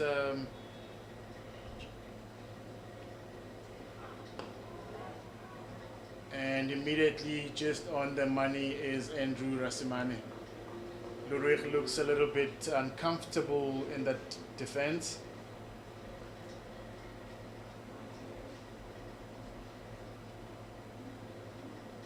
Lucky are the Eastern Storm fielders, a bit of clouds covering them, offering them some shade.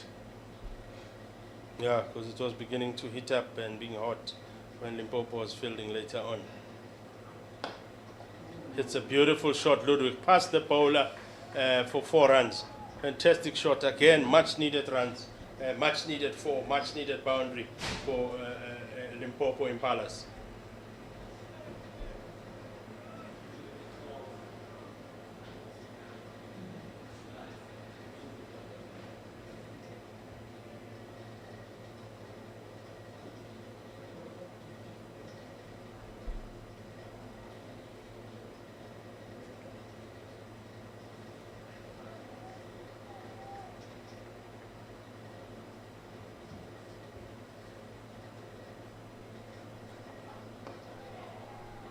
Good response that by Andrew Rasemene.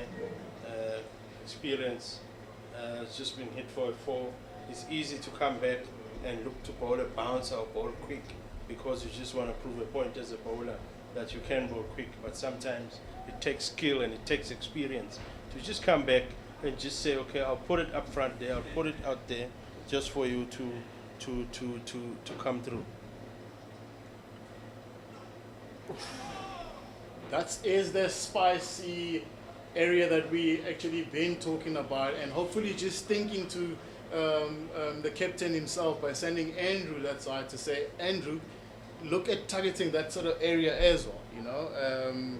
Hopefully you might just get us 1 or 2 sticks from that area, as we saw a lot of batters struggling to actually like find their feet when it comes to that certain area, especially from this end where Andrew Rasemene is bowling from. Andrew Rasemene gets picked up by Ludwig for 1 bounce 4.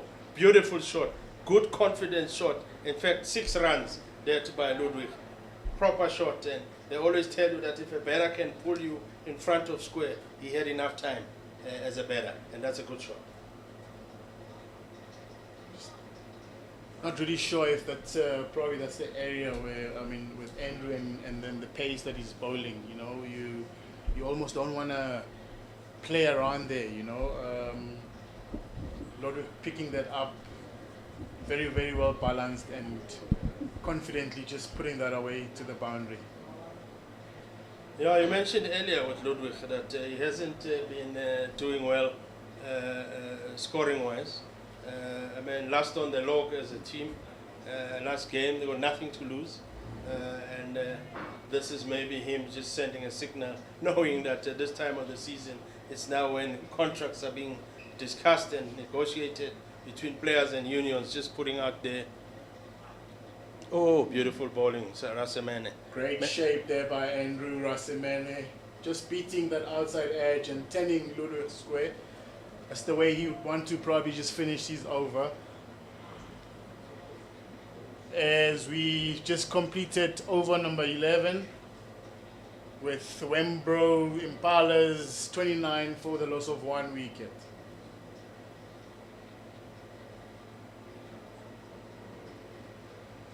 Again, the batters would have just seen how important it was for Eastern Storm to just play themselves in and kind of adjust. You've got time to adjust towards the conditions. You don't actually have to rush yourself because the format of the game just allows you to settle in there and you can catch up later. They've proven to us the importance of building and staying there for longer periods of time, which allows you to actually just play your game as time goes on.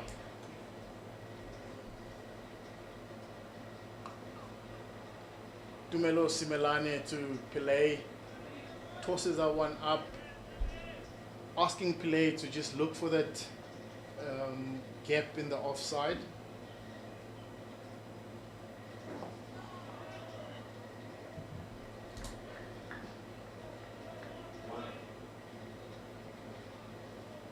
Now, catching up is one thing that Limpopo Impalas would need to do.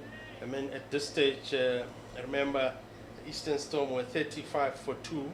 They are currently now on 30 for 1.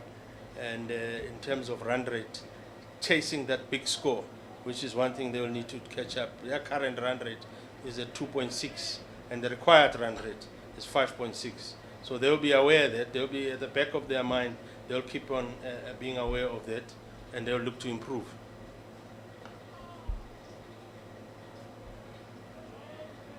The Empire, they're signaling that there is 2 balls left in this over from Sikukune. I mean from Tumelo Simelane. And he hits one straight there. Ludwig hits the gap. Deval Mare attempting to dive there, or diving, but missing it. And they just managed to get an easy one there with the last over to be bowled from this over.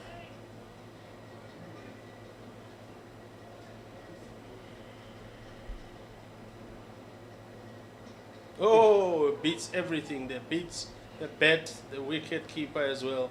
and beautiful bowling from Tumelani to finish off the 12th over, and the score now is 31 for 1.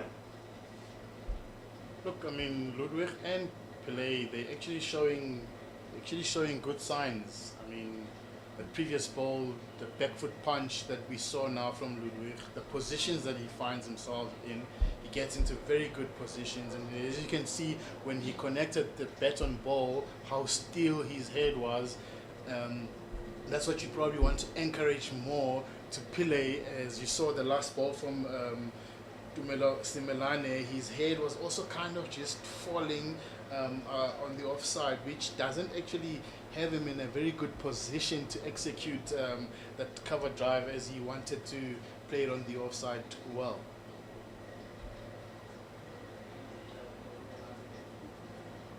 That ball signals the umpire.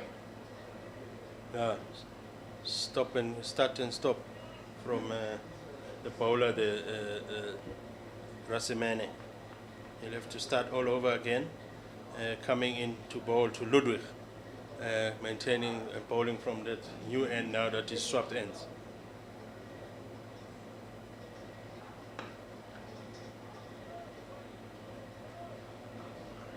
Very well bowled, and well done to Ludwig for keeping that out of his wickets.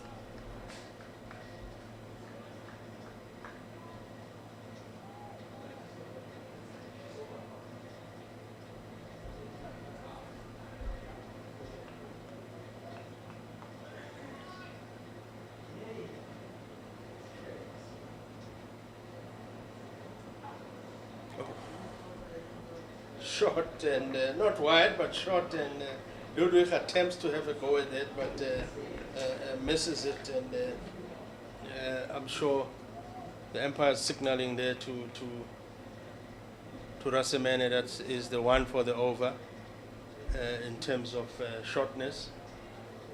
I think that one took off unexpectedly. It surprised Ludwig as it took off very late. Andrew Rasimene.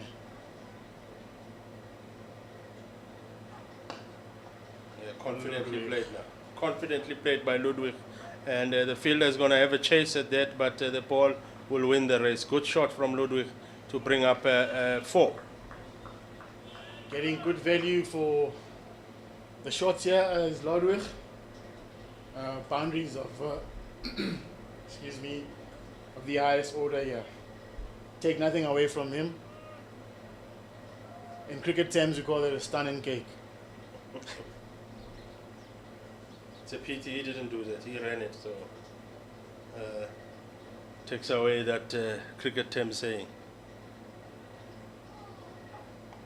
Rasimene responds and get the wicket of Ludwig.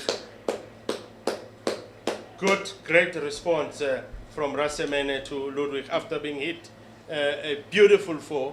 And Rasimene, the experienced bowler, came through again, very impressive with his comeback balls, where most bowlers would look to come and bowl a bouncer and bowl it as quick as possible.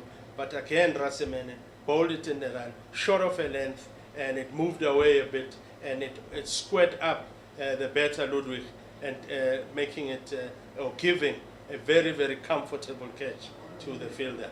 And therefore, with that wicket down, it takes now the Impala or Limpopo Impalas to 35 for 2 after 12.4 balls.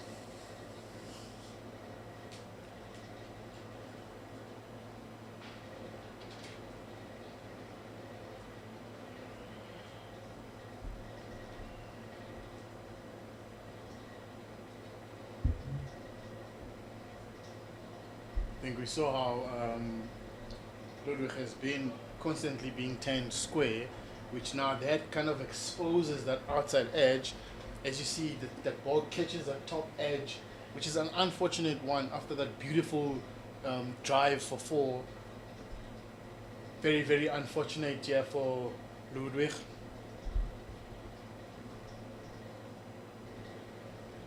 And to the crease comes in Heinrich Pieterse, left-handed batter.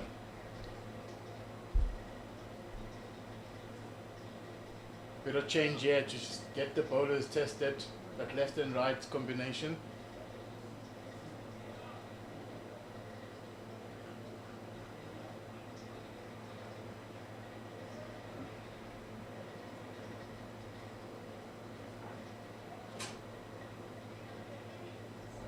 Heinrich Peters opens his account. Andrew Rasimene drops that one short. Doesn't really trouble Peters. Just guides that one down to fine leg for 4 runs. Yeah, very skillful batter, this Andrew Peters. Watched a lot of him at school level when he was still a young man. Still a young man at 23 years of age. Still a very, very young man, but I got to see a lot of him during school. Very, very talented left-hand bat who backs himself in playing cricket shots.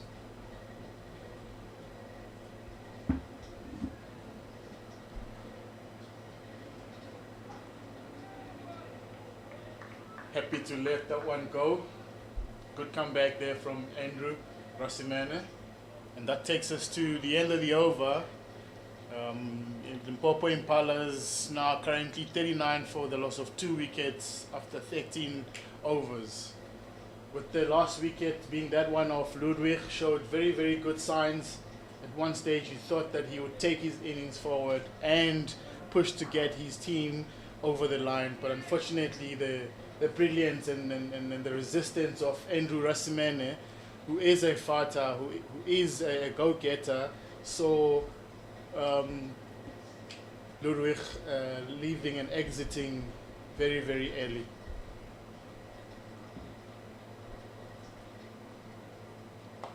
Tumelo Simelane to play.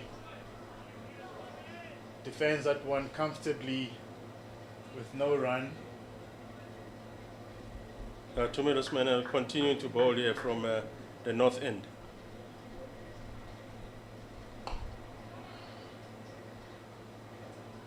Nice confident call by Alex Pillay. Nice confident one of the front foot, being in control, showing intent, defending it into that gap to pick up a quick one. That's what they should be looking at in the interim Limpopo Impalas. If boundaries are not coming, rotate the strike now that you've got a left and right combination, so that you can unsettle the bowler and settle his line, because now he'll have to change his line to a lefty or a right-hander. And Heinrich Peters, also not a bad man with the bat, can bat very well. He backs himself with the bat, as I said earlier on, and knowing that they need to keep the scoreboard ticking.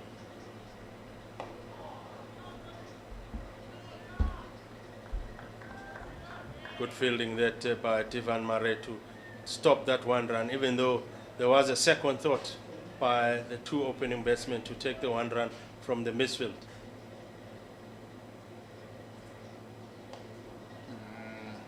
Yes, good one. That's what I'm talking about bowling to a left and right combination, because Tumelo Simelane is still looking for his line against the lefty, and he bowled it 2 straight ends, maybe slightly towards the leg stump, and it was easy runs for the left-hander. Now he has to immediately adjust again to the righty.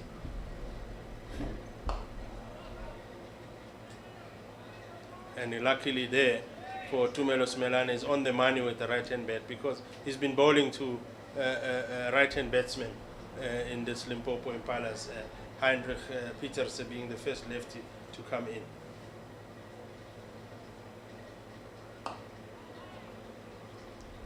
Tosses that one up in the air, asking Pillay to play that one down. And Pillay does that confidently.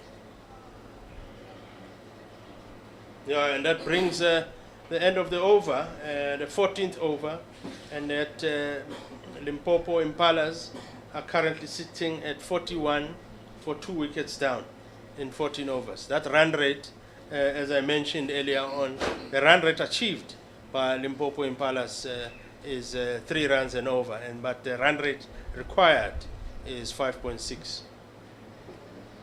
And continuing to bowl from the south end is Andrew Rasimene.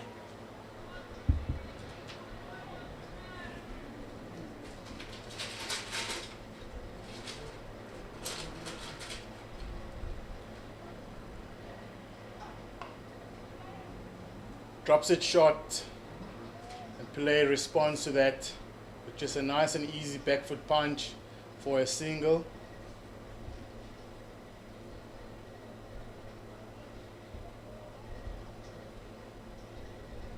You almost want to know what the captain's thoughts are with actually just pushing Andrew Rasimene with a bit of an extra over, given the fact that he's lacking a few kind of seamers on the park.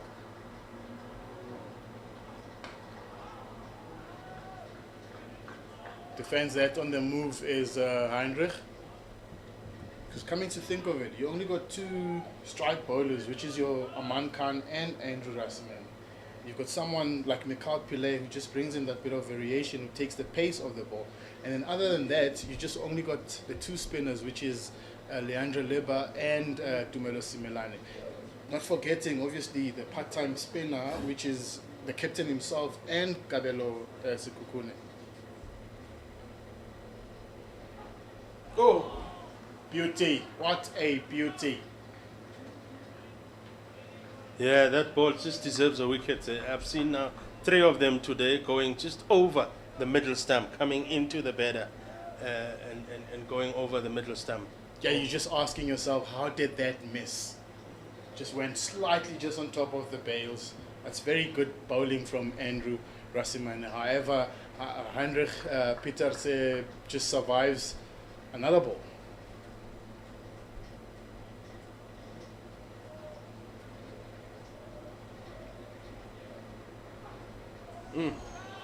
Big shot there by Heinrich Pieterse.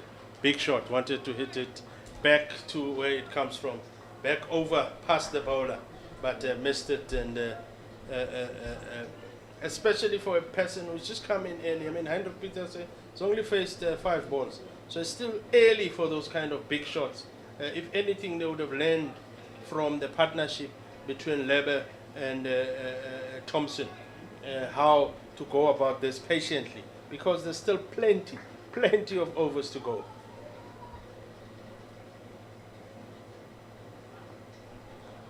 And Rasimene effort ball that bit of extra pace and bowls it way wide, and Empire Mohammed Joma rightfully so calling it a wide. I mean, you spoke about the contracting period of the cricketing season, and obviously looking at the numbers of Heinrich, you know, you probably just he wants to put himself in that good position, you know, where he gets considered. However, he doesn't want to be reckless quite up early. He doesn't want to be reckless quite up early. There's still plenty of time to bat. You've got 2 wickets down. You've got plenty of overs to bat. I mean, 201 runs off 211 balls. It's just a rate that is just achievable with ease, you know, without any extra effort. So the one thing that these guys want to do is they want to bat for as long as they can. You know, make sure that they get rid of Andrew Rasimene and Aman Khan.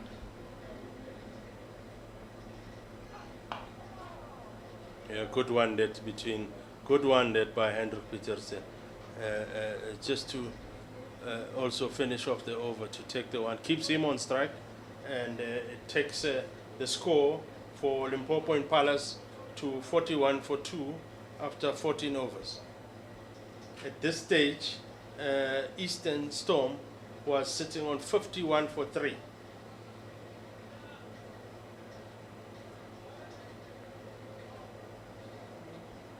Exactly. At this stage, there's probably just no need for these batters, Pieterse and Pillay, to take risks. You know, you want to rotate strike as much as you can.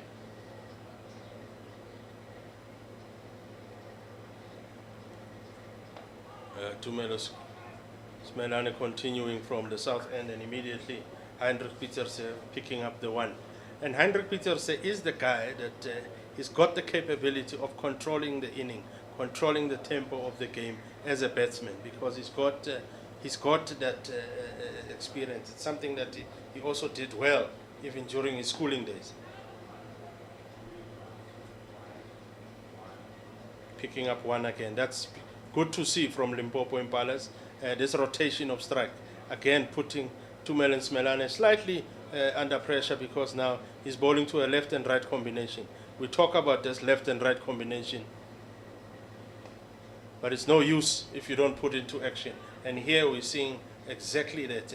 They're running singles, and every time Tumelo Smelane must bowl to a different batter.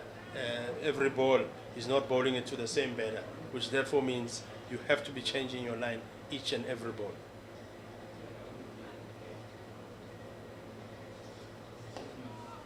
Pillay defends that one. Indeed, it keeps the bowler on his toes. He's got to think. He's got to think, and he's almost got to find that line each and every ball when you rotate strike.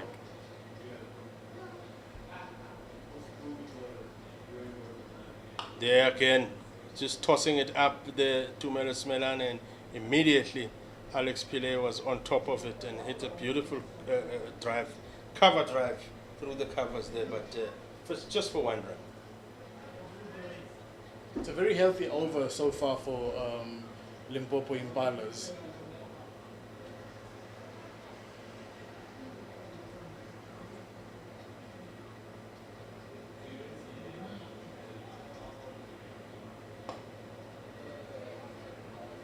Gets that one through to Cow Corner region is Heinrich Peters. And that brings the end of the over.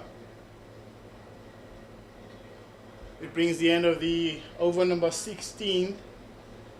And that is also 50 up for Limpopo Impalas, getting their first 50 of 98 balls with 2 wickets down. There is still a game here, Colin. There is still pretty much a game here. We've got balls in remaining more than the runs required. So there is honestly no pressure for the Limpopo Impalas. With Easterns, they got to keep asking those questions. They got to keep searching for those wickets. Because that's the only way that you probably want them to go about their business. And as we see now, there's change of bowling in the south end, introducing the new bowler who's replacing Andrew Russiman and Mikhail Pillay.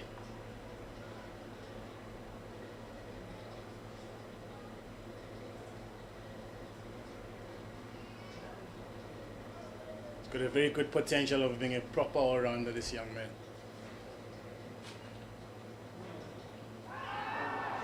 First up, he goes up and the umpire gives it to him. First ball by Mikhail Pillay. Yeah, beautiful bowling that Mikhail Pillay. First ball on the money, squared up the batter, and getting the LBW from the umpire there, Mohammed Joma, to give Heinrich Peters a very, very big wicket that I must say, because the man can bat. To see him walking off, I'm sure Eastern Storm will be very, very happy with it. That's the only way, they can get, they can edge closer to getting over the line is your Eastern Storms. They gotta keep taking wickets. Very quick one for Mikhail Pillay, very, very capable. I think he's done well this campaign for the Eastern Storm. He's just been that to-go-to bowler in most of the games that they've played. Kudos to the young man. The future just looks so bright for him. Very, very passionate, young, hardworking man. Like I said, the potentials of being a very gun all-rounder. Yeah, still early stages for him, a young man. Still a lot to learn, but yeah, you're right. Great potential shown by Mikhail Pillay. We saw earlier on what he could do with the bat when he came in and hit that quick 27 of 13 balls with 3 fours and 1 6. And here he is now with his bowling that is immediately on the money. He's bowled 1 ball and he's got 1 wicket. Onto the creases, Lawrence Steenkamp coming up to face the remaining 5 balls from Mikhail Pillay's new over, fresh. That will just most definitely boost his confidence and he will look to give us nothing less than what he gave us as a start. This is causing a bit of panic and a bit of shift now to the game, unsettling the changing room of Limpopo Impalas. They gotta keep them on their toes. They gotta keep them thinking.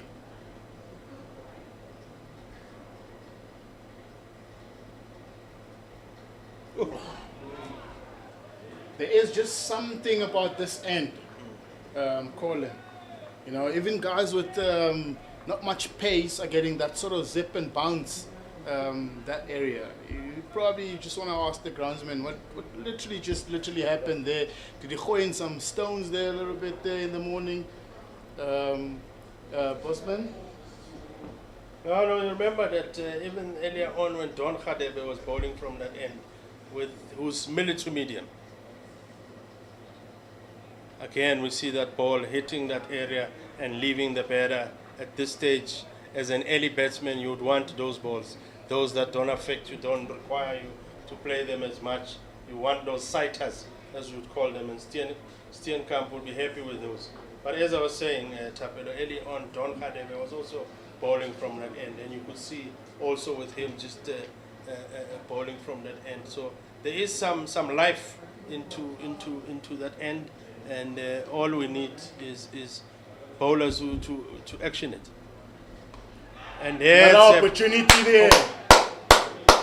As we speak about it, Tapelo is a wicket there by Mikhail Pillay, as we hear the crowds here clapping hands, wishing Mikhail Pillay well.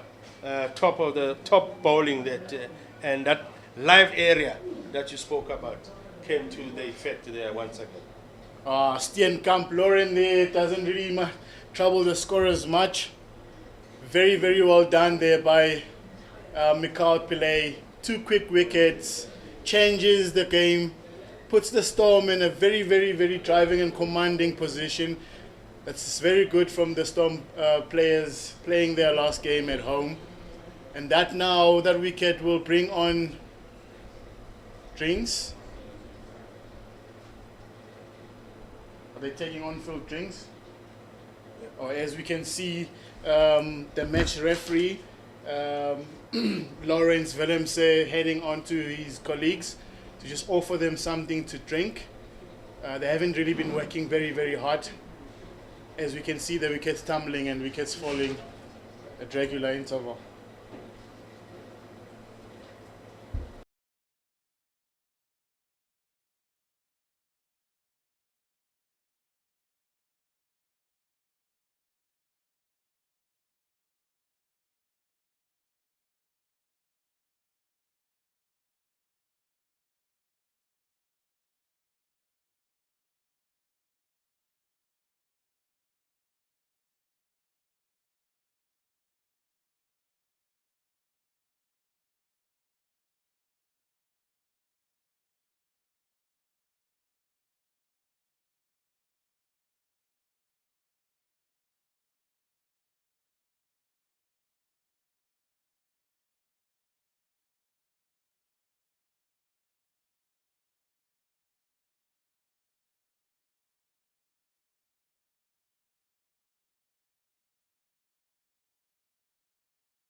Welcome back to the viewers at home as we see a new batter coming in Hardes Kutsie after the drinks break, just before the drinks break, that wicket falling of Mikhail Pile's bowling.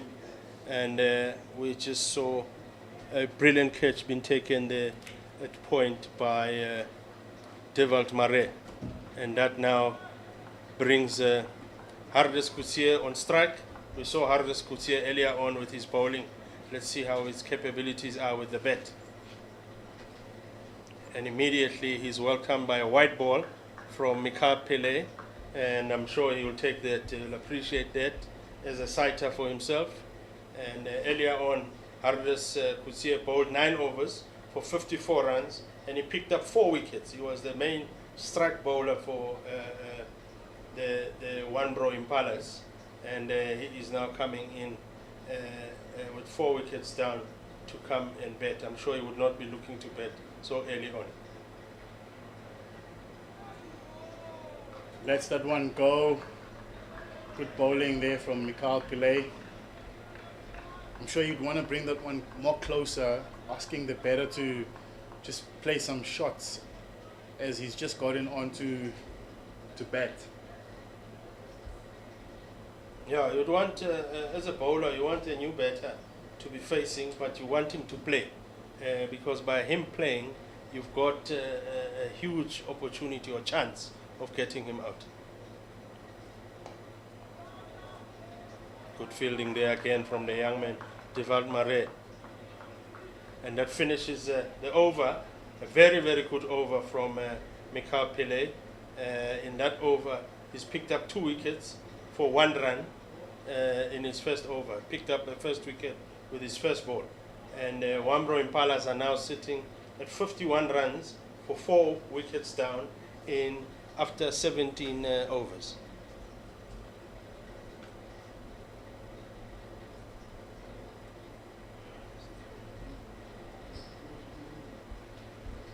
Looks like from the commentators' end here on the north end, Tumelo Simelane will continue bowling. He will be now bowling his 6th over. His first 5 overs have gone for 17 runs. Currently no wicket for him, but strike or run rate, economy rate, is going at 3.4 runs and over.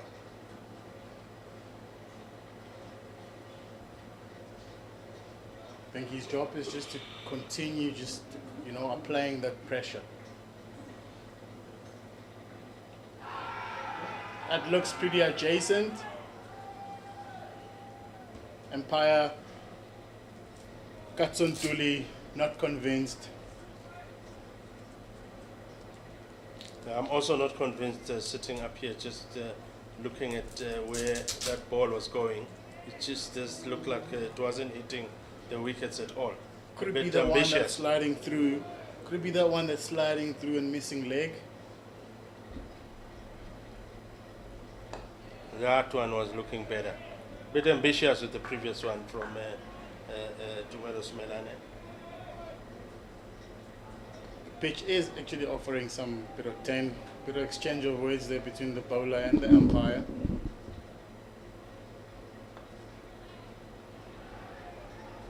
Good gap finding there by Alex Pile, finding that gap, hitting it straight to the man at the boundary to pick up his one.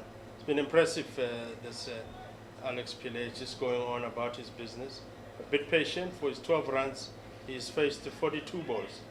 We saw that beautiful shot that he hit over the bowler for 1 run.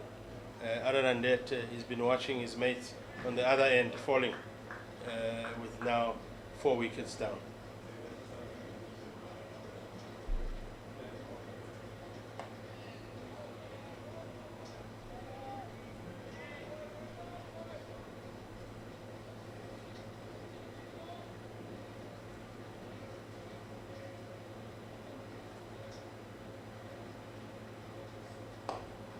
Good push, good bowling by Tumelo Simelane, and a good push there to the onside to mid-on there by Hardes Kutsie. Could we now see another all-rounder here, Tapelo? Good bowl. Now it looks like he can bat. It's quite very early to tell with that, Colin. A very good over from Tumelo Simelani. Look, the one mistake that Eastern Storm don't want to do now is to just be complacent and take a back seat, in a game where they are entirely in charge and in a commanding position. You want to squeeze, you want to take this 6 wickets that's remaining and get out the park as quickly as possible and not sit back and trying too many things. So we still have Mikhail Pillay to continue. On strike is Pillay. Must be feeling the pressure on his shoulders.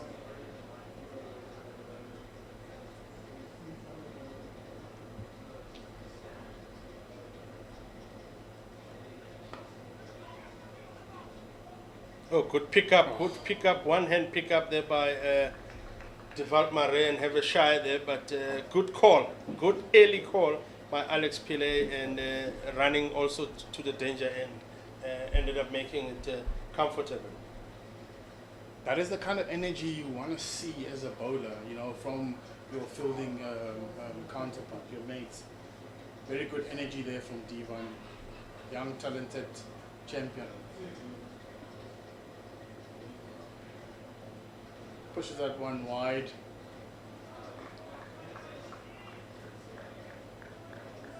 Empire Mohammed Joma calling it immediately there.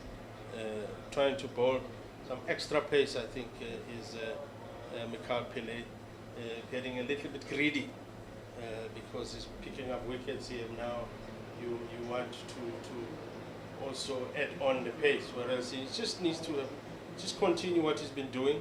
It's been paying off well for him. You don't need to do or change much. That's the kind of line and length that he should be bowling, because it's been getting him wickets. Why look to change it? Very good cricket all round there. Good ball and well played by Kutsia. Very difficult position is Wemboo's Impala. It's a period where they need to graft, and they need to graft very hard and smartly so.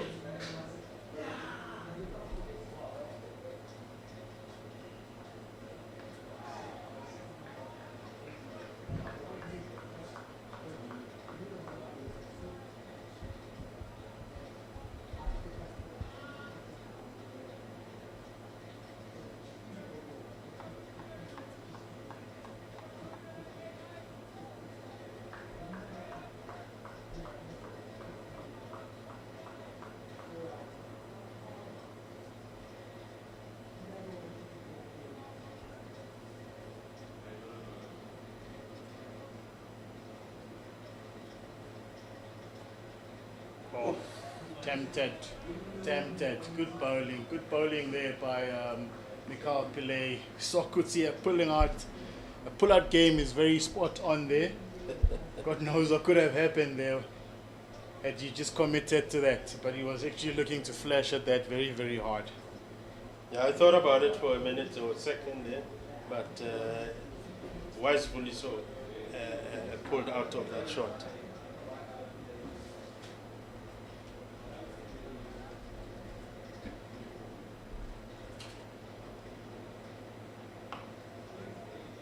Good one, good calling, good quick calling, and again, one hand pick up there by Willowmoore. Very quick there, but equally so. The batters are equally quick and good runs, and looks like the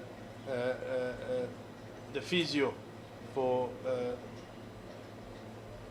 Willowmoore Impalas will be running in to go and help the Alex Pillay. Looks like something happened there on him as a Man United fan. I was remembering my coach there. Let's hope there's nothing hectic for Pillay. I think he kind of just landed in a bit of a ditch there as he was running. We just saw the discomfort there. It's probably an ankle sprained. As much as Limpopo are in a very difficult position, they cannot afford to lose another batter, or having got to have him going off, retiring, hurt. just hoping that the magic spray can do some bit of magic. As you can see, the experienced Andrew Rasimene just putting heads together there with Mikhail Pillay, trying to obviously just pass on some bit of plans and trying to understand what Pillay's plans are, where he's looking to get hit, and what is he actually expecting from the batters. Yeah, the only negative part about this is there seems to be like 5 meetings happening on the field where you think the team could all get together and sort of be on the same wavelength. It's just to spread what's the plan. Are we continuing with what we've set out to do? Because now you've got the Simelane who's bowling from the north end having a meeting on his own, and there again you have Mikhail Pillay on the other side. At least the captain is coming close there, and your experienced player, as you mentioned earlier on, in terms of Sima Rasemene, speaking with Pillay, so they will share some great ideas with him in terms of, or experience with him in terms of how to go about this area or this situation of the game now. That run rate required is slowly creeping up again. Remember, it was at 5.6 runs. It's now moving to 6.1, and the current rate achieved is 2.9. So the more you put dot balls in, and a whole few of them, or a whole line of them, the more pressure you're going to create. And taking into consideration that there are 4 wickets down, already they'll be on the back foot, and that's what Eastern Storm will be looking at. Limpopo Impalas still require 191 runs of 188 balls, with just only 6 wickets in hand. We can see now Pillay just limping back onto the crease. That's a never die hard attitude, going back there and just trying to soldier on, try and put the team in a better position. Just proves that the injury was nothing hectic, nothing that a physio couldn't fix, or rather nothing that a magic spray couldn't fix. Yeah, that magic spray does wonders in soccer, so surely it can do the same here in cricket. Pillay to Pillay.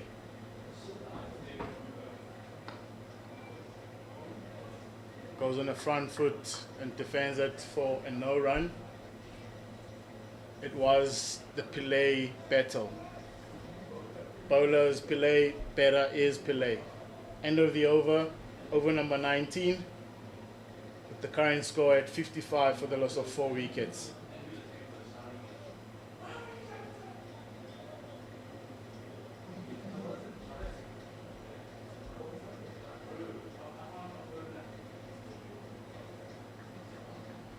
Tumelo Simelane to continue in the commentary box end. Still also kind of searching for his first scalp of the match. Yeah, but so far going well. If you're not taking wickets, at least that economy rate at 3 runs and over, I'm sure the captain, Grant Thompson, wouldn't complain much.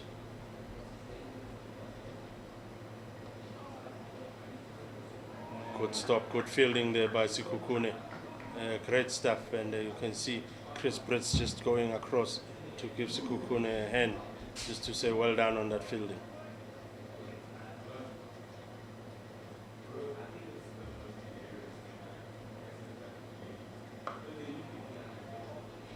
Good response, good batting, good fielding. I mean, good bowling there by Terminator, as he's called in these ends, Tumelo Simelane.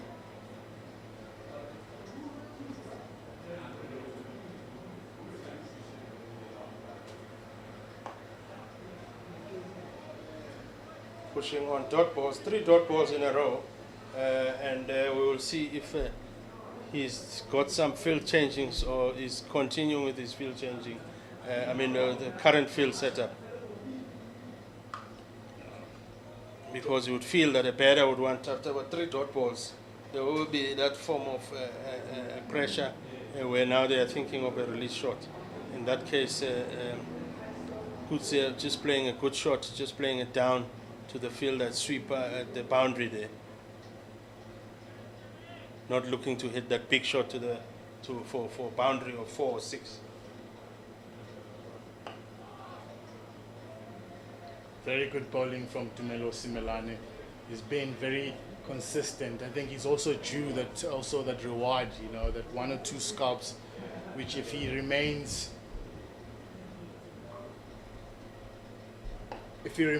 patient in that area, obviously a batter is actually going to get frustrated and want to try something else with him, because they're probably just thinking he's probably the easiest bowler to target now, and that's when he strikes. With that being said, I mean, the dot balls here, they want to relieve themselves with Mikal, which also gives them, give the Eastern Storm amount of opportunities to get those sticks that they're actually in search for. Yeah, good over that from Simelane. Just 1 run from that over creates more pressure. They would now look again to get some runs off Pile. And sometimes that's what bowlers do. They work hand in hand. The other one just creates pressure. And when they're looking to get the runs from the other one, he's the one who's picking up the wickets.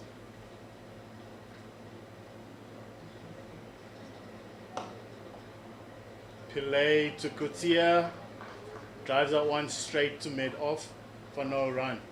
It is 20.1 overs bowled, which now means should we experience any sort of rain or whatever the case may be, the game is now officially constituted. As we can also see that the DLS pass score is now climbing, or has climbed to 150 runs, where Limpopo is currently sitting on 56 runs.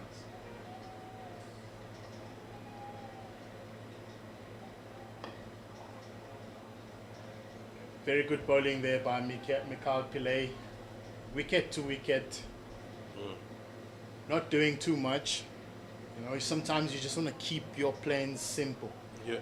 Keep your plans simple. You want to driver's seat. Ask the batters to be the ones that actually get out of their comfort zone and do the unthinkable.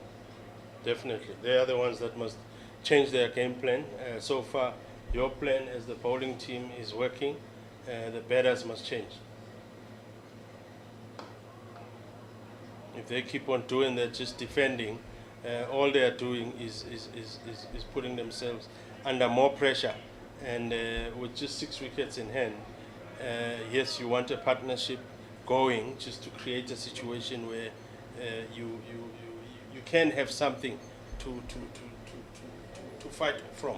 And at this stage, Kusia is sitting on naught after facing 8 balls. So he'll also be feeling a bit under pressure that he wants to start ticking his scorecard. Oof. There was a bit of a sound here. I don't know whether it was ambitious from our side, but maybe it was just the batter or the bat just clipping the ground. But good bowling, but it missed everything. It missed the bat, missed the stumps. And, it nicked and pitched short. There was a bit of a nick there, there was a bit of a sound there. Drop shots to the keeper. You could literally just see everyone's hands on their heads, which almost tells you that we just are correct by saying we heard something.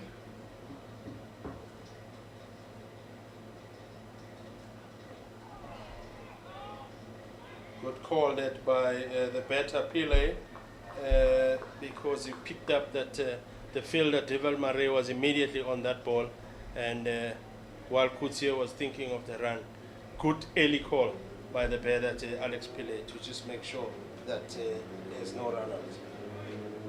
I think as opposition, you should be aware on where not to actually take a chance. I mean, we all know that Willowmoore is probably the best fielder on the park. You don't want to take any sort of risky singles because he is that sharp of a fielder. Yeah, no, 100%. And players know each other. Players know which players you can chance, which ones you cannot chance. And definitely, Willowmoore is one of those that they would have said, if it's go to him, let's not chance it. But you almost wonder to say, do these teams actually go through analysis? Do they analyze their opposition before they actually go and play against those players? Because you almost know what to expect from a Mikhail Pillay, and you almost know what to expect from just about each and every bowler. But as the approach now, it just seems as if there is no concrete plan on how to play certain bowling and type of. I mean, it also goes back to Eastern Storm when we were batting. I mean, these guys know each other. So you should know that period. It takes us back to that period, that quiet period that we once had. Yeah, no, definitely. And that calls for a bowling change here. We see Leandro Leba coming in as a bowler from the north end here, replacing Tumelo Smelane, who was bowling earlier on, who had bowled on the trot 7 overs here for 19, going for 2.7 runs. So Leba is coming in now and bowling to Alex Pillay. Yeah, you're right, Tapelo. You must have a plan as a team. You must have a plan. You must have studied and analyzed your opposition. Whenever you go into to a game, you need to have a plan on how you're going to approach it and how you're going to play their bowlers. And it gets picked up by Alex Pillay there. There is a chase by Aman Khan, but the ball wins the race, and that's runs for Alex Pillay, which will ease the pressure, but you still need more of those for Limpopo Impalas, or Wembro Impalas as they are known now, just to get as close as possible to the score that is required.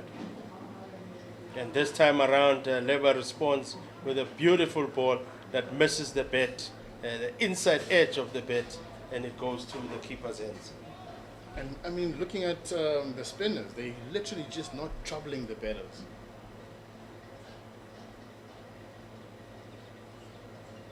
And a big shot again by Alex Pillay. There is a chase by the fielder who backs beautifully the Chris Brits, just to manage for them to manage to just run 2 runs. Beautiful fielding by Chris Brits, and Leba will be very appreciative of that, to knowing that he's got fielders who are doing the work for him.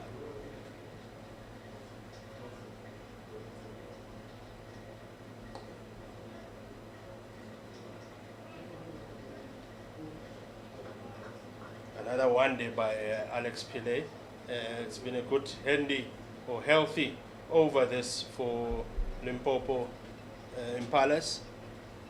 Currently getting 7 runs off it. There's still 1 ball to go in this over.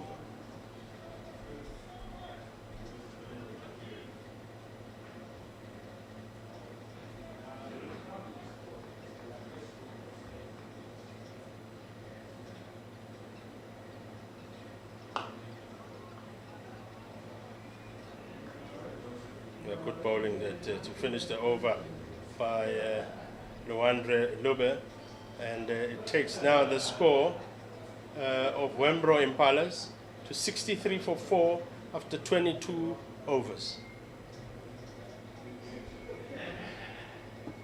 It will be very interesting. I mean, going back to the analysis part of the game, you know, to say where do then players take responsibility, because you can't honestly expect coaches to be throwing balls during practice sessions and also just do analysis for you. I mean, these players are privy of having these resources at home. You can literally just do your own analysis as a player.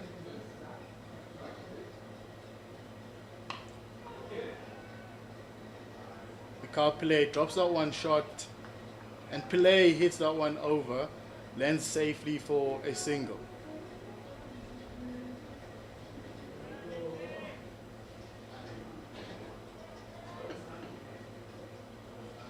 Yeah, I strongly believe that players need to account. It just needs to, they need to treat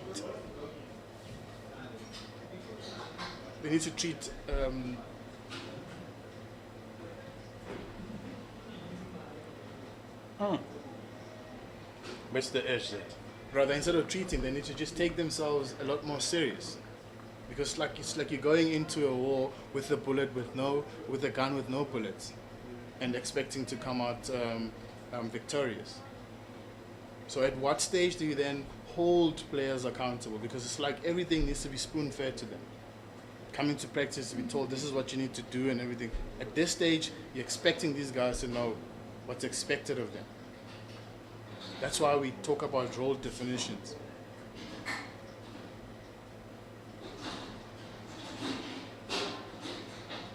Oh, beautiful bowling that from Mikhail Pillay. Just continuing with what he's been doing since he's gotten on to bowl, Mikhail Pillay. Just a quick update on the other games that are happening in Division 2. If we look across the other games, it's Northern Cape Heat versus Mpumalanga Rhinos. They are chasing 206 to win, and Northern Cape Heat are currently 72 for 6. And the other one, CSA Merging Side versus the ACDC Express Tuskers. They are chasing 312 to win.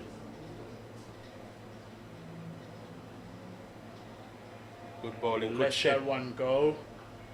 Yeah, and CSA Merging Side is chasing that 312. They are currently on 79 for 4.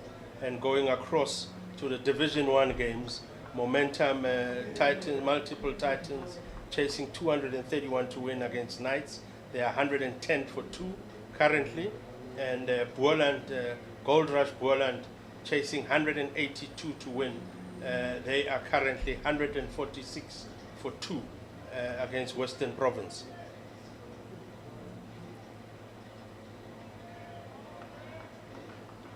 And then it's just the last one of those Division 1 games is the Hollywood Bets Dolphins are currently on 107 for 2. They are chasing the 247 set by the Northwest Dragons. So there's some quite exciting games across the country. It would be nice to just follow at home wherever you are sitting just to check up the scores.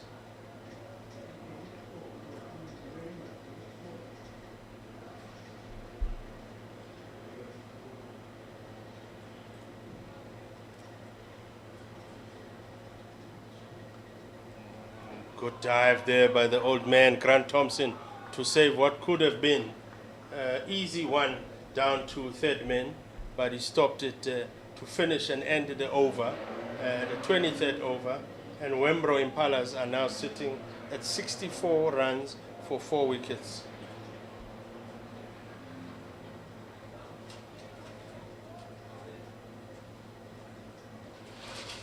To continue in the commentary box end is Leandra Lever.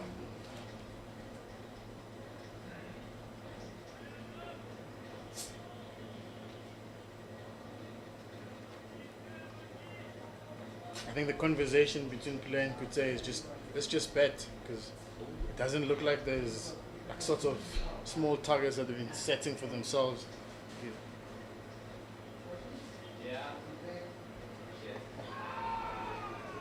Oh, good bowling that by Luandre Leba, and luckily got the bat of Alex Pillay, and the fielders who are not as close to the action had a bit of a scream there in terms of appeal, but the bowler didn't do that.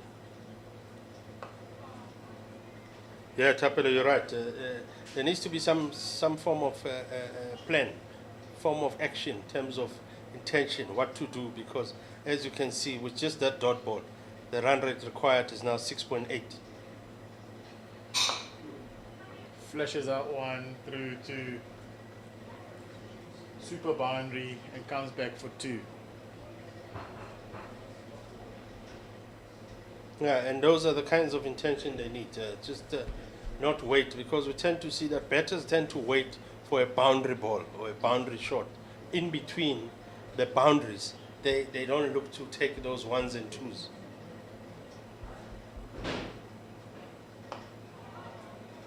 You see, like there again, it's just solid defense. No intent, just open the bat, get the ball going down towards the square leg umpire and pick up one run.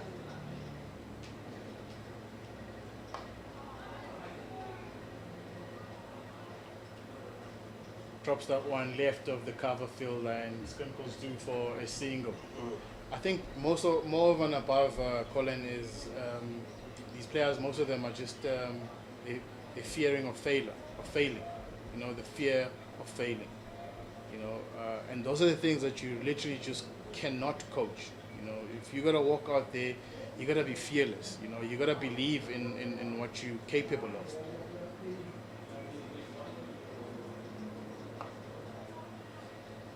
You gotta believe in what you're capable of, because I mean, these guys are doing this for a living.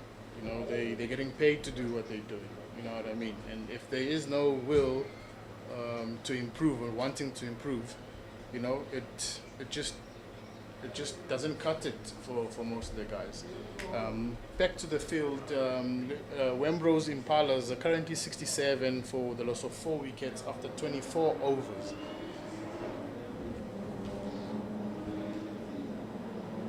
The run rate, the required rate, keeps on climbing. Now it's just sitting at 6.8 and over, and the current run rate, they're going at 2.8 and over, which is something that's not going to help the team if you really literally just want to win the game. I think the mindset has to just change in how you approach the game. Yeah, no, definitely. We're approaching the halfway stage here. Oh. Has a flash at that and misses it, is the better, the Pile.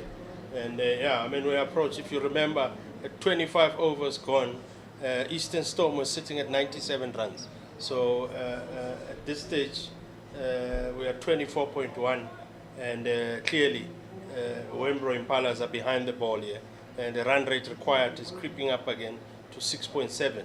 So there's definitely going to need to be some action taken into consideration. Yes, you've still got 6 wickets in hand.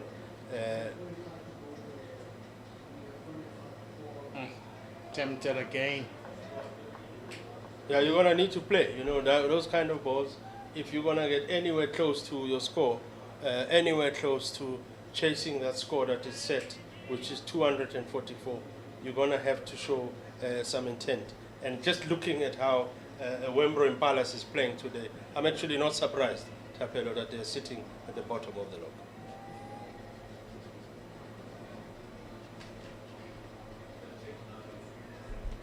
Showing intent, Colin, is tempting again, very inviting, and Pillay gives a Pillay that unhealthy stare there to say, come on, buddy, come, you gotta go for it, mate. It's just one of those talks in between the bowler and the batter. Very good for cricket, this. Very, very good for cricket, this. Yeah, battle of the Pilays. Pillay to Pillay.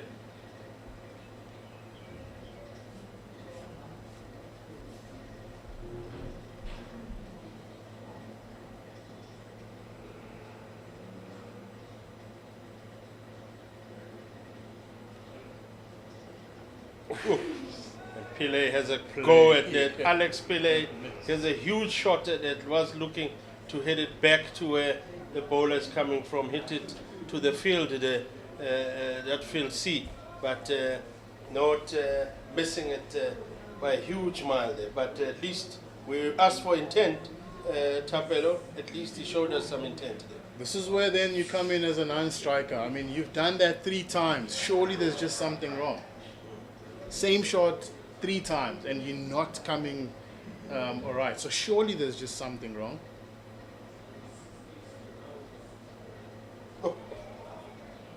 Pulling out there, but he was just there. It just goes without saying that somehow, like, when we keep spoon feeding and just dishing out everything on a silver platter for these players, this is what we tend to literally just get, because he's just probably expecting a sort of a message to come onto him to tell him to say, look, this is probably what you might just be doing wrong, or what you need to adjust, when it's just something that the two of them could literally just figure it out. But you look at Coetzee on the other hand, he's minding his own business. You know what I mean? So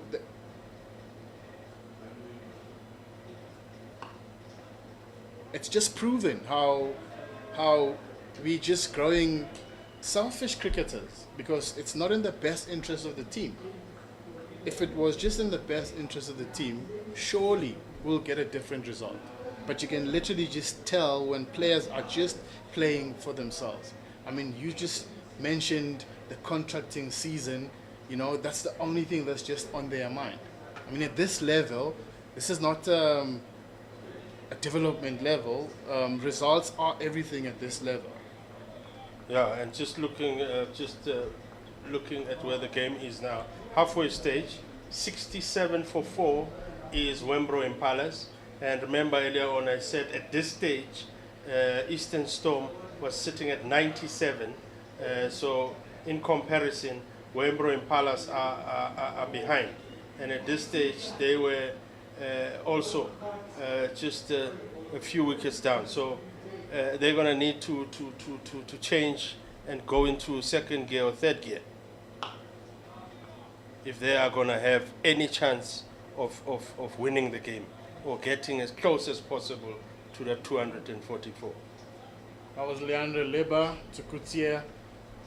Plays it comfortably down to mid-off, to long off for a single.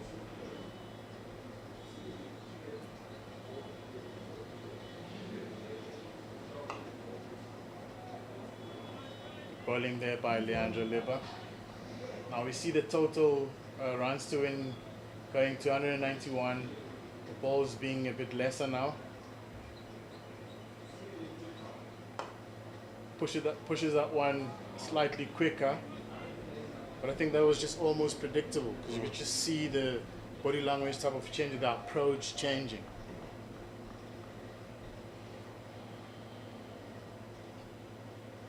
Oh, big shot there. Big shot by Alex Pillay. He's got the tendency of having those big shots, but also tendency of missing them. I wonder what would happen if he connects one of them. It will definitely go to the boundary. Probably has to just see the ball first for that to happen.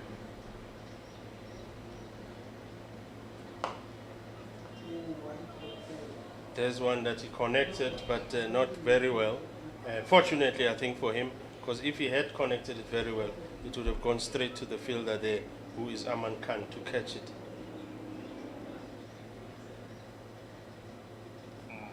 He misses one that is down leg at Empire Ntuli, immediately calls it wide.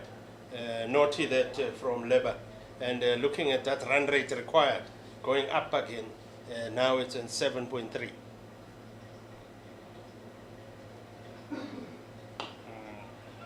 Another dot ball, another dot ball, another dot ball to finish the over.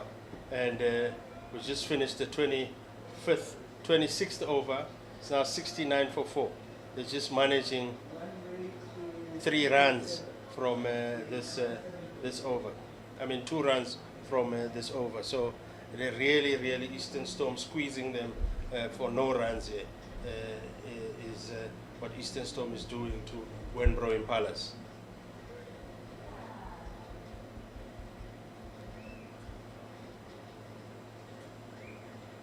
Mikael Pillay continuing from the south end, bowling his 6th over now. The man has literally gone 1 run and over, bowling 5 overs for 5 runs, we're getting 2 wickets. Without a doubt, he's just been the pick of the bowlers for Eastern Storm. I think this campaign just kind of favored him. He's done very well for the Eastern Storm in the last couple of games that they played. Back of a length. Coutier not even sure what to actually literally do with that. If you ask me, I'll tell you that look, the guys have just given up. I mean, the body language just says it all. To say it proves to be quite a difficult task or a mountain to climb. You know, chasing down 191 runs. You know, the game is still on, but like it seems as if the guys have just thrown the towel.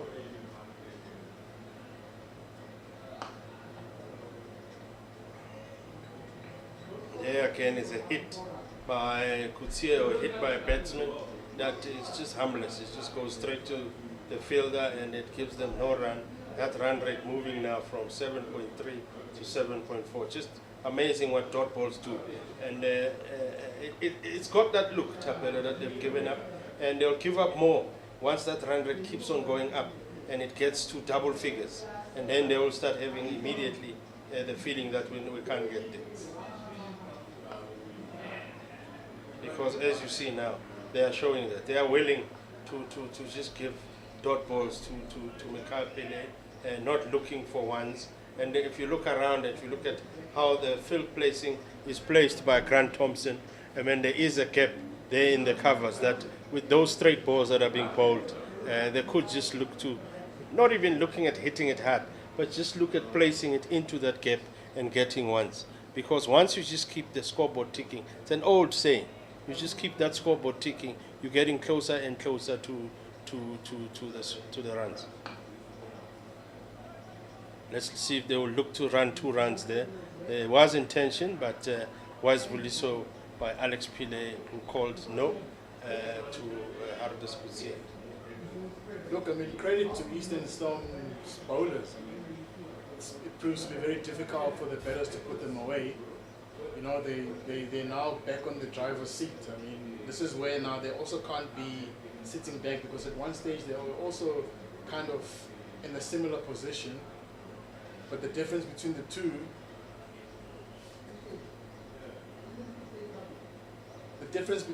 teams is that Eastern Storm at some stage managed to rotate strong.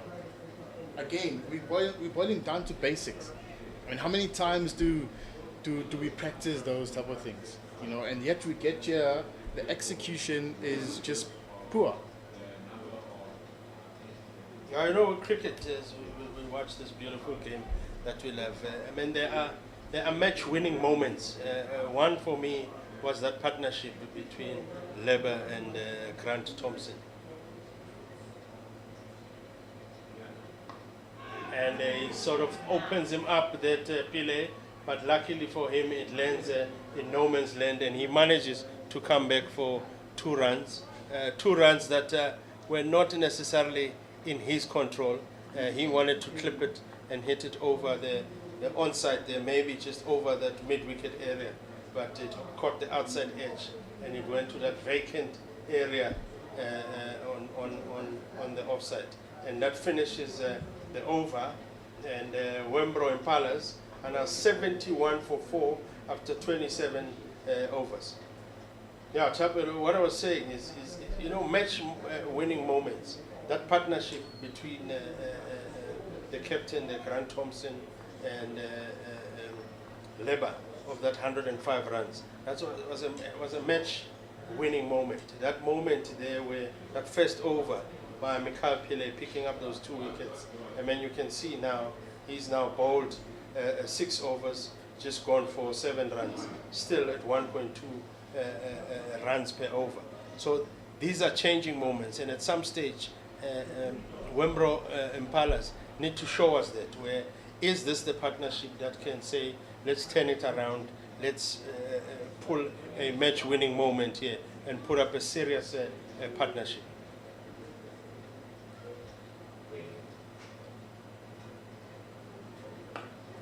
Lipa tosses that one up. Kutsia just plays it down to long off for a single. Very much correct calling.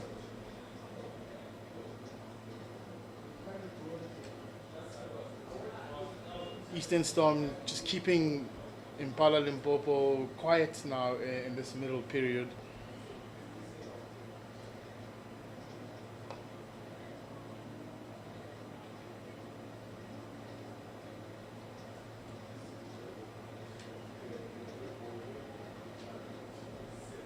Yeah, I mean, currently this partnership is at 23 runs. If you remember, the 4th wicket fell when it was 50. It was 50 for 4 in 16.4 overs. The score now is sitting at 73 for 4 after 27 overs. So the runs are moving very slow, and they're eating up a lot of overs. And as we saw with those balls remaining and runs to win, and that run rate required, it's becoming slowly but surely. It's becoming, well, let me not say surely, but slowly becoming difficult. Look, we cannot write it off, Colin. You know, at the end of the day, this is still a game of cricket. However, we're not going to shy away from reality as well. You know, having challenges there with the scoreboard, the main ground scoreboard.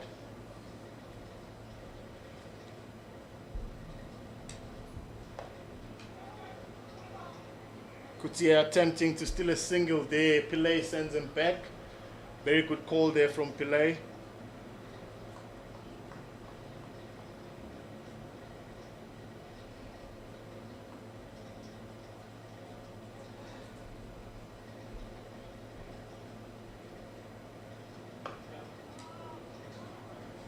Good big shot It's there that looking one at through too. to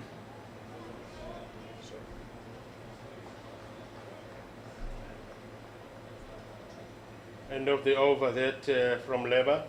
Willowmoore Impalas 75 for 4 after 28 overs. And run rate required is now climbing up to 7.7, slowly approaching the double figures, which I was saying earlier on Tapelo.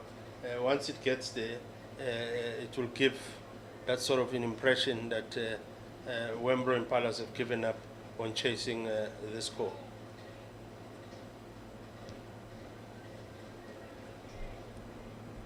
Mikhail Pillay to continue.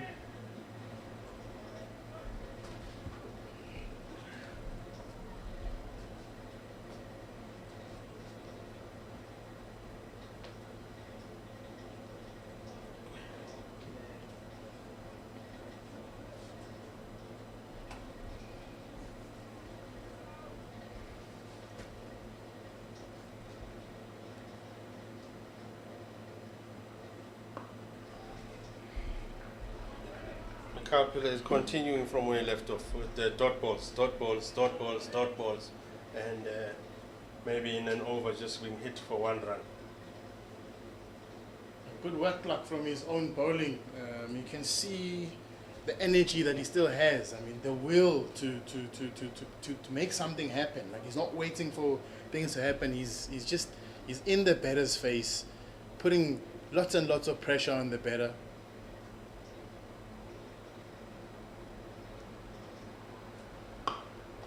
That's a good shot from Harvest Kutia, straight over the bowler's hand and getting 4 runs there. There is your stunning kick, Tapelo. He hit that and he did not have any intention to run because he believed in his shot and he believed in his bat and he believed in his strength that this one will definitely reach the boundary. Anything straight, you're never gonna go wrong, Colin. That is a very good shot. Take nothing away from Kutia. Let's see how Mikhail Pillay bounces back from that one.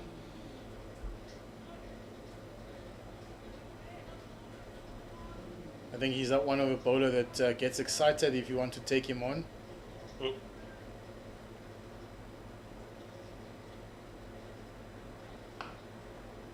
Yeah, good response. First 4 runs that is hit from Mikhail Pillay's bowling that in his 6.3 overs that is bowled for the day.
Yeah, sorry, folks. They're back at home. We understand that you have not been hearing our commentating. Sounds like we've had some technical glitches, but good to be fixed. We've got these technical problems, but we're back on. And the situation here at Willowmoore Park Cricket Stadium is that the Wimbro Impalas are still chasing the 244 to win.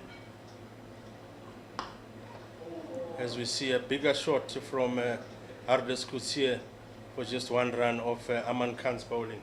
And currently the Impalas are sitting at 85 runs for 4 after 30 overs with 20 overs to go.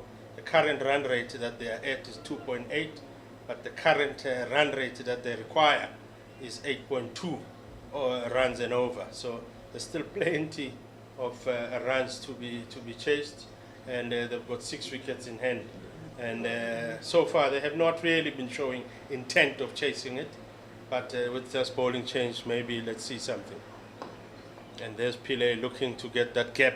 You could see even with that bat swing that he was looking for that gap that he sees there, which is big, which is Grant Thompson's reason, and maybe invite to say look for that gap, because once you do that, you're squaring yourself up, and maybe you can get caught there at point by the fielders there.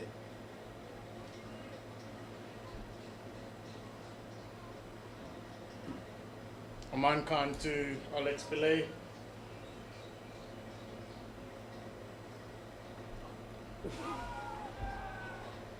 Gets that awkward bounce there. Very good bowling. Aman charging in and searching yet for another wicket to break this partnership. It has been building, but again, I'm sure this is just not the speed that the Impalas would actually require this partnership to be going at. However, we got to give credit to good bowling from Eastern Storm bowlers, giving not much room for Impalas.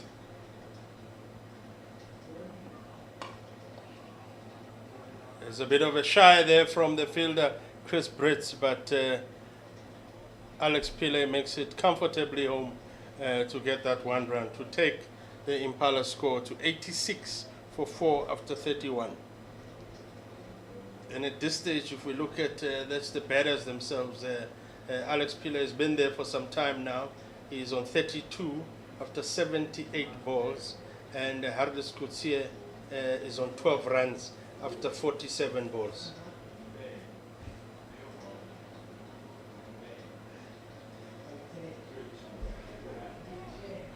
Not really looking at moving the game forward, because at this stage you would have honestly had one bowler that you also want to target. Again, it boils back to the conversation we had earlier when East Ends was batting. But the experience of Grant Thompson, and the power hitting of Leandra Libba literally just got the Eastern Storm back in the game. And just talking about that, now Alex Pillay seems to just throwing his hands to the wideish ball delivered by Leandra Libba and hit it all the way to the sweeper on the offside for one run. Yeah, interesting field placing here for for Hardes Kutsie. He's got 4 guys outside the ring, and 4 guys or 5 guys inside the ring, and actually just inviting him to hit him out.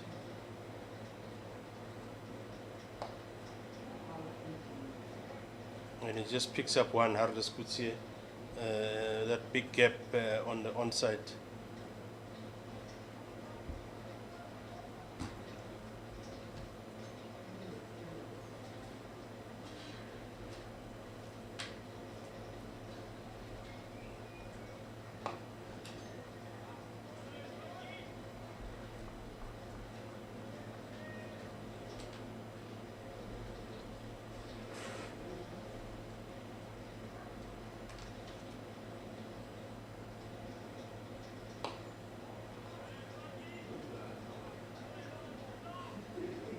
very difficult for Pillay to just get the couple of balls off the square.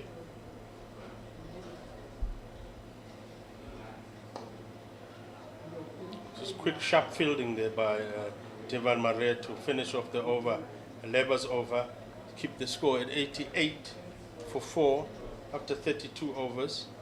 We've got now 18 overs left. That the run rate required moving up to 7.7, 8.7 now, and achieved rate is 2.7. Really no intentional play by Willowmoore Impalas to chase the score. If this was a test match, we would say they are looking to draw the match the way they are playing.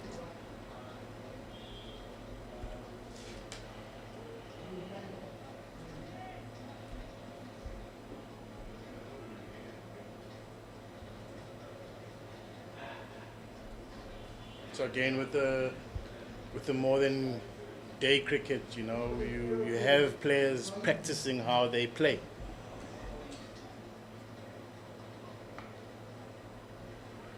As we see Kutia guiding that one down to third man for a single. Could this be the reflection of practicing how you want to play? Is this probably the approach that players get to practice and literally just practice what we're seeing here today, because it is a reflection of how you practice? Yeah, look, this is also, remember, currently Willowmoore Impalas are sitting bottom of the log, and they've now lost 4 games on the trot. And I think immediately once they saw the total and the quick early wickets, it's sort of a kick.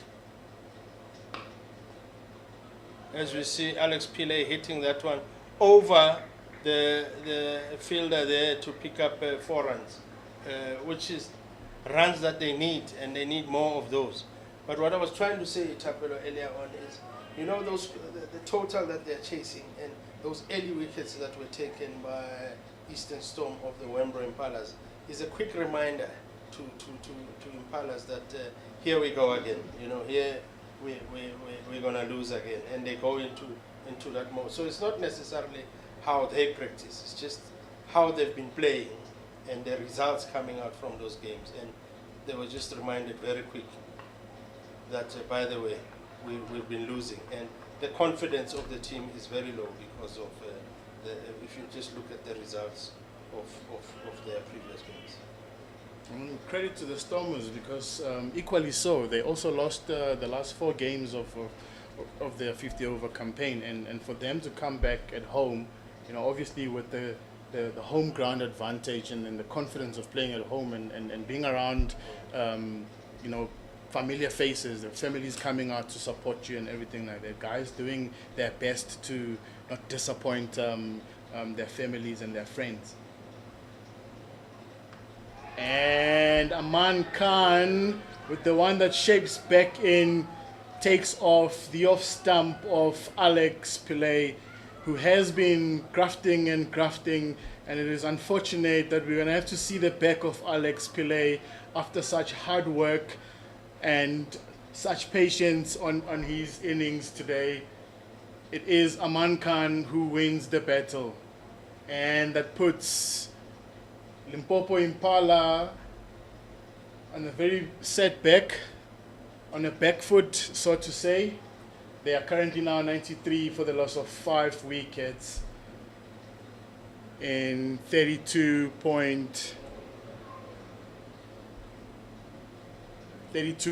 overs. A very good bowling from Aman Khan, which gives them the much needed breakthrough. The partnership was starting to build, however it was very slow between Alex Pillay and Kutia. Yeah, no, definitely. And Alex Pillay, I mean, has been the pick of the batters for Willowmoore Impalas. He gets out 137 after 85 balls. He's batted for some time, even though his strike rate is 43.5. He was the guy who was looking like having some form of little intention out there. We saw later on with some of those big shots that a lot of them he missed, but there was some intent shown, and that now brings the new batter on strike, which is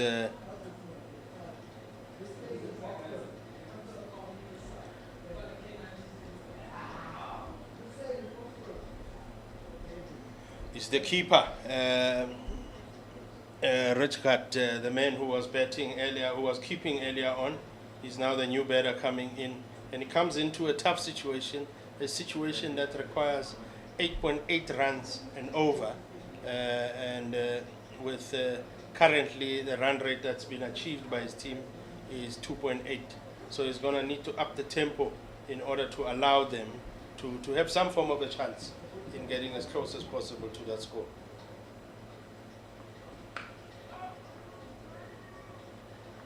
And immediately comes on and he plays Richard. He plays with a beautiful straight bat, intentional bat, hitting it straight to the fielder.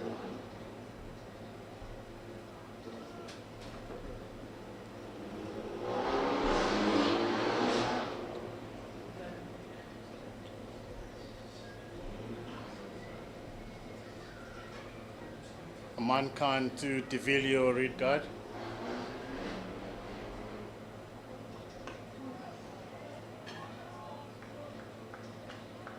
Doesn't really trouble the batter, drops it down there for no run. A very eventful over here for Eastern Stormers. Aman breaking the partnership between Alex Pillay and Kutia. We have Leandro Leber continuing in the commentary box, and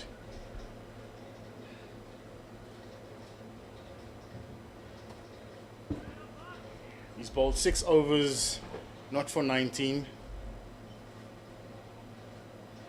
Really kind of just getting the overs through here, because it just looks like Eastern Storm are just on their way to just bowling their 50 overs, given the fact that Wemrose are still taking their time in terms of approaching this run chase.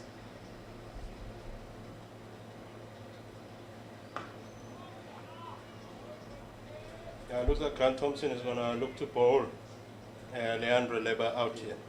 He's on his 7th over now.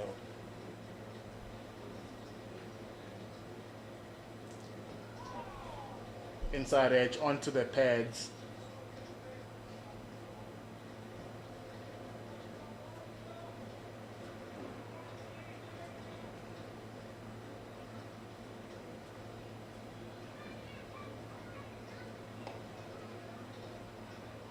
Quick single, and they make it through. Good backing up there by Tumelo Simelane. Good one-hand pick up there by the fast bowler, the Rasemene.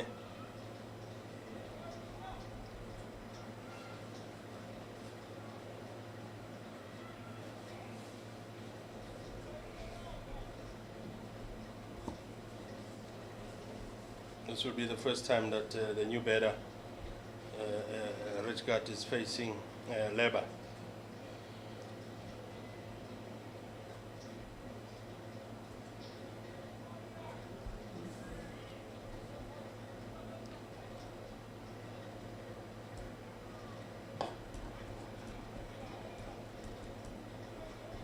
And immediately Delivio Richard plays it back to the fielder, Simelane.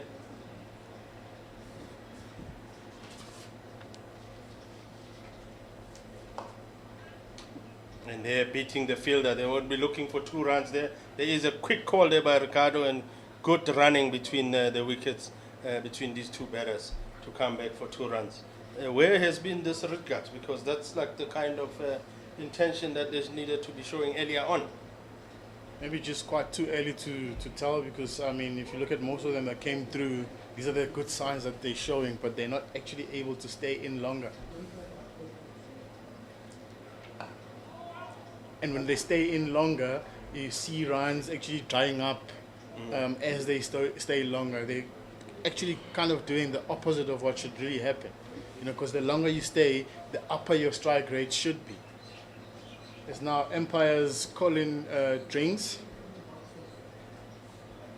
Yeah, and it's just to let keep you folks at home updated. The score now is 96 for 5 after 34 overs as we take the drinks.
Welcome back to Willowmoore Park from a much needed drinks break for the East End Storm team.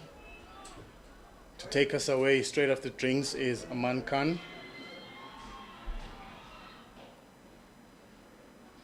On strike will be Kutsia.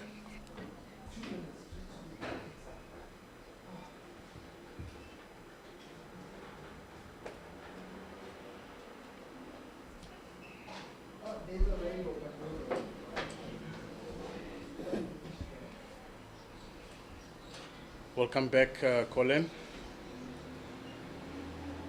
You see there's just a bit of field changing. Bowler Aman Khan probably just coming up with a different tactic. Yeah, and bowling to Harris Kutsia, who's now the in-batter. They'll be the guy that they're looking to attack.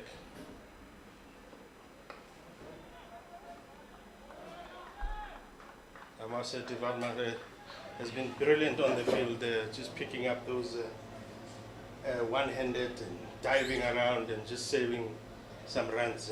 The way he's fielding, his intensity has not shown or doesn't meet the current game, you know.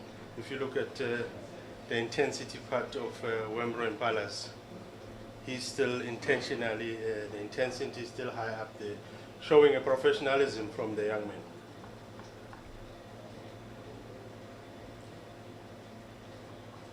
Oh, there's that spot that they've been hitting the whole day there, and they've been getting some wickets of that spot. That spot that you've been talking about, Tapel, as if you said earlier on, as if they put a rock there, and they get that tennis bounce result, just bowling it. That right length and the unplayable length, they've been unable to play both teams, Eastern Storm and Willowmoore Impalas. But just what just puzzles me is if Aman is looking to hit back that length, just as I was about to mention that, I see Kabelo Sekhukhune coming back onto the slip fielder position to say you would not be bowling that length and not have someone who's catching.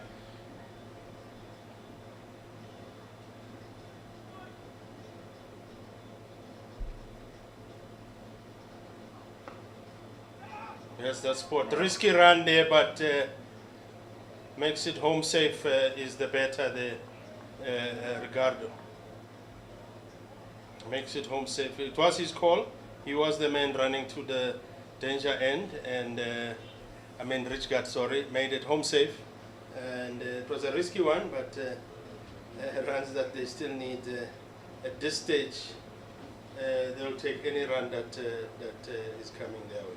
See Aman Khan there just showing off some soccer skills there, trying to run him up with that left feet pass onto the stumps.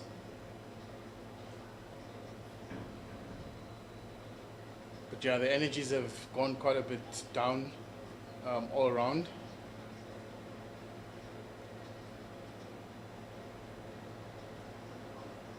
Oh, beautiful bowling there. Beautiful bowling from Aman Khan. Fantastic bowling. Just shaping nicely and missing that outside edge of the bat of Richgard.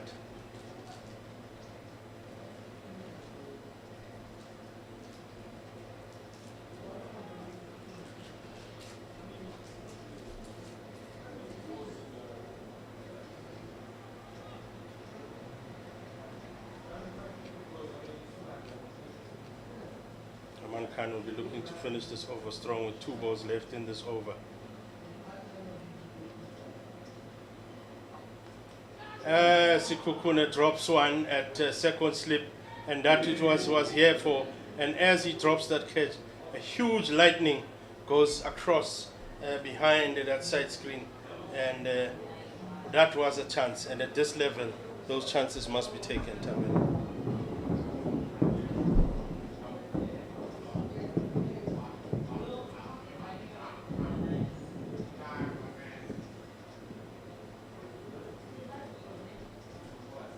Nature responding to that drop catch. It is a chance that's been put down. Sure, Kabelo will not be happy with themselves. They're not going to be happy with themselves with that drop catch.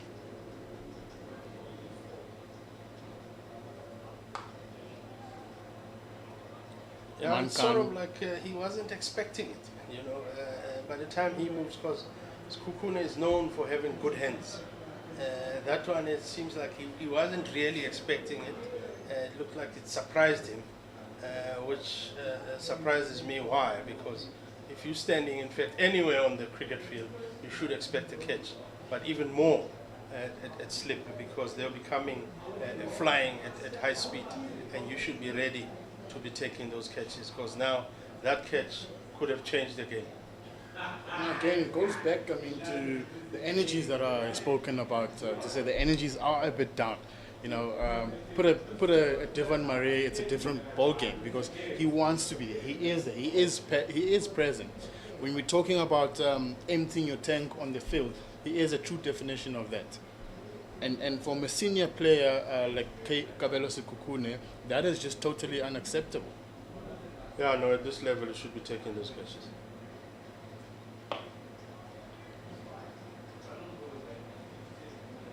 Leandre Libba to Ludwig, he drives it down to putt in to Kutia, drives it down to long off for a single. At this point of time, the ones and twos are just not good enough for Limpopo Impalas. They need to start getting those boundaries, start creating those opportunities to get those big boundaries. Yeah, that was Shavir Khan fielding there. Shavir Khan is the 12th man. Looks like he's on for the captain, Grant Thompson, who maybe has just gone out for a little chat with the coach as to how do we approach this now, because the team is not really looking to hit us, and that there takes the score to 100 for Willowmoore Impalas. Big swing there by the keeper there of Willowmoore, Ritgard, and misses it. Again, it balls back to, sorry Colin, it balls back to the awareness. I mean, that was a free hit.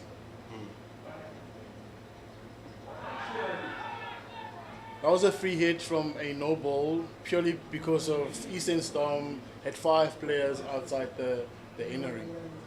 It just tells you that somewhere, somehow, even the fielding team has lost that concentration as well.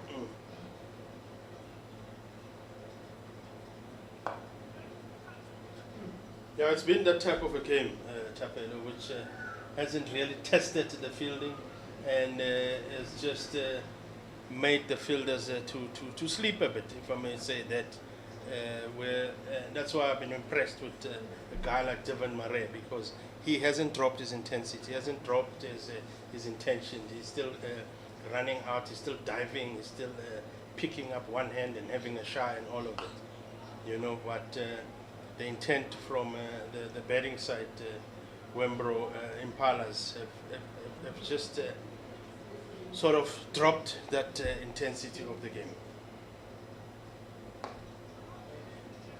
There again, the young man, Devon Murray, throwing himself around.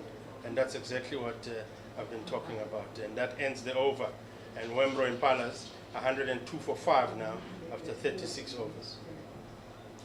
And there we see the skip, Grant Thompson, coming back on to the field.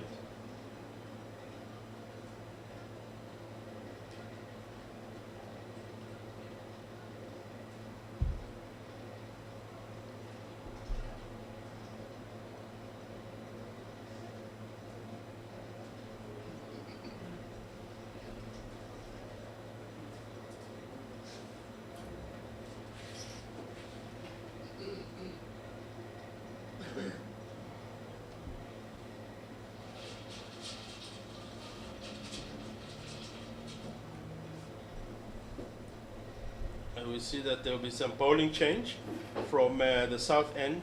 The experienced Andrew Rassaman is coming on, back on to bowl again. He bowled earlier on, and he bowled 6 overs for 28 runs. He picked up 1 wicket. This maybe is now the captain just saying, maybe let's bring on our experienced bowlers, let's bring on our quickies, let's see if they can make something and maybe finish the game for Eastern Storm.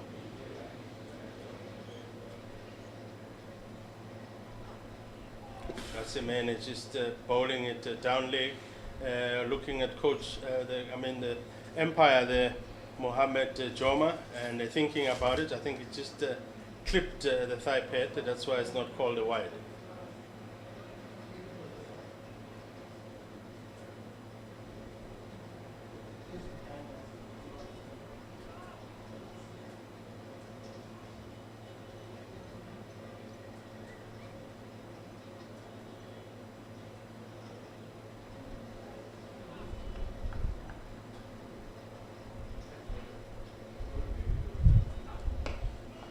This time he bowls it fuller to the batter there, who strikes it beautifully, and there is a chase by the fielder who ends up getting it there.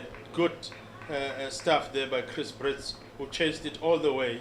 That's good to see from the fielders that there's still some intent, they still want to win this with pride, because you, as I said earlier on, these are teams that are bottom of the log, both maybe playing for some pride now, and this is good to see from the fielding team that they can still show professionalism, even though they can see that the batting team, Willowmoore Impalas, is not looking like they're going to be chasing the score. That run rate has reached the two-figure mark.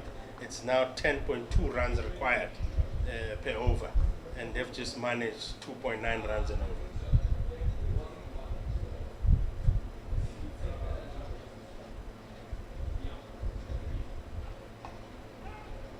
Quick one there, and good call by the batter there, the non-striker, Redgard, calling on his mate Kutsie, and good, quick run.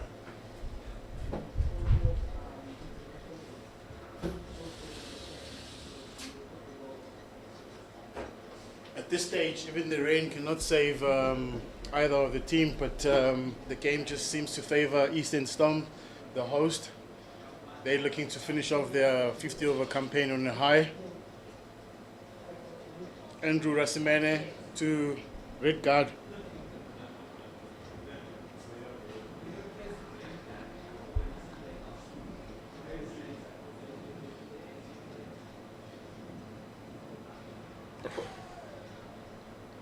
Looking to hit that through that cover area from the back foot and completely missing it to that.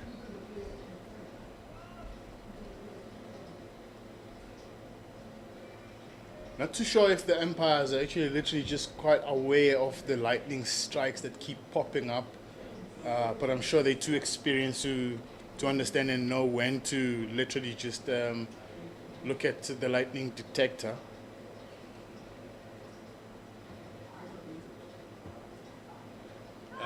Good pick up, straight into the field at the boundary to pick up that catch.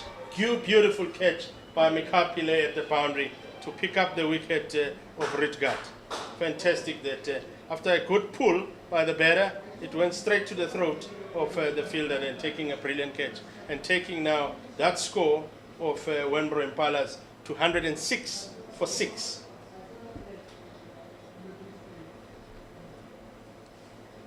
Yeah, you were talking earlier, Tapelo, with the lightning. I'm sure the umpires, and especially the match referee outside there, will be communicating to the guys inside, because if anything, you talked about if there's any saving of this game here, if it is called off, maybe for lightning, the Willowmoore Impalas are behind the ball here. So in terms of the Duckworth Lewis, Eastern Storm will win it, and taking up these wickets also will help Eastern Storm, because by taking a wicket, it's an add-on in terms of the runs required from a Duckworth Lewis point of view. So they will welcome that wicket highly and very well.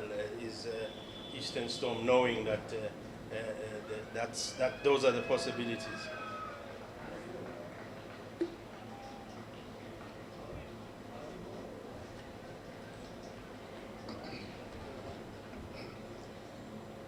Andrew Rasimene, the experienced campaigner, using that short ball effectively. I think the plan really paid off there because of how he had actually had Mikhail Pillay positioned at the fine leg position. You know, that ball going straight to the only fielder that's just out on the rope, going straight to into his hands. Yeah, it brings a new batter onto the crease. The experienced man with the ball, who bowled earlier on, Aldrin Hawken, and is here to face Rasimene. And immediately picks it up is Hawken, and he'll be looking to run 2 runs if it doesn't get to the boundary. And it doesn't get to the boundary, but he's coming back for a 3rd run here, and he will make it comfortably for that 3rd run.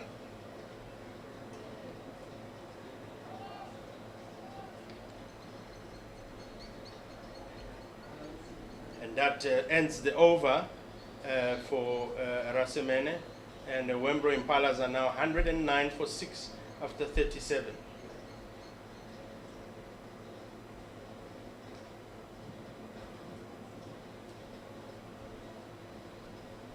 I think it is just kind of getting darker and darker here. As we all know, this is the home of Eastern Storm. So a storm then and then, it is kind of expected. But we're just hoping that it just holds out till we get to the end of the game. It is the last game of the season. Like I said, Eastern Storm looking to finish on a high. They are currently on the driving seat of the game. If there was anything to change in this game, it would just be a miracle.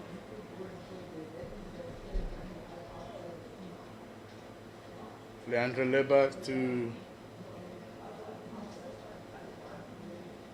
Harkin. Here's that one to Cabello in the covers. Very, very sloppy there from KB.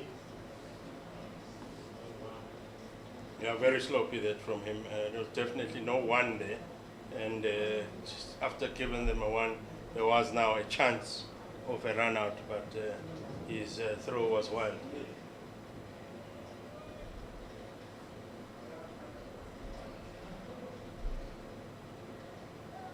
And that one bowling it down leg and clips it, and it's going, it looks like it will run all the way down for 4 runs.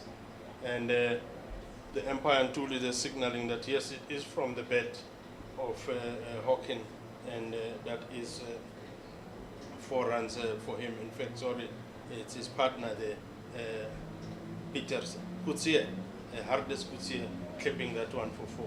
And it takes Kutsie's score now to 23 after 62 balls.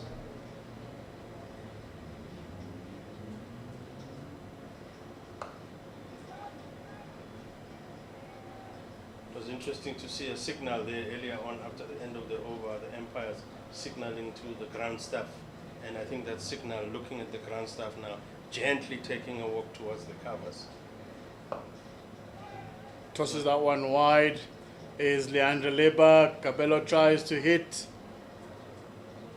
And that gives Limpopo Impala a single.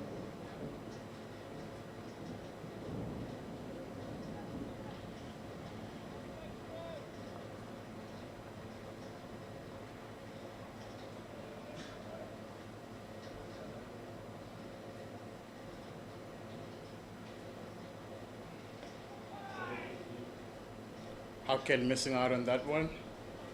I was looking to pick it up just over the fielder there, and there is a fielder, the Shannon Pillay, who's at the boundary, waiting for those kind of shots. Again, the Haken missing out on that one, and it finishes the over. There is some form of communication with the umpires, and it looks like the umpires have just called the field off the field. I don't know if it's because of lightning or what's the story, but it's definitely not raining. It's maybe the signal getting from the match referee outside. Maybe my best bet here, Tapelo, is that they are worried about the lightning. It is definitely lightning strikes, Colin. The importance of just getting the players off the field, you know, when you see, I mean, that visible strike that we saw right in front of us. And with umpires being on the field, they actually have the view in and around the surrounding of the stadium. So it is definitely lightning.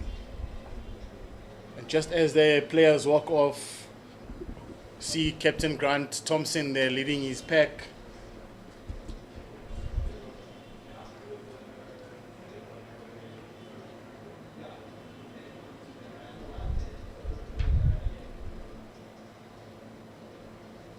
Yeah, we will try and find out if it is definitely for the Lightning, because I don't see necessarily the game now that it's called off, because the players are not shaking hands, they're just going to their separate change rooms. So we'll find out what is the latest. But just to keep you informed in terms of where we are with the game, Willowmoore Impalas decided to bowl first and put Eastern Storm to bed, and Eastern Storm ended up scoring 243 for 8, with your main scorers there being Jason van Dijk up front, and Grant Thompson being the highest scorer at 56, and Leandro Leber with 51. There was a bit of a cameo in between later on with Mikhail Pillay scoring a 27 of 13 balls. And the pick of the bowlers for the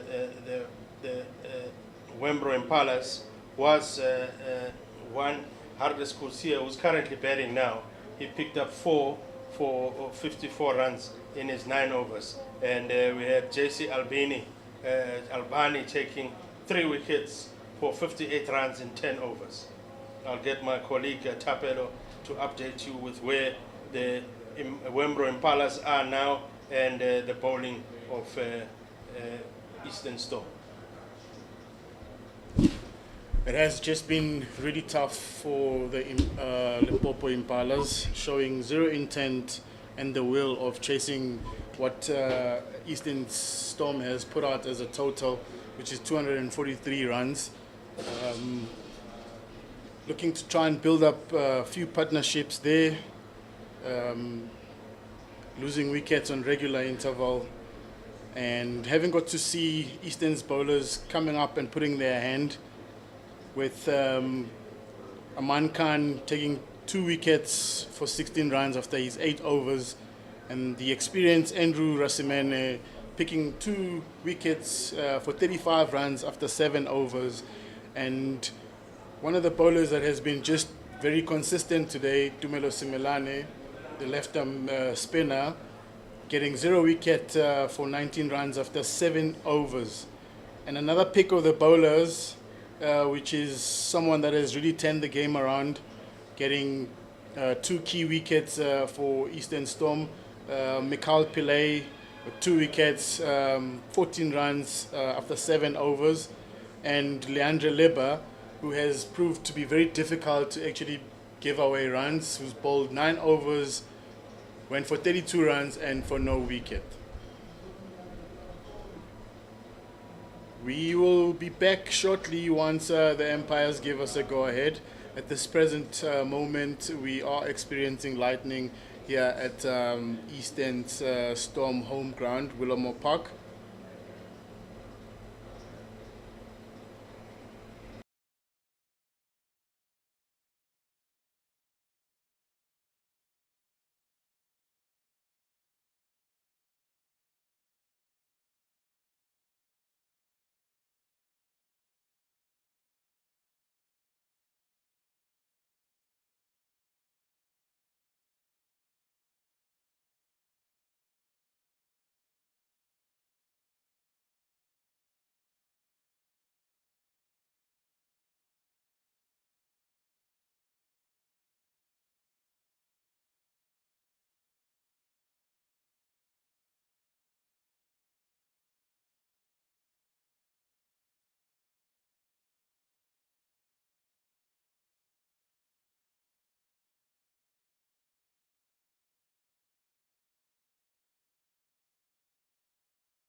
Good afternoon again, ladies and gents. We are back on after just that lightning scare earlier on, that lightning break. The team has just come back. We're trying to just figure out in terms of how many overs would have been lost during that short little break of the lightning.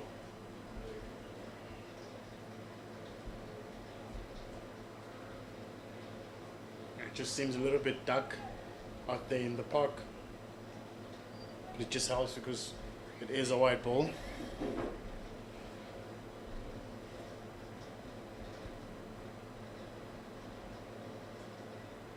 It'll be interesting to see what the tactic now of the game in terms of approach.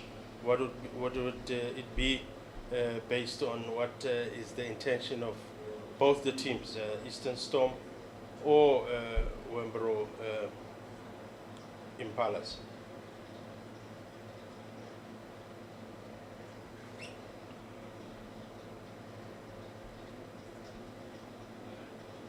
At this stage, just to remind the viewers at home, the score is currently 115 for 6 after 38 overs. Remember that Willowmoore Impalas are chasing Eastern Storm's 243 that they had set in their allotted 50 overs. So they need to score 244 runs to win this game. And currently on the crease batting for the Willowmoore Impalas is Hardes Cossier, sitting on 24 runs after 64 balls. He's been there for some time. And Aldred Hawkin, who's just joined him, is sitting on 4 runs after 4 balls. And it looks like they'll be bowling from that south end with Pillay. Mikhail Pillay bowled brilliantly earlier on, bowling 7 overs for 14 runs, picking up 2 wickets. And he will be bowling now to Hardes Cossier.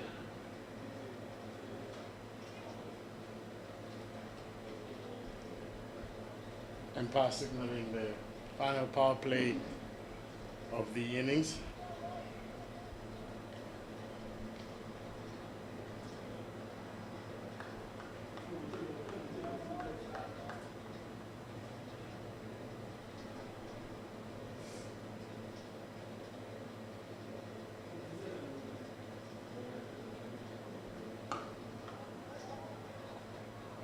Immediately a good contact, good hit by Hardes Cossier, requiring a dive from the captain, Grant Thompson. A big man diving towards his right, but they just managed to scram through for 1 run.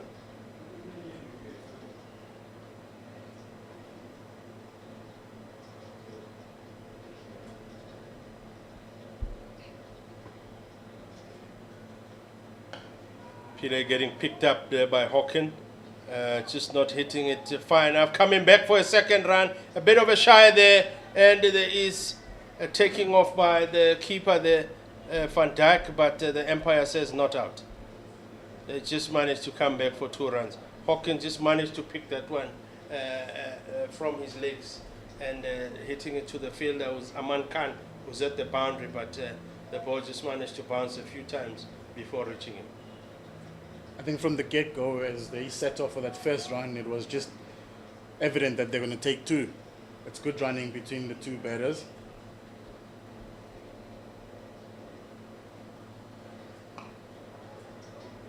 Pushing through again, and the call is 2. Oh, great backing up there by Tumelo Simelane.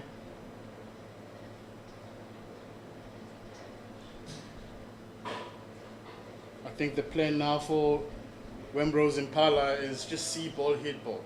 You know, they're looking at just going a little bit more aggressive and getting boundaries, trying to get as close as possible to that total.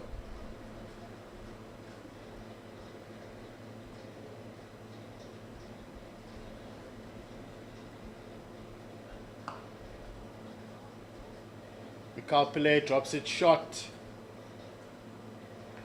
And Hawkin responds accordingly, pulling that one to deep mid-wicket for a single. Yeah, with that break of the Lightning, the score has been reduced to now we're playing a 46 over game, not a 50 over game. The score has been reduced now from a 244 to win. They now require 232 to win, meaning they need 118 of in 8 overs.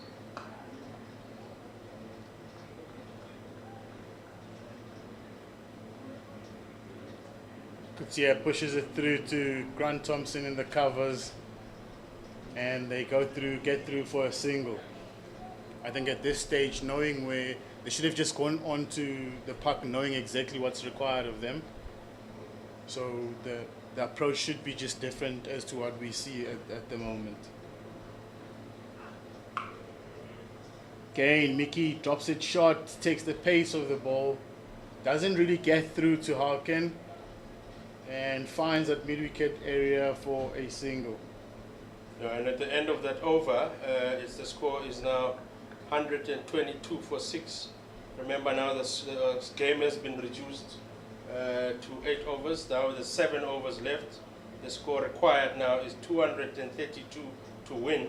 We're playing now a 46 over game, not a 50 over game.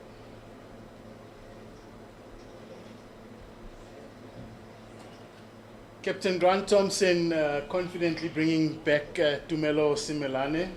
I think this is probably just one of the bowlers that's going to create wicket-taking opportunities, as batters would look on trying to hit him at the park, which that will just lead him to just creating 1 or 2 opportunities and getting a few sticks for the team.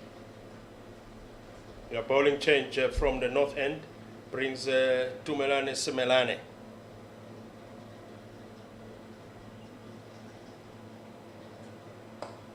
Picking up there by Tumelo Simelane, hitting it straight to the fielder, Sikukune, who drops it.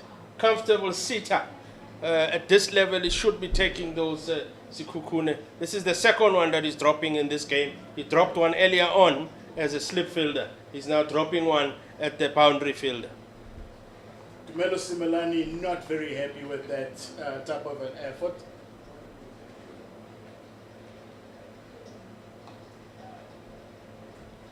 Kutsia clips one off his pads to 45 fielder for a single.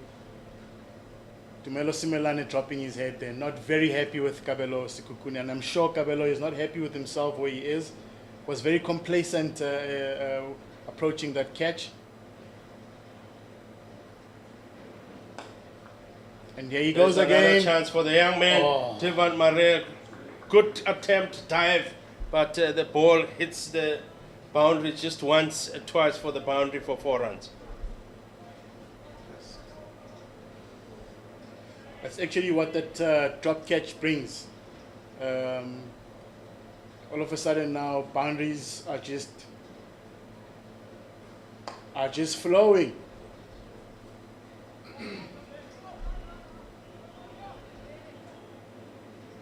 The batter's doing well there to run the 2 runs. Looks like the batters are trying to chase this 118 in 8 overs, which is something that could have been done earlier. Maybe they would not even be in this position.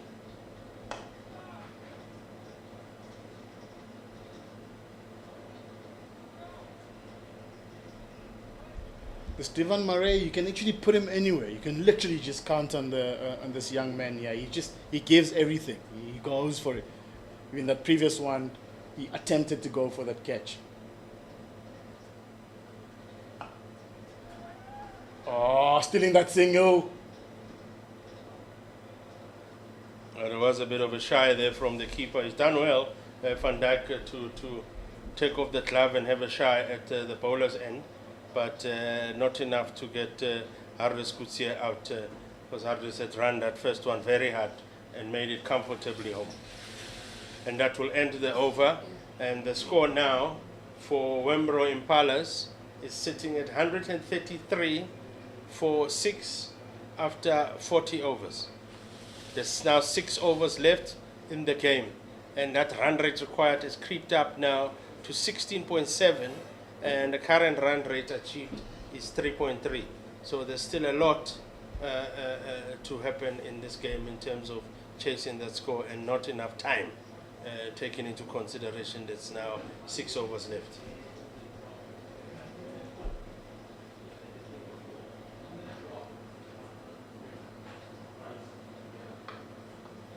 Good cut, and there'll be a good huge chase required today for Itumelane Simelane, and he tries it and he does a brilliant job there, the senior player of the team, putting it all out there, chasing it fantastically.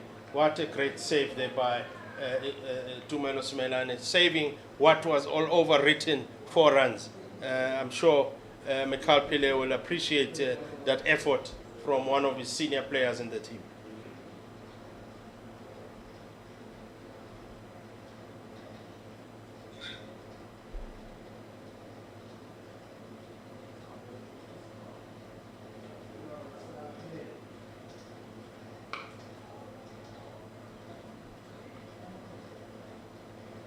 That was Aldred Hawkin there, giving that one again a bit of a stick, but didn't middle it enough, but just enough for him to pick up 1 run. And it brings onto the strike now Hardes Kutsie, who's now sitting on 34 runs after 72 balls. I think that's probably just what Harkin is saying to Kutsie, to say, let's just have fun, mate, you know.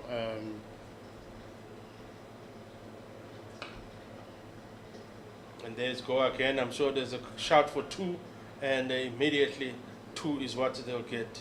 Good running now between these 2 guys. All of a sudden, the partnership goes to 33. It is just them just having fun and just finishing off what's left of the game.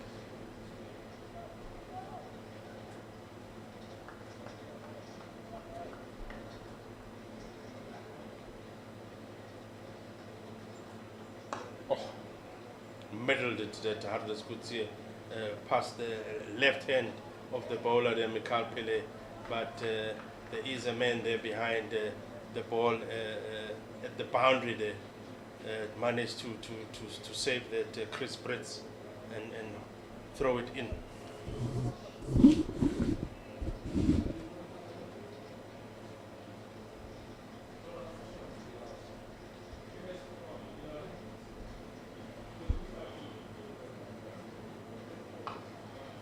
There's another slap of the bat by slap of the ball by the bat from Hawkin. Hawkin is not here to play around. He's here to play his shots. And like you said, Tapel, it looks like he's here to have fun.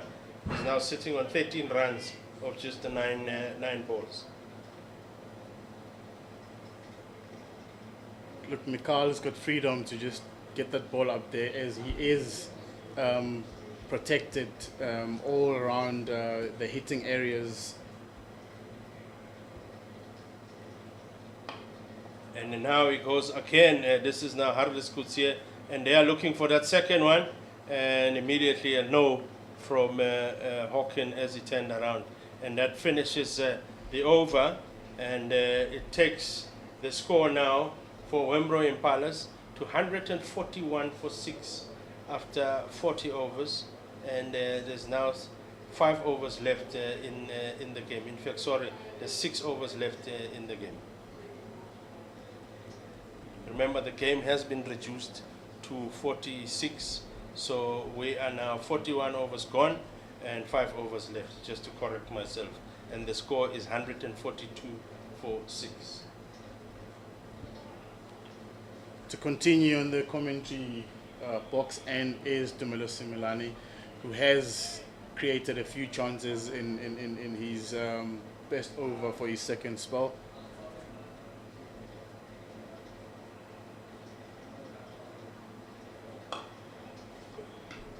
Big hit there from Hardes Kutsie into that region, which is covered by the 2 fielders there, Mikhail Pile and the young man Devon Pretorius, and they just managed to run 1.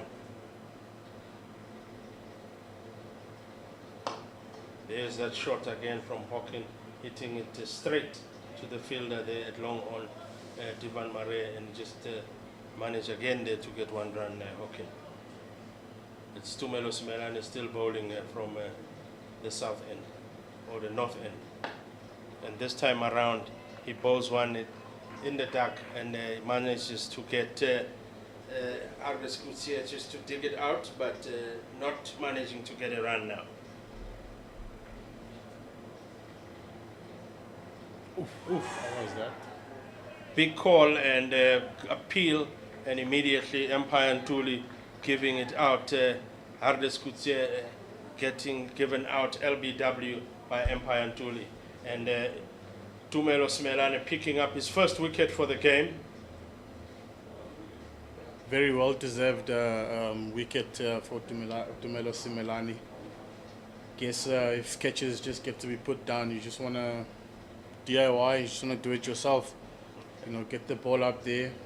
I think wrong shot selection there from Coetzee. Very desperate, I mean, to get the balls clearing the boundary and all of that. But you still want to keep your eyes on the ball and watch the ball. Yeah, definitely. That could have been his second wicket of the game, but it got dropped by Sikukune at the boundary. And now there's a new batsman coming in. The guy who did some good work earlier on, bowling fantastically earlier on, CSA Albani, bowling 10 overs, 3 wickets for 58 runs. He's now coming into bat with the situation rather a bit steep hill for him. 20.5 runs required to win this game in the overs that are left. It's a bit too much to be asking from these bowlers who are now coming in at tail enders of the team, the Willowmoore Impalas.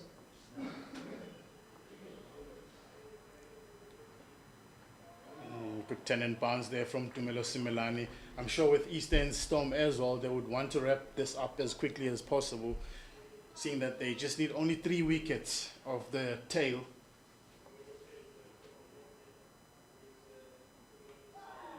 Yeah, beating the bat there again and finishing the over there to Tumelo Simelane. So far, his figures are sitting at, he's bowled 8 overs, he's gone for 30 runs and he's picked up 1. And the score, total score is 144 for 7 after 42 overs. It's now 4 overs left in the game, and that required run rate has just moved with just those dot balls at the end by Tumelo Simelane has moved from 20.5 to 22.2. See Captain Grant Thompson moving the field around as he brings back his strike bowler Aman Khan. With a very straightforward instruction to say, "Come on, champ, you gotta finish. You gotta finish this off for us." It is kind of getting a little dark out there.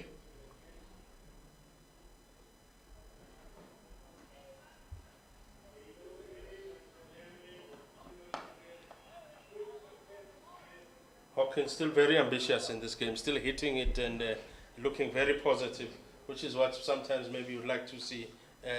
No give-up spirit. Is a fighter, that Hawkins, brilliant bowler that we saw earlier on, and here he's now trying to give it his best with the bat.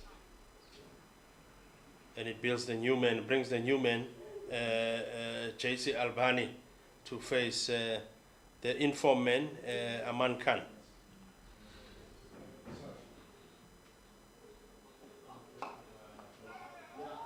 Aman Khan drops his shot, and Jesse James attempting that pull shot, while Haken wants to steal a single, and Jesse James quickly sends him back. Very good there from Aman.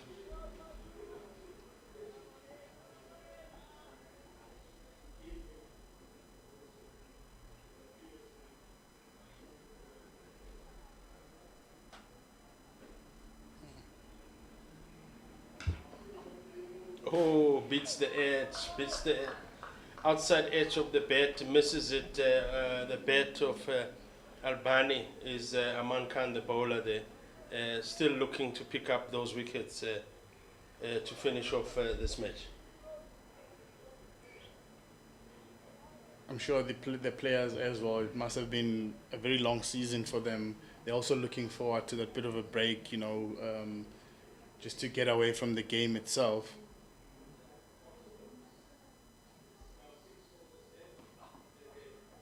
play and miss.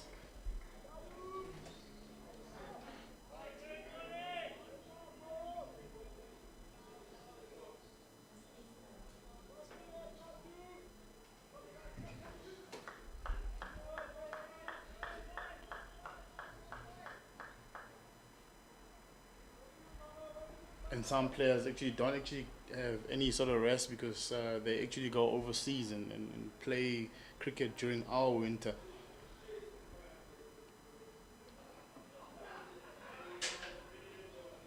Yeah, look, if you're a professional cricketer and this is your day job, there's nothing wrong, I mean, in doing that.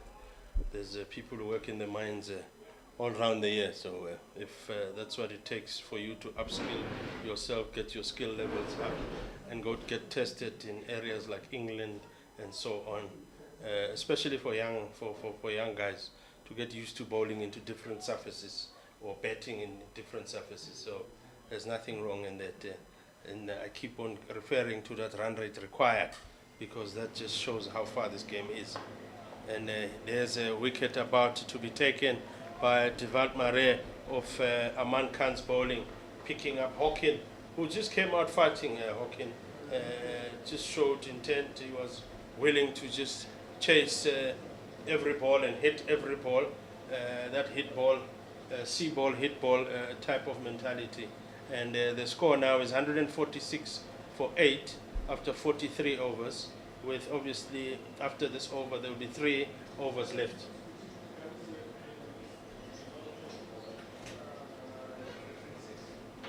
And look, having said that, it just leaves me with that question, Colin, to say we coaches and fitness trainers, they SNCs, they talk about workloads. I mean, having got to have these guys playing throughout the year, don't you think that also has a bit of a role in the performances that we've kind of seen this season?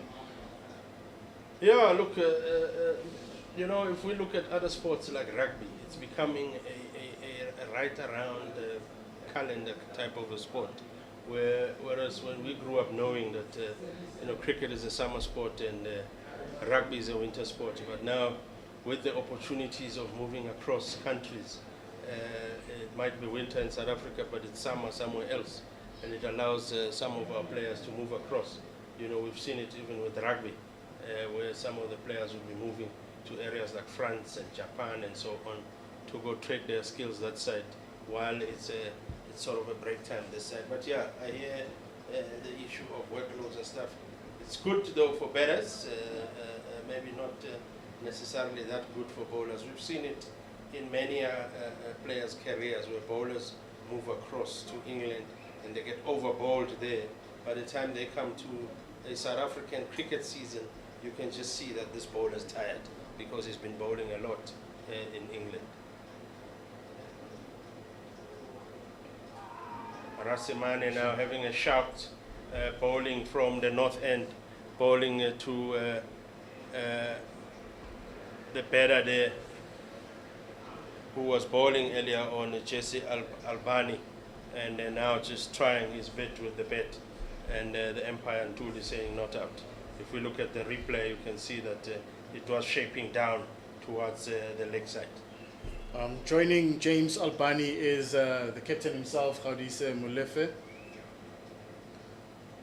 Let's just see how he's willing to negotiate the experienced campaigner Andrew Rasimane.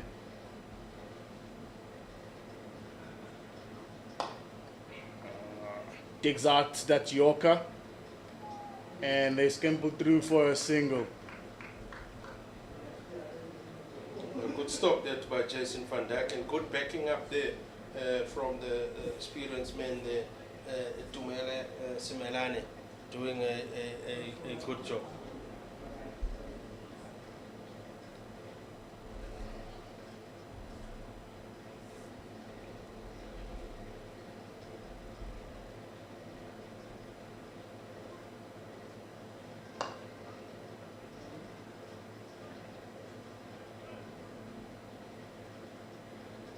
Albani just hitting it straight down to the fielder there at long on to Devant Mare. Picked it up nicely just to give them one. At this stage, really 33.6 runs and over required. We can safely call it Tapelo now and say Eastern Storm has won this game. Oh, he bowls a beamer. Is Rasemene that gets hit or cut all the way to the boundary, and it immediately is called by both umpires as a no ball. I think looking at the replay there, he might have just tried the back of a hand slower ball. Yeah, definitely. You spotted it very well there, Tapelo.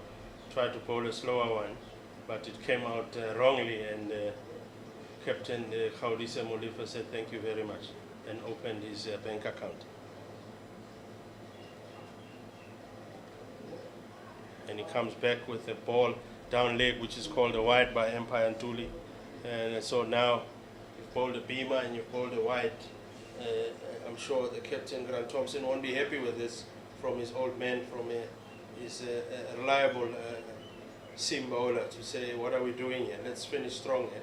We don't want to be bowling those right at the end.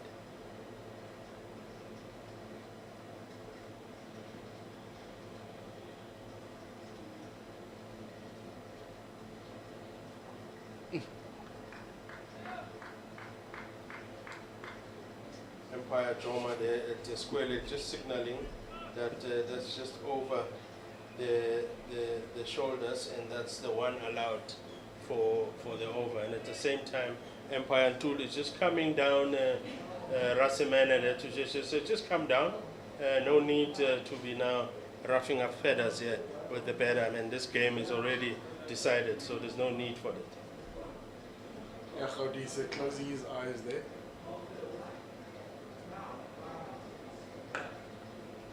And this time around he opens them and middles it perfectly, but straight to the fielder, the captain Grant Thompson, but enough just to manage to get one run there for Gaudise.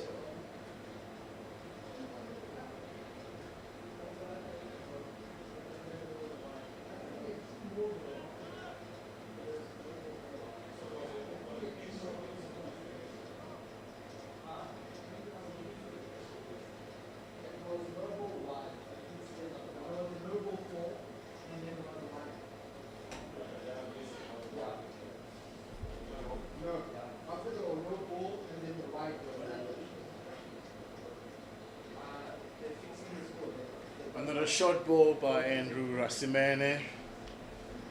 Jesse Alpani gets underneath that one.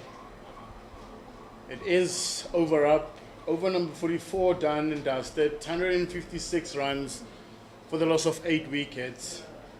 Really proving very difficult for Eastern Storm to just get 10 wickets. But Captain Grant Thompson backs his bowlers to get the 2 sticks before the end of 46th over, as we are aware that the game has been reduced to 46 overs due to lightning.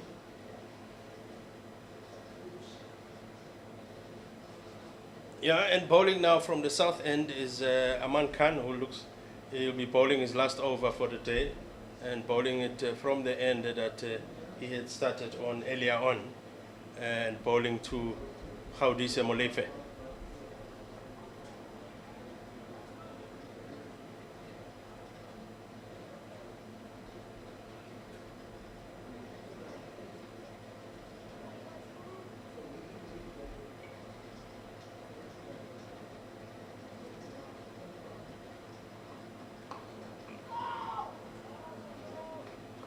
Huge shout there by Gaudise Molefe to say no. Initially had attempted or looked like he wanted to take a sneaky one run there, but Aman Khan was quickly aware of that, and Gaudise just quickly calling Albani off to say no, no run there.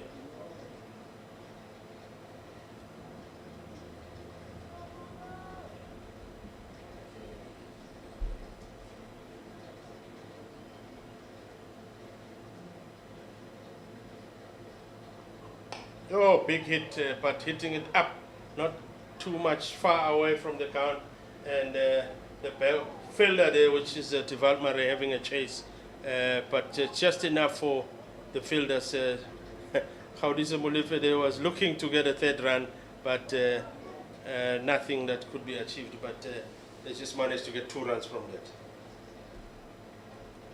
Really looking to just hit that one over Devon Murray, but not really just middling that one. Skying it over the fielder, lands in no man's land, and they can pull through for 2. Let's see what Aman has to dish out now.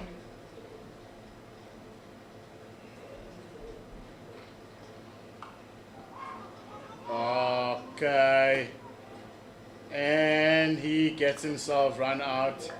A bit of confusion there between Jesse Alpani there with Gaudisa Molefe as they actually communicating while Gaudisa is walking back to the pavilion. So that went straight to the fielder, mate. There was definitely not a run there. But there is honestly nothing for Wembrow's Impala to lose at this stage, as the game has really just has been in favor of Eastern's Storm. And now walking on to the final wicket of Impala Limpopo will be Brian Khatebe.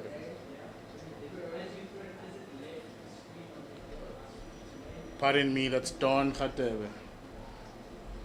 Now, Don Khatebe, earlier on, you will remember, he was very impressive with his military medium bowling, military medium pace. Did the job that was required at this stage. And he's now coming in at 11 to come finish off as the last wicket with 158 for 9 after 44 overs, with just a few balls left in this game. Look, I mean, his doublers, you don't want to take them for granted. They've earned him a spot in the South Africa CSA team that traveled overseas for a tournament. You know, it just goes without saying. I mean, I call him Mr. Pfeiffer. You know, when he came back and earned himself a contract at Limpopo, you know, he started being to go to bowler for his captain and the team, which he has done pretty decently.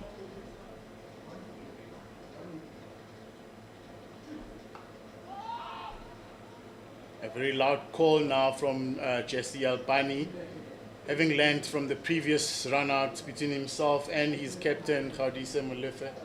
I'm sure Aman would want to wrap it up this over. However, there is still an over remaining after this Aman Khan's over. Yeah, no, you're quite right with Don Khatebe. I mean, he did well in his 10 overs, just getting hit for 35 runs. I mean, that's 3.5 runs and over.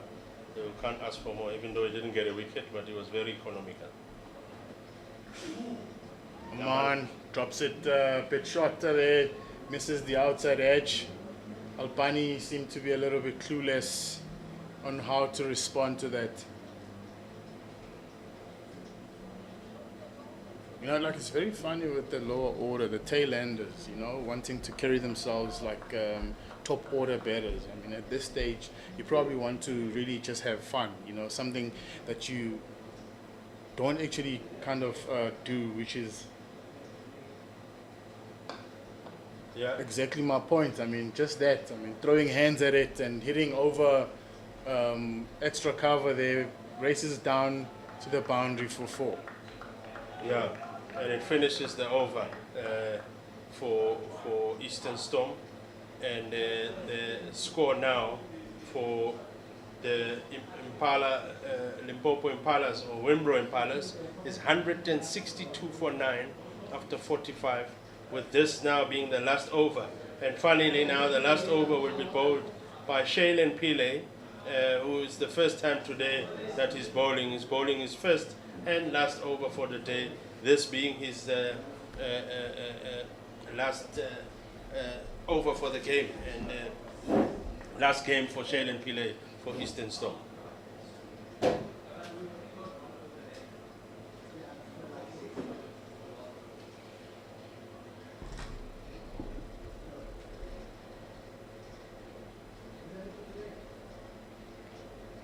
Shailen Pillay to Don Khatebe.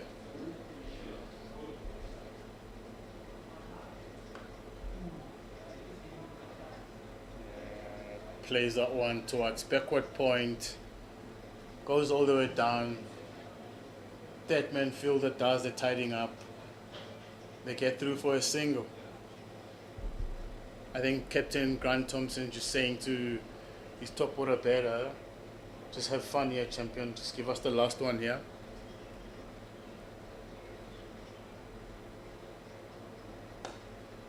And free his arms is James Albani. And hits it over the inner ring fielders for 4 runs. Yeah, definitely. Albani says nothing to lose here. Let me just free my arms and get in some runs under my name.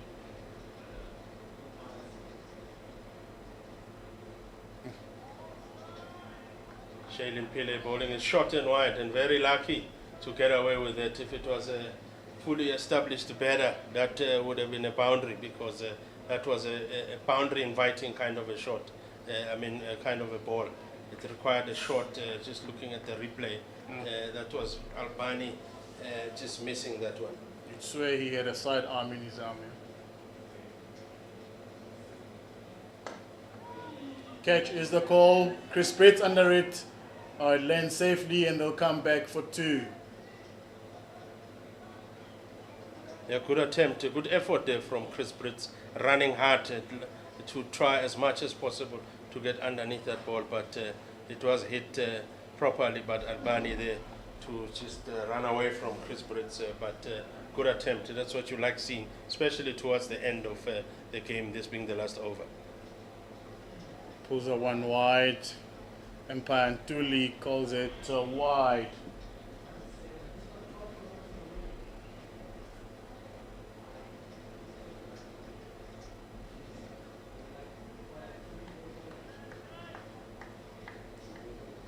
I'll have to re-bowl that one, Shaylin Pillay.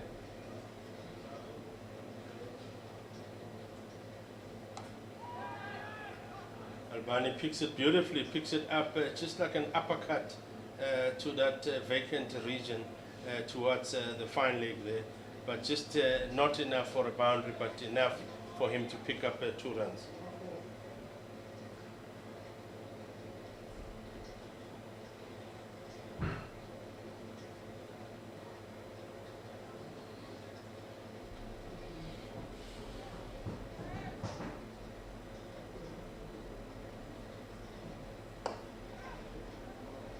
Hits the one straight down the ground. They're looking for 2, but Don Khadebe sends him back, and they will settle for 1. And that is the game. Yeah, that's the game for both these teams. Remember earlier on, in fact, at this stage, Willowmoore Impalas are sitting at 179 for 9 after 46 overs. After it was reduced during that break, and it's a win for Eastern Storm. It's a win. How they started the tournament against the CSA emerging team, they dominated in that game and won it, and now they dominated in their last game and won it again. It was just those games in between, that one game which was a rained-off game against Border in East London, and then every other game, the last 4 games they played before this one, which they've lost, which now puts them in the position, the bottom of 3 from the bottom of the log. Eastern Storm, that's where they'll finish. And Limpopo Impalas or Willowmoore Impalas will finish at the bottom of the log. And just a reminder of just a summary of this game. Earlier on, Willowmoore Impalas won the toss and decided to bowl first, sending Eastern Storm to go bat, and Eastern Storm put up a decent 243 for 8 after a very, very slow start. But pick of the batters there is Jason Van Dyke scoring 49, and Grant Thompson high scoring with a 56 runs from 78 balls, and Landra Leber in partnership with Grant Thompson put up that 105 partnership. He scored Leber 51 of 65 balls, and Mikhail Pile just coming in with a quick 27 of 13 balls, and Aman Khan 15 of 7. that was the peak of the batters in that Eastern Storm. And the bowlers really from Willowmoore Impalas, where the two main bowlers were Jesse Albani, who picked up 3 wickets. As I stop here, just recognizing the recognition that the players are giving to Shailen Pillay, who's showing up, who will be retiring after this game, who's just played in his last game, first class game for Eastern Storm, and will have a nice career. Moved around, has played in the Lions, played for the Strikers, moved around to Northwest, and now to come finish off his career here at Eastern Storm. But just to continue with the bowling figures, or the pick of the bowlers for the Impalas was Jesse Albani, picking up 3 of 58 in his 10 overs, and Hardus Kutsie picking up 4 for 54 runs in his 9 overs. And then from the batting of Impalas, there was nothing really to write home about, except Alex Pillay's 37 of 85 balls. After that, Hardus Kutsie tried with his 41 from 75 balls before the lightning, and later when he came back, he just got out quickly. And the pick of the bowlers from the guys in the Eastern Storm, also again, Mikhail Pillay was the bowler earlier on who did the damage, who picked up those first 2 wickets in his first over. At some stage, he had gone after 5 overs for 5 runs, meaning he was being hit just 1 run and over. But yes, it was a brilliant game this to come watch. At some stage, dead game, took some time, but eventually we got there. And thank you very much to the listeners at home. Thank you very much to my co-commentator here, Mr. Tapelo Dintle. I hope you've enjoyed it, sir. So thank you very much, and everyone have a good evening.